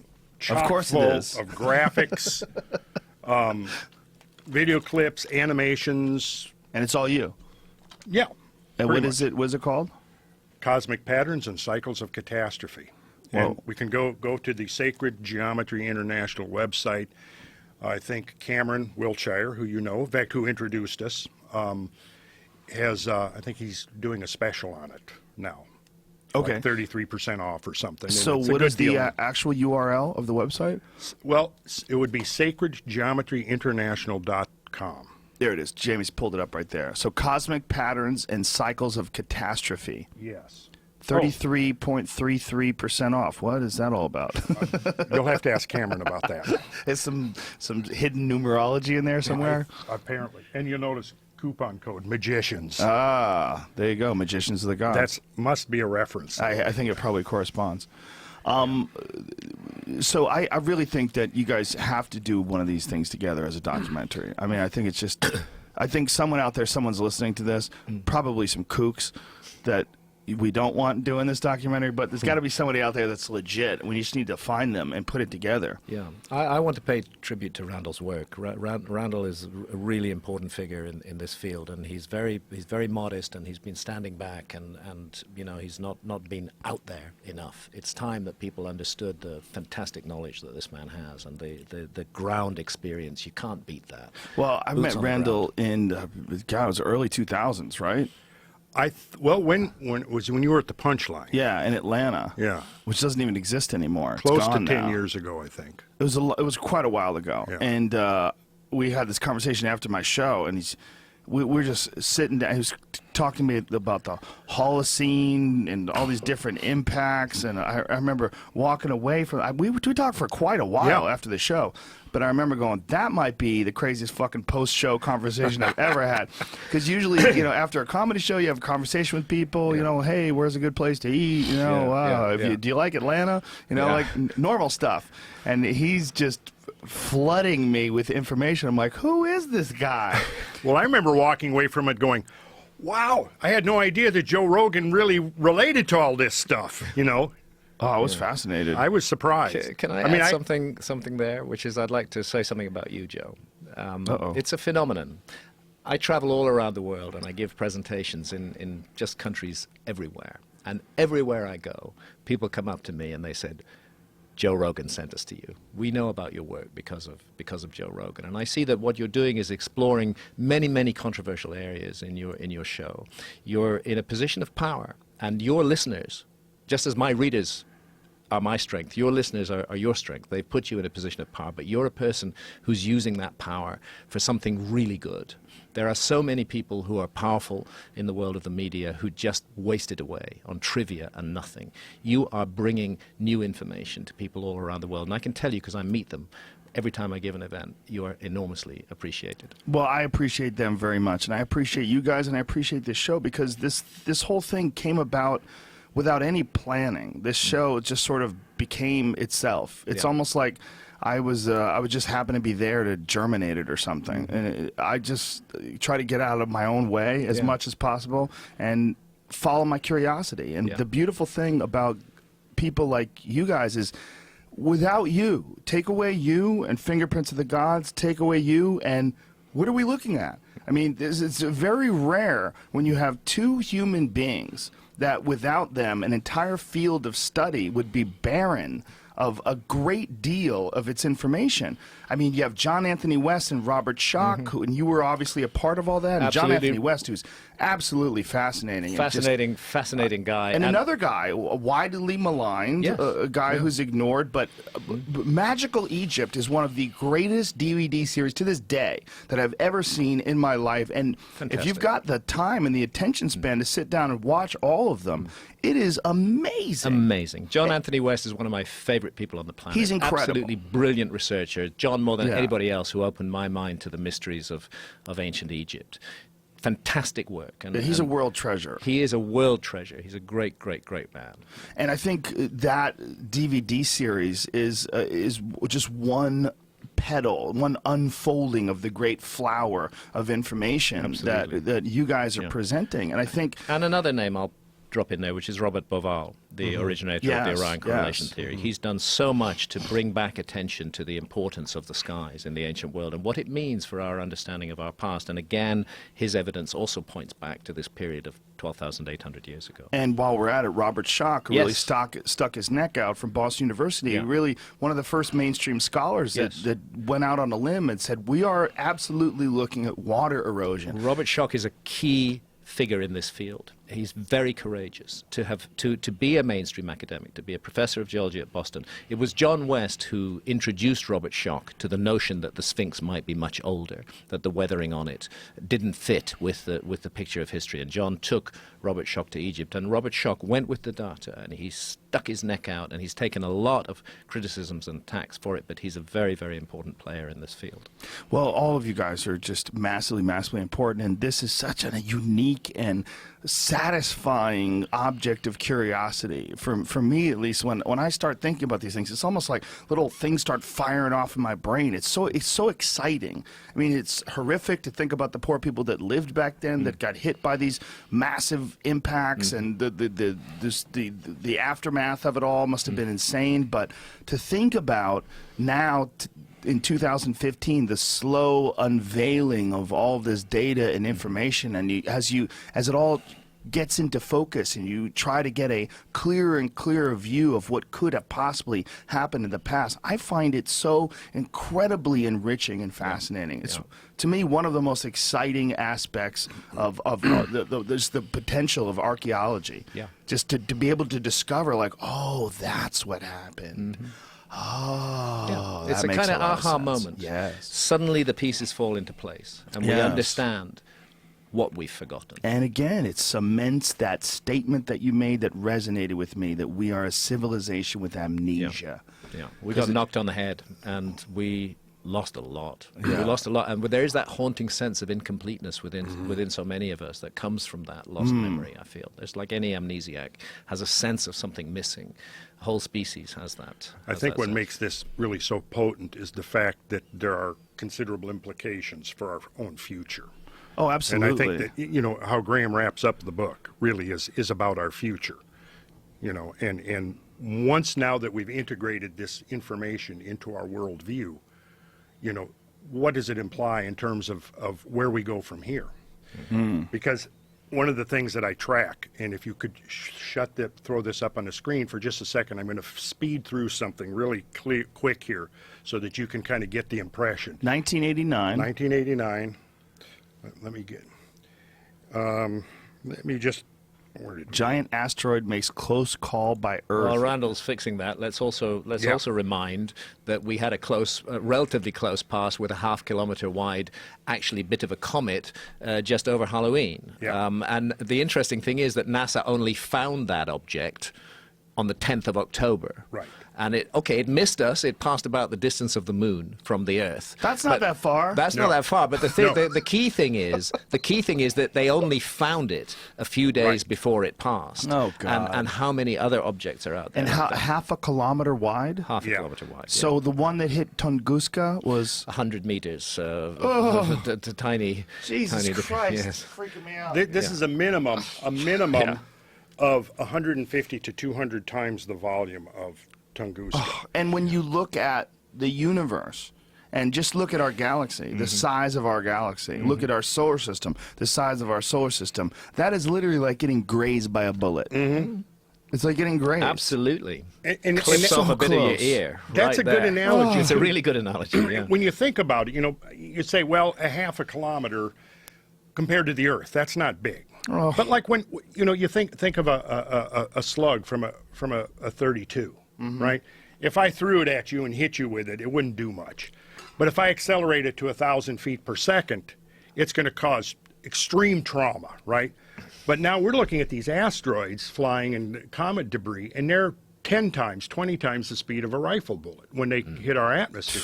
Like, 50, 60, 70,000 miles per hour. Yeah. And the kinetic punch of something like that is inconceivable. It's like Graham said. I mean, to talk about it, you'd have to take our entire nuclear arsenal of the peak of the Cold War, detonate it all at once, and even that would only be a fraction of the forces unleashed.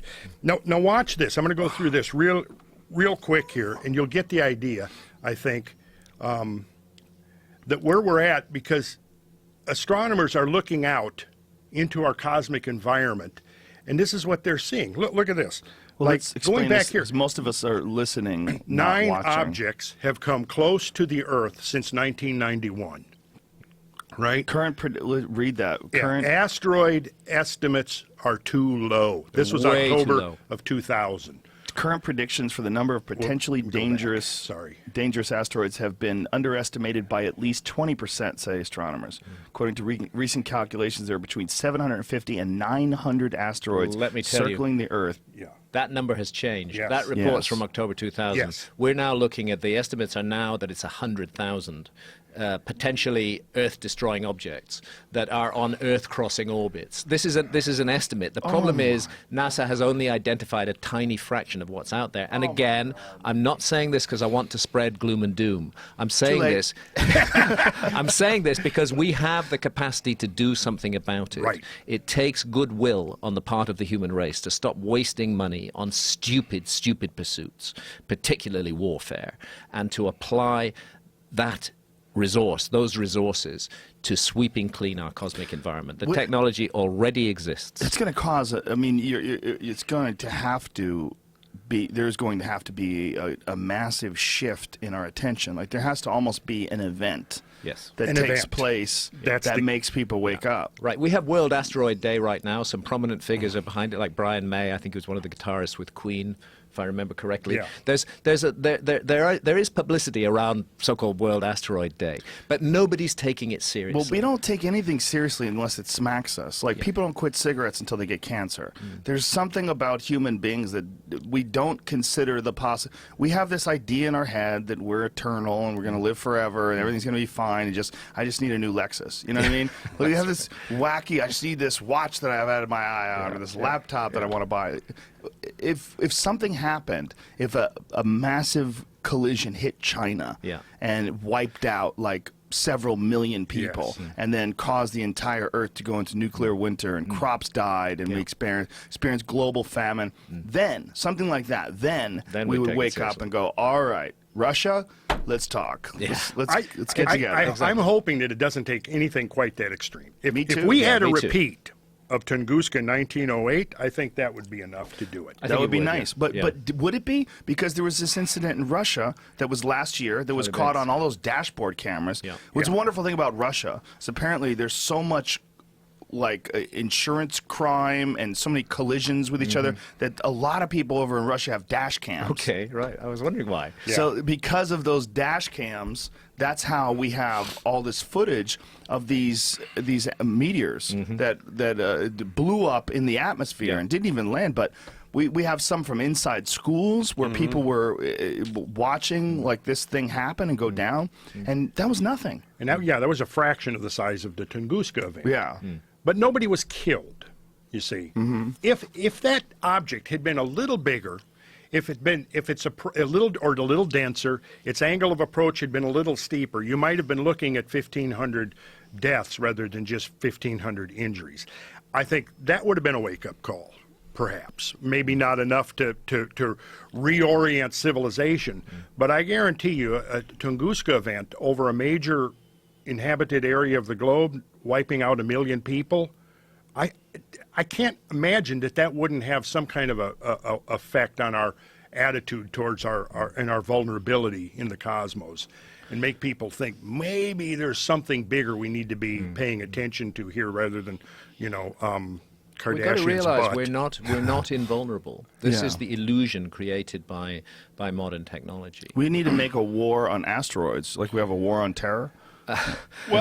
Congress just kind passed at least that would be a useful project. Yes. Is to actually do something that could benefit and serve the human race instead of long as it's multiplying profitable. fear and hatred. Well, see, that's the thing. These asteroids are actually extraordinary sources of resources, natural resources, platinum group metals and hydrocarbons and water and precious metals. All of these things that we're mining from the Earth now exist in those asteroids that are threatening the planet.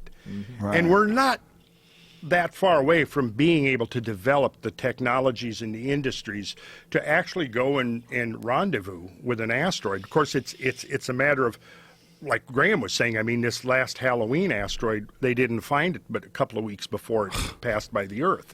So we need a lot more capability.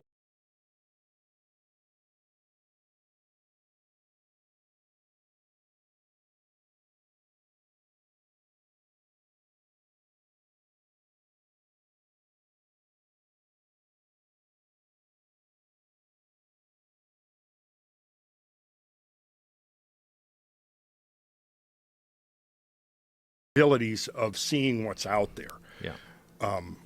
And we're developing that, but at a very slow pace. So there are practical suggestions that come out of all of this. This isn't just about the past, as Randall said. This is also about the future of the human race and what we do and how we live on this gorgeous planet that the universe gave us, and how we pay back for being given that opportunity.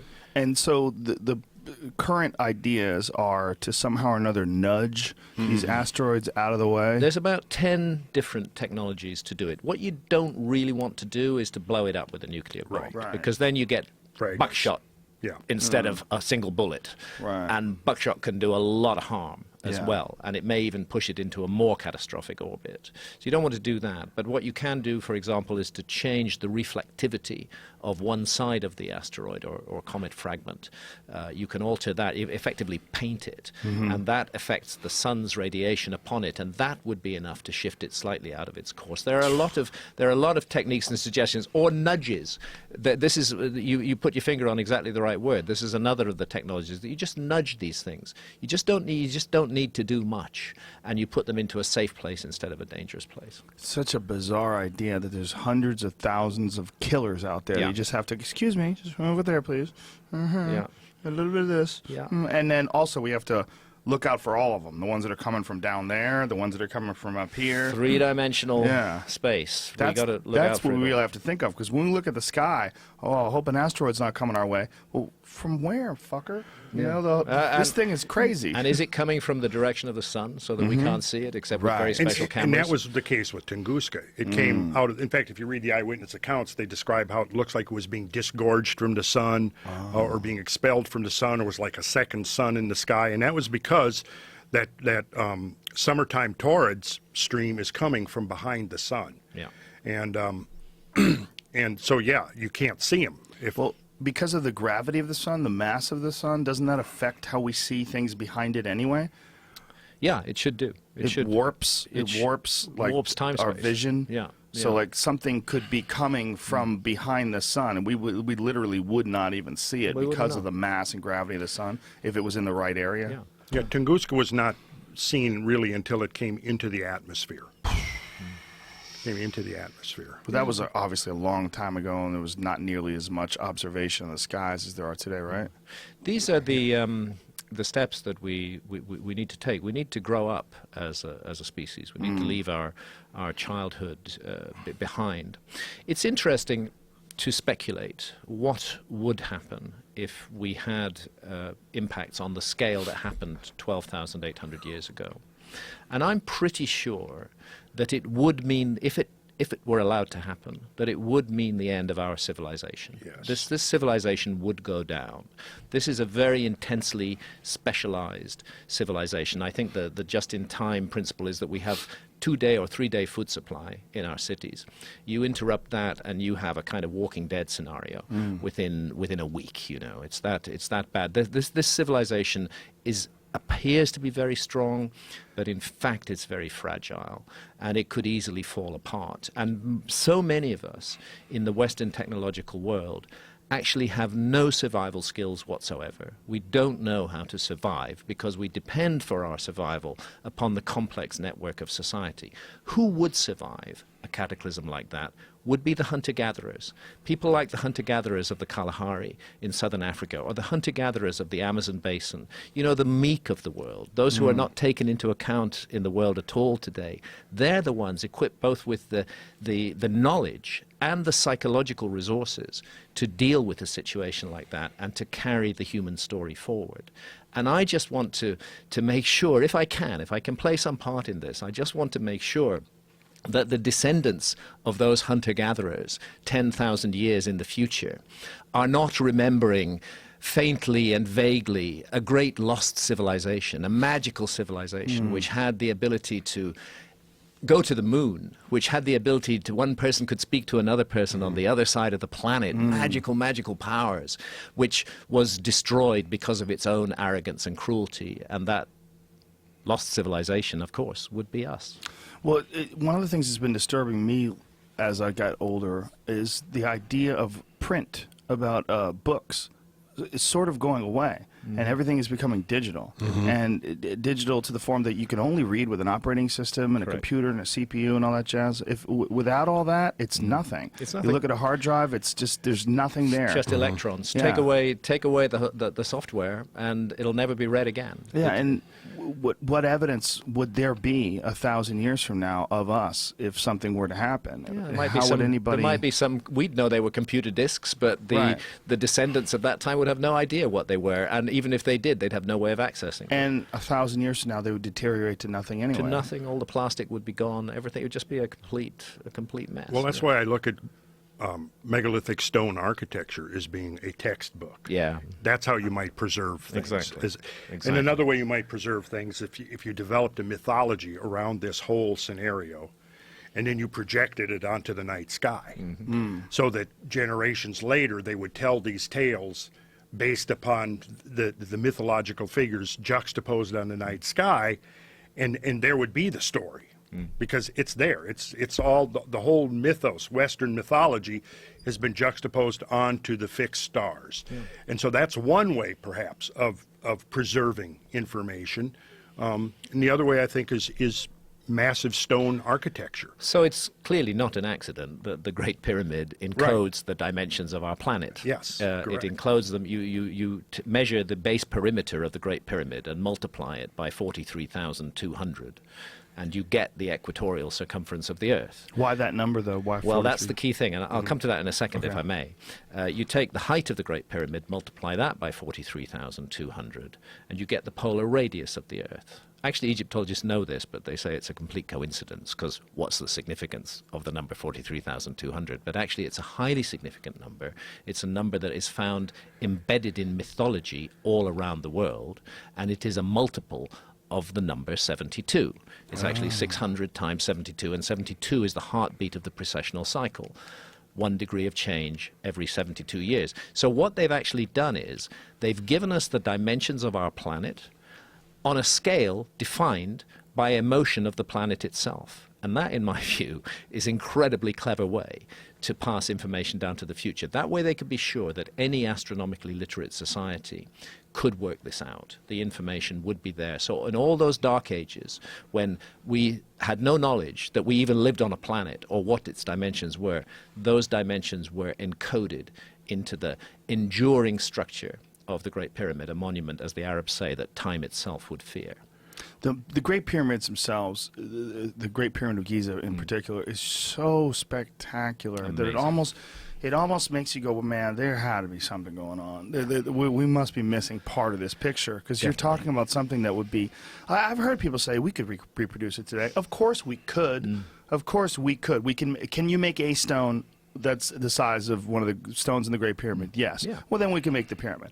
But how long would it take? Yeah. How hard would it be? And where would be the will? And you'd have to be perfect. Yeah. In order to get it to line up at the top the way it sets Yeah, right now. exactly. You can't be off by a fraction of an inch. Otherwise, you have a corkscrew Yeah. instead of a pyramid. That's the whole problem. No, it's an amazing device, a multifunctional device, in my view, in encoding knowledge, but also working on human consciousness. I've had the privilege to be alone inside the Great Pyramid, not surrounded by hundreds of others. And as the silence descends, this sense of intelligence seems to come out from the walls. Something is speaking to you there, and I think that partly what it was designed to do was to affect human consciousness, and in a weird way it's still doing so. It's still with beckoning its people. majestic structure just being so magnificent and incredible that you just go, whoa. But also the sensory deprivation element, you know, that you're inside the so-called king's chamber, which had nothing to do with any king. This amazing granite geometrical room 300 feet above the ground in the heart of the Great Pyramid. As that silence descends, you feel this monument begin to speak to you. It's almost like it's shy. Put 50 people in there and the dialogue goes away. Be in there alone, listen to the silence, and it starts to speak. Wow, that's amazing. It's just, it's such a special thing that we have, this area where you can see these ancient structures and causes your mind to wander and think about these things and these possibilities. And when you add that to all the information that you guys have accumulated over the course of your study and your research, it's just an amazing, amazing thing to consider. I should mention another site, which we've not talked about today, which is Gunung Padang in Indonesia. And again, I have a couple of chapters on this in the new book. Gunung Padang is a man-made pyramid, and it's been found about 3 hours drive west of Bandung on the island of Java. And for a long time, it was thought to be a relatively young megalithic site. There is a megalithic site on top of what was thought to be a natural hill. But now, an amazing Indonesian geologist called Danny Hillman Natawijaja has been over it with his team. They've done ground-penetrating radar and seismic tomography on the whole structure, and they've also put drill cores down into it, and they have pulled up remnants of man-made material associated with datable organic material that goes back 20,000 years. It goes back right into the last ice age. This is a 20,000-year-old pyramid that's sitting in Indonesia, and it's one of the most exciting breaking stories in archaeology. And typically, because the discovery work has been done by a geologist, Indonesian archaeologists are wanting the whole work stopped. So this is it right here? That's not Gunung Padang. No. It says it but is? those are Gunung Padang. So for example, third from the right, third from the left. I mean that one. Yeah.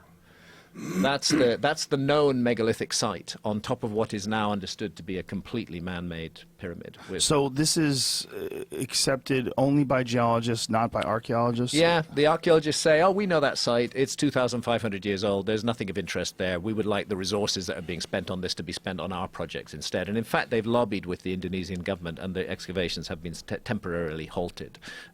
I think that it will go ahead again. I think what is the evidence that shows? What's the geological evidence that shows that this is? First of all, the ground-penetrating radar, the picture of what is inside this, shows us that it is a man-made hill, not a natural hill. Secondly, that it contains 3 large chambers within it. One of them at least as large as the King's Chamber in the Great Pyramid. Huge cavities, regular in shape, which have not yet been excavated. And thirdly, that the date of this site puts us back to 20,000 years, right to the last glacial maximum, when Indonesia didn't look at all the way it looks today. Indonesia 20,000 years ago was part of a giant continent that geologists call Sundaland, the Sunda Shelf. It wasn't a peninsula, the Malaysian peninsula and the Thousand Islands of Indonesia. It was a massive landmass, and that landmass was submerged predominantly between 12,800 and 11,600 years ago. This site sits in an area of high land which was never submerged, and it looks to me, again I'm speculating because the excavation has been stopped, but it looks to me, as does Göbekli Tepe, like a time capsule, something that takes us back to that earlier period. And in fact, when we're looking for a lost civilization, I think we should be looking all over the world. Plato made it clear that Atlantis wasn't just the island. It had projected its power all around the world. Indonesia is a very fruitful area for further investigation, and I did a huge research trip in Indonesia, and I saw megaliths that are just unaccounted for. The archaeology's never been done. There's a giant megalithic culture in that island, and it's very cool. Some cultures on Indonesia are still making megaliths today. They're still doing it. It continues this ancient tradition.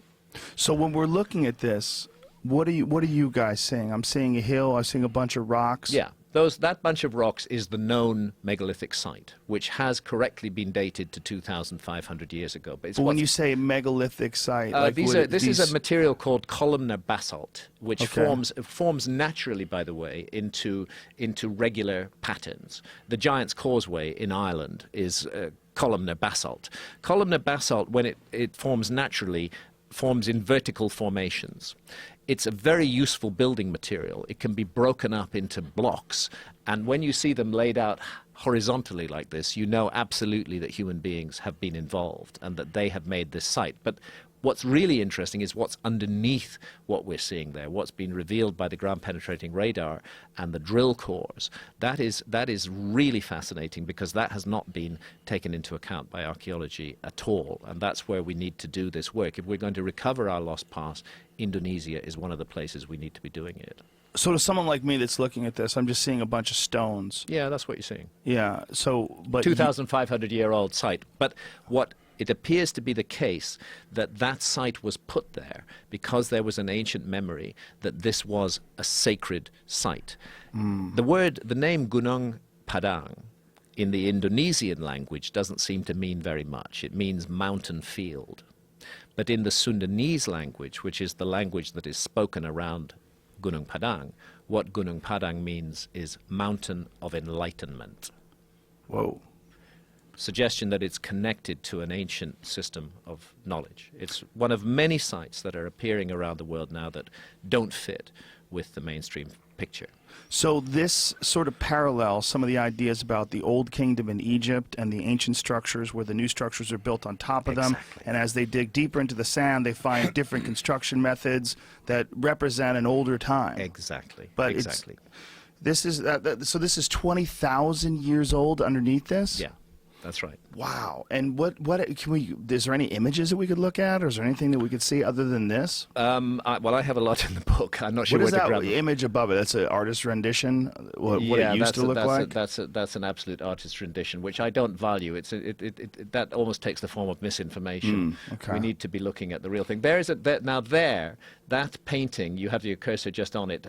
Just click on that. That is an artist's interpretation of what Gunung Padang would have looked like in its original form. 20,000 years ago. before it became overgrown. That is the mind blower. Then, if this 20,000 years ago, if this actually existed, this gigantic megalithic structure that was created by human beings, advanced civilization beyond a shadow of a doubt, 20,000 years ago. Yeah, That's a deal breaker. And in an area that was devastated by the global floods of 12,800 years ago, and that became completely different from how it was before that. What was the area that had that gigantic super volcano detonation 70,000 years ago? Mount Toba. That's another Indonesian story. Yeah, And that is Indonesia, Yeah, and yeah, that is literally where a massive amount of the population of the Earth, of human beings, was wiped out. It may have been 70,000 that the human years ago. population went down to just 2,000 individuals. Jesus Christ. That's like a good comedy show for me, like a theater. Imagine that. Like, everyone in my show has to repopulate the fucking Earth. Sometimes our species hangs by a thread.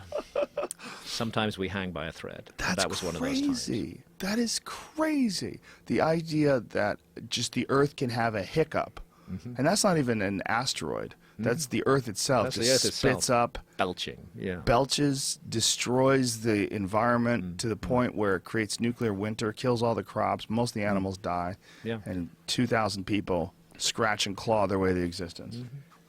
Wow. And only 70,000 years ago, so 50,000 years before this.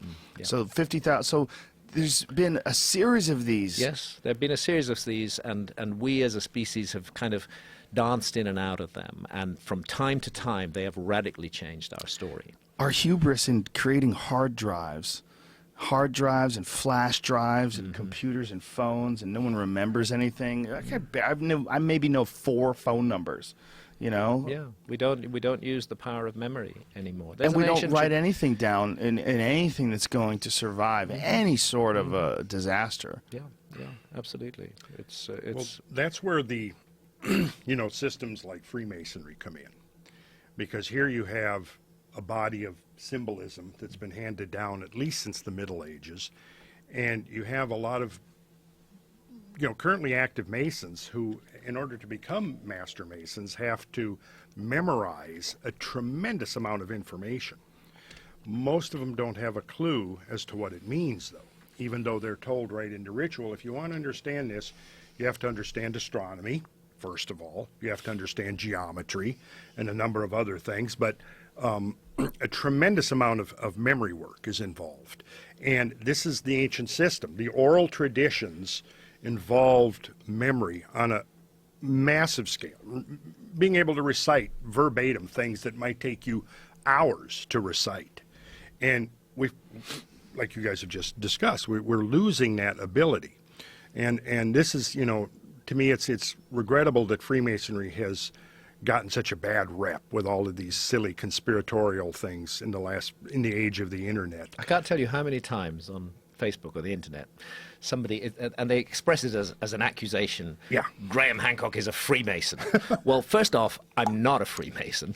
I've never been a Freemason, and I never will be a Freemason because I'm not a joiner. I don't join clubs. My job is to write books, and if I join a particular club, that's going to compromise my ability to do that. I have given lectures in Masonic lodges. I've been invited to give lectures there, and I'm very interested to talk to Masons, but I'm not a Mason myself. And it is strange that there is this idea that Freemasonry is connected to some kind of global conspiracy. I think it's much more complicated and much more interesting than that. Well, it's an ancient, like as you said, an ancient way of sort of storing and passing down knowledge and ideas. I mean, I'm sure there's a bunch of wacky people that are involved in it too. Most of them are in Some it of for them. the beer. Yeah. Frankly. The beer? Yeah. But Freemasonry is largely a male drinking club. Maybe I'm in then. Maybe I need to find these people. Actually, maybe that's in the UK. In the US, there's no drinking in the lodges. Not You're in not the allowed? lodges, not No, in the not lodge in- itself, but Right. but afterwards. Okay, I'm out. There's a lot of alcohol goes down. I was in, now I'm out. Yeah. Well, yeah, drinking does mess with your memory, though, so I see the But point. there is a tremendous body of symbolism in there, which I think is critical to understanding a lot of these ancient mysteries. And has ancient origins. Well, it's one of the things that's so confusing about our money, right? And so conspiratorially constantly debated about the origins of the symbolism on our money. You know, the pyramid with the eyeball on top of it, and there's so many theories as to what this means and that means. And oh, look at the way they structured Washington D.C. and where the Pentagon is, and where all these different buildings are all. This is all Mason stuff, and they want to take over the world. And I don't know. But it's who knows really. I think fascinating. what's important about it is that it's a system of ideas that definitely has very ancient origins. We're seeing a modern manifestation of it now, but it tracks back a long way into the past. And this shows that ideas can be passed down below the radar and can survive and can continue. Well, the eyeball on top of the pyramid, man, I would love to go back to the dude who created the dollar bill and go, what are you doing here? What the fuck is that? How come you just don't say $1, you know, and have the dude's face and we're good, right? Why do you have to have a pyramid with an eyeball? Like, what does that mean? And I wonder what it meant to them. What is it supposed to symbolize? Well, I think it means the same thing that it meant to the ancient Egyptians. We find the Eye of Horus, or, you know. It's very Egyptian doesn't symbol. the Eye of Horus represent the pineal gland? That's a good argument. It actually looks Mm-hmm. like the pineal gland. From a side profile, it looks exactly like it. Absolutely looks like it. And we know that DMT was available in ancient Egypt. The ancient Egyptian tree of life is Acacia nilotica, which is rich in DMT in its bark. Well, that's also the tree that they're considering, that modern Jerusalem scholars have attached to Moses and the burning bush. Exactly. The burning bush being the source of divinity, the source of God, of divine knowledge, God being a burning bush, and that bush being the acacia tree. The acacia tree being rich in DMT. I mean, it only makes sense if you try to break it down and translate it. If anybody who's done DMT knows what a profound and life-changing experience it can be, and how there is this feeling when you do it that you are connecting to some sort of divine entity. We have to look at this image. Okay, that sure. I've got. What do you got? Jamie put it up there. Well, it's a typical, you find this in all kinds of Masonic. That's spooky. It's a dude giving a chick a haircut. Well, He's got wings. You see, what you have here is a juxtaposition of different symbols, and they all have an interpretation, right? You see the old man, Father Time, but he holds the sickle. Father right? Time also has wings. How do you get wings? Wings. Well, Time flies? What? Time flies. Time flies, yeah. Well, How dare you? You notice the hourglass. You'll notice the hourglass, right? Okay, the hourglass by the sickle. I see. Okay, and the sickle is a symbol for the comet. I'm going to go ahead and a comet? Spill some, yes. Oh, and I can show you how that works. You know, the word comet comes from the Latin cometa, or cometa, which means what? Long hair. Right? You've got the hair, Randall. Long-haired Long-haired star. Randall actually looks a bit like a comet. Well, so as you're looking at the star in the sky and you see the tail, they think of that as the hair of the comet? Yes, exactly. So what you have there is the long hair. Right there, that's a signal right there that's a reference. And I can show you a couple of other things to show. Father Time is going bald. What's all that about? Yeah. Well, he's making up for it with his beard. Whiskers, yeah. But you'll notice what she holds in her right hand, the sprig of acacia. And what she holds, and so in the Masonic symbolism, acacia represents resurrection, represents restoration after. In the Masonic allegory, you have the death of the master builder and the raising of the master builder. And the symbolism for this, whether it ultimately, I think, goes back to the death and resurrection of Osiris and the death and resurrection of all of these God figures in history, which could be taken dying as, and resurrecting gods. Yeah. The dying and resurrecting gods, which could be taken as a metaphor, really, for the God standing in for the human species, for human civilization.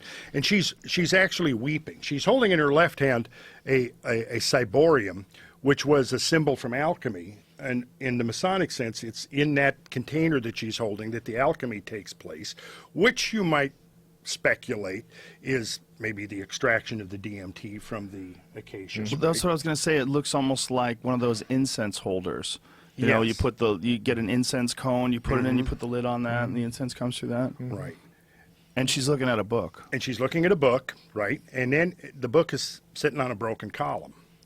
The broken column, actually, what that represents is very well depicted in this next image here, which was basically the destruction of the lost civilization. And that's what she's weeping over, see? And she's holding the acacia because that's the symbol of resurrection. Right. How civilization is then renewed, phoenix-like, out of the ashes of the previous one. Out of drugs. Yeah. Maybe assisted. Maybe with some assistance there. Little see? help. Little yeah, help. Yeah. So you see there, and then when you go back to this, see, it's all there. And once you begin to understand the symbolism of this, you can begin to read it just like a book or a manuscript almost, you see. And there we see the 19th century depiction of, the destruction of civilization by By a comet. a comet. Yes. Wow. Yes. And Absolutely fascinating. Yeah. yeah, it's interesting stuff. Boy, For sure. there's a lot of work in that. Is this a universal description, like the way or interpretation of what you're saying? Does everyone agree on this? No. In fact, basically, most of them will look at it and really not really They understand go, "Wow, that's pretty." what But it in many means. different cultures, a comet is the long-haired star. It Yeah, looks like the an- long-haired Sometimes it's the cosmic serpent. Sometimes it's a serpent. or Sometimes a it's a snake. serpent. Yeah. It looks like an old dude that's creeping on a young girl who's trying to read. Like, she's trying to read. He's trying to give her a back massage. He's kind of being creepy. That's what it looks like. That's Like, why kind you of what play it with her looks hair, like. dude? Well, here we have, this is a 19th century Masonic carpet. Now you'll notice several things on here. What do you see up on the right? A comet. A comet. Yeah. Yes. And immediately to the left of the comet, you have a lunar crescent, and then you have the 7 stars. And what does the 7 stars usually depict? The Pleiades. Pleiades, yeah, which Partic- are part of the Taurus constellation. Yeah. Exactly. Yeah. And, yeah. and if you superimpose the radiant of the Taurid meteor shower, it almost bullseyes right on the Pleiades. right on the Pleiades. And you find the Pleiades playing an important part in not only the Masonic ritual, but in many traditions. From the Many, ancient many world. traditions. They're even clearly depicted in the Hall of Bulls in Lascaux, Yeah. in France, 17,000 years ago. A depiction of the constellation of Taurus with the Pleiades clearly marked on the shoulder of the bull. So anybody who argues that there was no ancient knowledge of the zodiacal constellations, Right. go to Lascaux, and you'll realize there was. And you'll notice down here, there's the Ark, which of course Whoa. is symbolizing the Great Flood. And you've got a lot of things going on here. You've got the coffin with the acacia growing out of it, which again is symbolizing this resurrection after the death. So that one plant plays an important role over and over and Over over. and Plays a over. very important Yes, role. Yes. It's just, it can't be coincidental that The role of that's a DMT in plant. human Yeah. culture has been radically underestimated and misunderstood by our scholars. Is there any depictions in the ancient world of utilization of DMT, of smoking it, of doing? There's many depictions of the ancient Egyptian figure holding some kind of pipe. And now that we know that Acacia nilotica is a DMT-rich tree, and that ancient Egyptians certainly had the chemical knowledge to extract the DMT from that bark, the very word chemistry actually comes from the name of ancient Egypt, which was Kemet, the black land. That's where we get the word chemistry from. We can be pretty sure what they were smoking. There is a particular scene, by the way, where we see another visionary agent, the datura plant. Rays in the form of datura flowers are descending into the brow, into the third eye of the initiate in that image. The imagery is all there. You just have to dig it out and look for it and look for it with eyes that are willing to see. That's the crucial thing. I've never seen the Egyptian hieroglyphs of them holding a pipe. Oh yeah, there's See if many. you can find any, Jamie. Do you see any? Yeah. Wow. So what are we looking at here, Randall? Oh, just another version of these old Masonic carpets. But the thing that you'd want to look at here, What the beehive thing in the lower left-hand corner there? yeah, That seems to be over and over again. You see over and that? over again, yeah. Why a beehive? Is it a beehive? Am I It's a looking- beehive, yeah. It is. So is it supposed to represent like beekeeping and is a form of I will. agriculture? Or? I'll fill you in on that someday. Bees were a symbol of royalty in ancient Egypt as well. Oh. You find them all over the Temple of Karnak, for example. In Well- the Masonic context, it has a very interesting connotation, which would be probably beyond what we could get into. It's another today. show. It's another A whole show. other show on bees? does it? I mean, when you look at it's one of the main concerns that we have today is that our cell phone signals and a lot of the pesticides that we're using are killing off bees. Sure. The cell phone signals are apparently like really confusing bees and messing them up, and the Wi-Fi and all the waves, radio waves and different things in the atmosphere interfere with their communication. But then on top of that, the pesticides we're putting on crops and all these things, and then there's diseases that bees are getting. And we have a serious problem with the honeybee population. I know, and absolutely. to have that as a big part of their culture, to have bees as a big part of their culture. Says something, yeah. Yeah. Well, what you're superficially told in the Masonic ritual is that bees are a symbol of industry. But when you begin to look into it, the beehive itself is interesting architecturally. Right. Because what it does, it has the maximum volume to weight ratio virtually of any structure.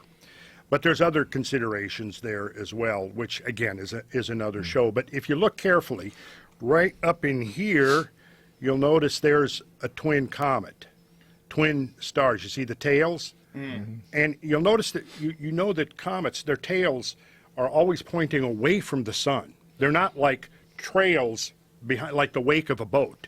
They're pointing away from the sun, you see. And if you look at this, you see you've got the sun right here, and you've got these moving away. The heart is a symbol for the earth. The sword is another symbol for the comet. So all of this mystery surrounds us, and all of it takes us back to a time that we've forgotten. And we need to know about that time. We need to recover our memory. The human species is in a kind of broken state right now, psychologically. You can see it in the world. There's this miasma of hatred and fear and suspicion that are just enveloping the whole world. And we are being divided artificially from one another when truly we are all brothers and sisters.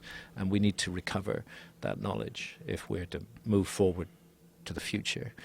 And on that note, I also want to thank you for another thing, Joe, which is for smoking me up last September. Reintroducing marijuana into your life? I had 3 years of abstinence from marijuana, and that abstinence ended when we sat down for our last chat, September 2014. Well, you seem so healthy. I'm like, I don't think pot's the problem. No, I it's really not the don't. problem. No. What's happened is I've completely changed my relationship to that beautiful and magical herb. It's not a dependent relationship anymore. It's not an obsessional relationship. If I have it, I enjoy it. If I don't have it, I enjoy my life anyway. That's beautiful. Yeah. I have a friend who's a drug counselor, and last night he was telling me a story. He's also a comedian, and last night he was telling me a story. Court McGowan, great guy, and he was telling me a story about this kid that he's trying to help. He said I had never met a marijuana addict before. And he met this kid, and this kid was smoking just massive amounts of marijuana. He's trying to help him in this clinic, and he realized along the way it has nothing to do with the marijuana.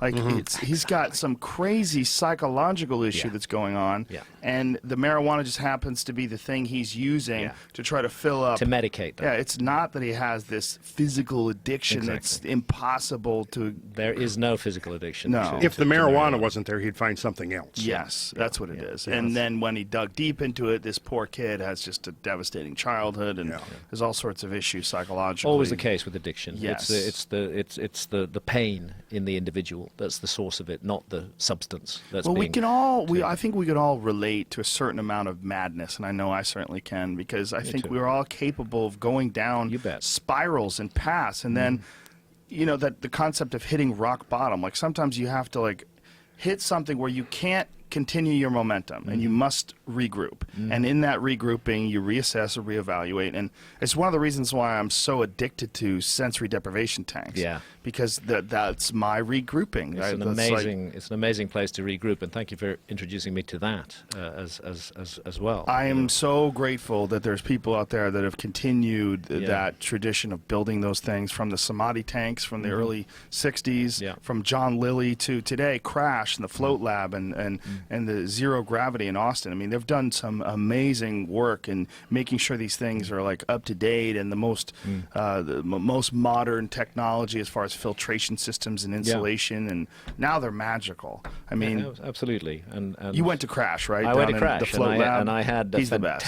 fantastic experience I there. love And that I have guy. to say, I'm really thinking about putting one of those in my house. Do it. Yeah. Everybody should. If you, Yeah. I mean, God, man, you know. I And think as you it's say, so with some important. edibles, that's the way to. Yes, That's the way that to is the way. to enjoy the experience to the maximum, to get the maximum benefit out of the experience. It's intensely psychedelic with edibles. Exactly. I'm really encouraged by what's happening in America, that we are seeing the legalization of cannabis, that the American people, state by state, are just putting their finger up to the federal authority and saying, we are adults, we have a right to decide what we do with our own bodies and our own consciousness. And there is that air of freedom now in Washington State, in Oregon, up there in Alaska, in Colorado, yeah. and this is part of my book tour that I'm really looking forward to when I go present an event in Seattle, which I'll do in early December, and in Portland, Oregon, and in Denver, and in Boulder. I'm in Denver Saturday night. I couldn't be more excited to get there. I'm so pumped. I can't wait to get there. It's a great place. It's a point of freedom, and it's also a point of prosperity. Yes. Denver has they have exceeded their what they had in terms of like their expectations for how much money they were going to make out of this in terms of tax revenue. It's gone through the roof. Yes. This is the first time ever they make more money from taxes in marijuana than alcohol. Exactly. Which is fucking crazy. There If you you go. look around Yeah. Colorado, you see how many bars there are, how many liquor stores, how many restaurants that are serving booze. They make more money in taxes from marijuana than they do from all of that. Let's face it, marijuana is a far superior substance to Far alcohol. superior. But Alcohol's they're a still horrible selling poison. booze. It's not hurting the booze It's not business. hurting the booze business, yeah. Violent crime is down. Drunk driving is to the lowest level it's been in decades. Amazing. I mean, the whole thing is incredible. It's a very positive story. Real estate's gone up. And what Everything's Colorado incredible. is proving to the world is that the emperor of the war on drugs wears no clothes. Absolutely. The war on drugs is bullshit It is. from beginning to end, and it's a grotesque abuse of the right of adults to make decisions about their own bodies and their own consciousness. So right on with Colorado and the American people who are making this happen. Only in America could this breakthrough take place. It's true that America as a state entity has been a dark force behind the war on drugs, but the American people, state by state, are unraveling that horror and replacing it with something new. This could never happen in Britain. I mean, we have counties in Britain like Yorkshire or Northumberland. I can't envisage a situation ever where Yorkshire would make marijuana legal when London says no. But in America, you can do it. And this is going to change the world. It's not because of marijuana itself. That's not the point. It's not about getting high. It's about respecting the right of adults to make decisions about their own bodies, their own health, and their own consciousness. That is a fundamental human right. And we're beginning to realize that that's exactly what's been taken away from us by the war on drugs. I think it's also about making decisions based on data, and I think in a way that parallels what you guys are up to. Yeah. Because I think people are understanding now that we've been sold a bill of goods by these so-called experts about marijuana. Lies. They've told us so many lies. Nonsense. And Complete not only nonsense. that, the politicians have hired experts to review the data and then buried it when it didn't meet their Yeah, expectations. exactly. Well, I have to confess that all of this with me started back in the old days when I was camping in these canyon lands in the western states and altering my consciousness and looking at the landscape and going, something is going on here. There's a story here that is wanting to come out, and I think that we have the potential literally to almost time travel with some of these substances and peer into the past and see it in ways that we would have never seen otherwise. And not literally, but like get a sense in your mind, a new perspective, a fresh view. You were talking about it the last time you were here, that you were on acid, right? Is that what it was? Acid and peyote, mostly the two. A little bit of this, A little bit of that. Yeah. But yeah, spending, a lot of time out, hiking and camping, from Minnesota to the Pacific Ocean and all those northwestern states. I spent months out there, just hanging in the landscape, living in tents up on mountaintops and thinking about what was I seeing, and that's really where it started for me. And I think that combining, this immersion into the landscape, you were talking about the sensory deprivation, which is a way to powerfully go in. At the same time, you can have the counterpart of that, which is powerfully going out and seeing the night sky in this altered state, seeing the landscapes around you, and realizing that a hill isn't just a hill. There's a story there. There's some process that we have to come to reckon with in order to understand this planet we're living on. I think there's an interesting point here, which is that part of the technological world is to regard nature as matter as dead. You know, that there's just this dead.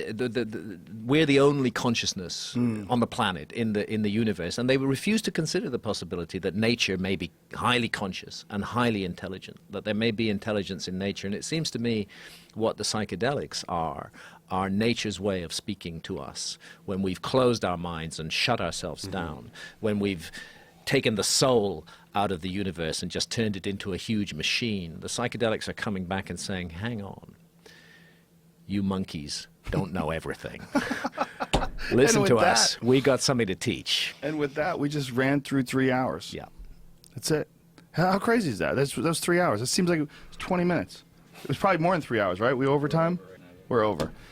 Listen, thank you so much. Graham Hancock, Magicians of the Gods. You can get it right now on Amazon. What is your website again? GrahamHancock.com. GrahamHancock.com. Sacred Geometry International. Sacred Geometry INT, I believe, is your Twitter handle. Is that what it is? I think that's right. I'll check right now, real quick. Yes, Sacred Geometry, Sacred Geo INT. Okay. And Randall, thank you so much. Mine Let's has do got this an again. annoying double underscore between the Graham and the Yes. Hancock. Well, you can find it, folks, if you go to my Twitter page. It'll be on my Twitter page. You could find both of their Twitter handles on the post that we made about this. Let's do this again. Can we do this again? Absolutely. I'm up for it. Let's do it again in a couple too. months. Fantastic. All right, ladies and gentlemen. Thank you very much. We'll see you soon. Joe, I would like to give you out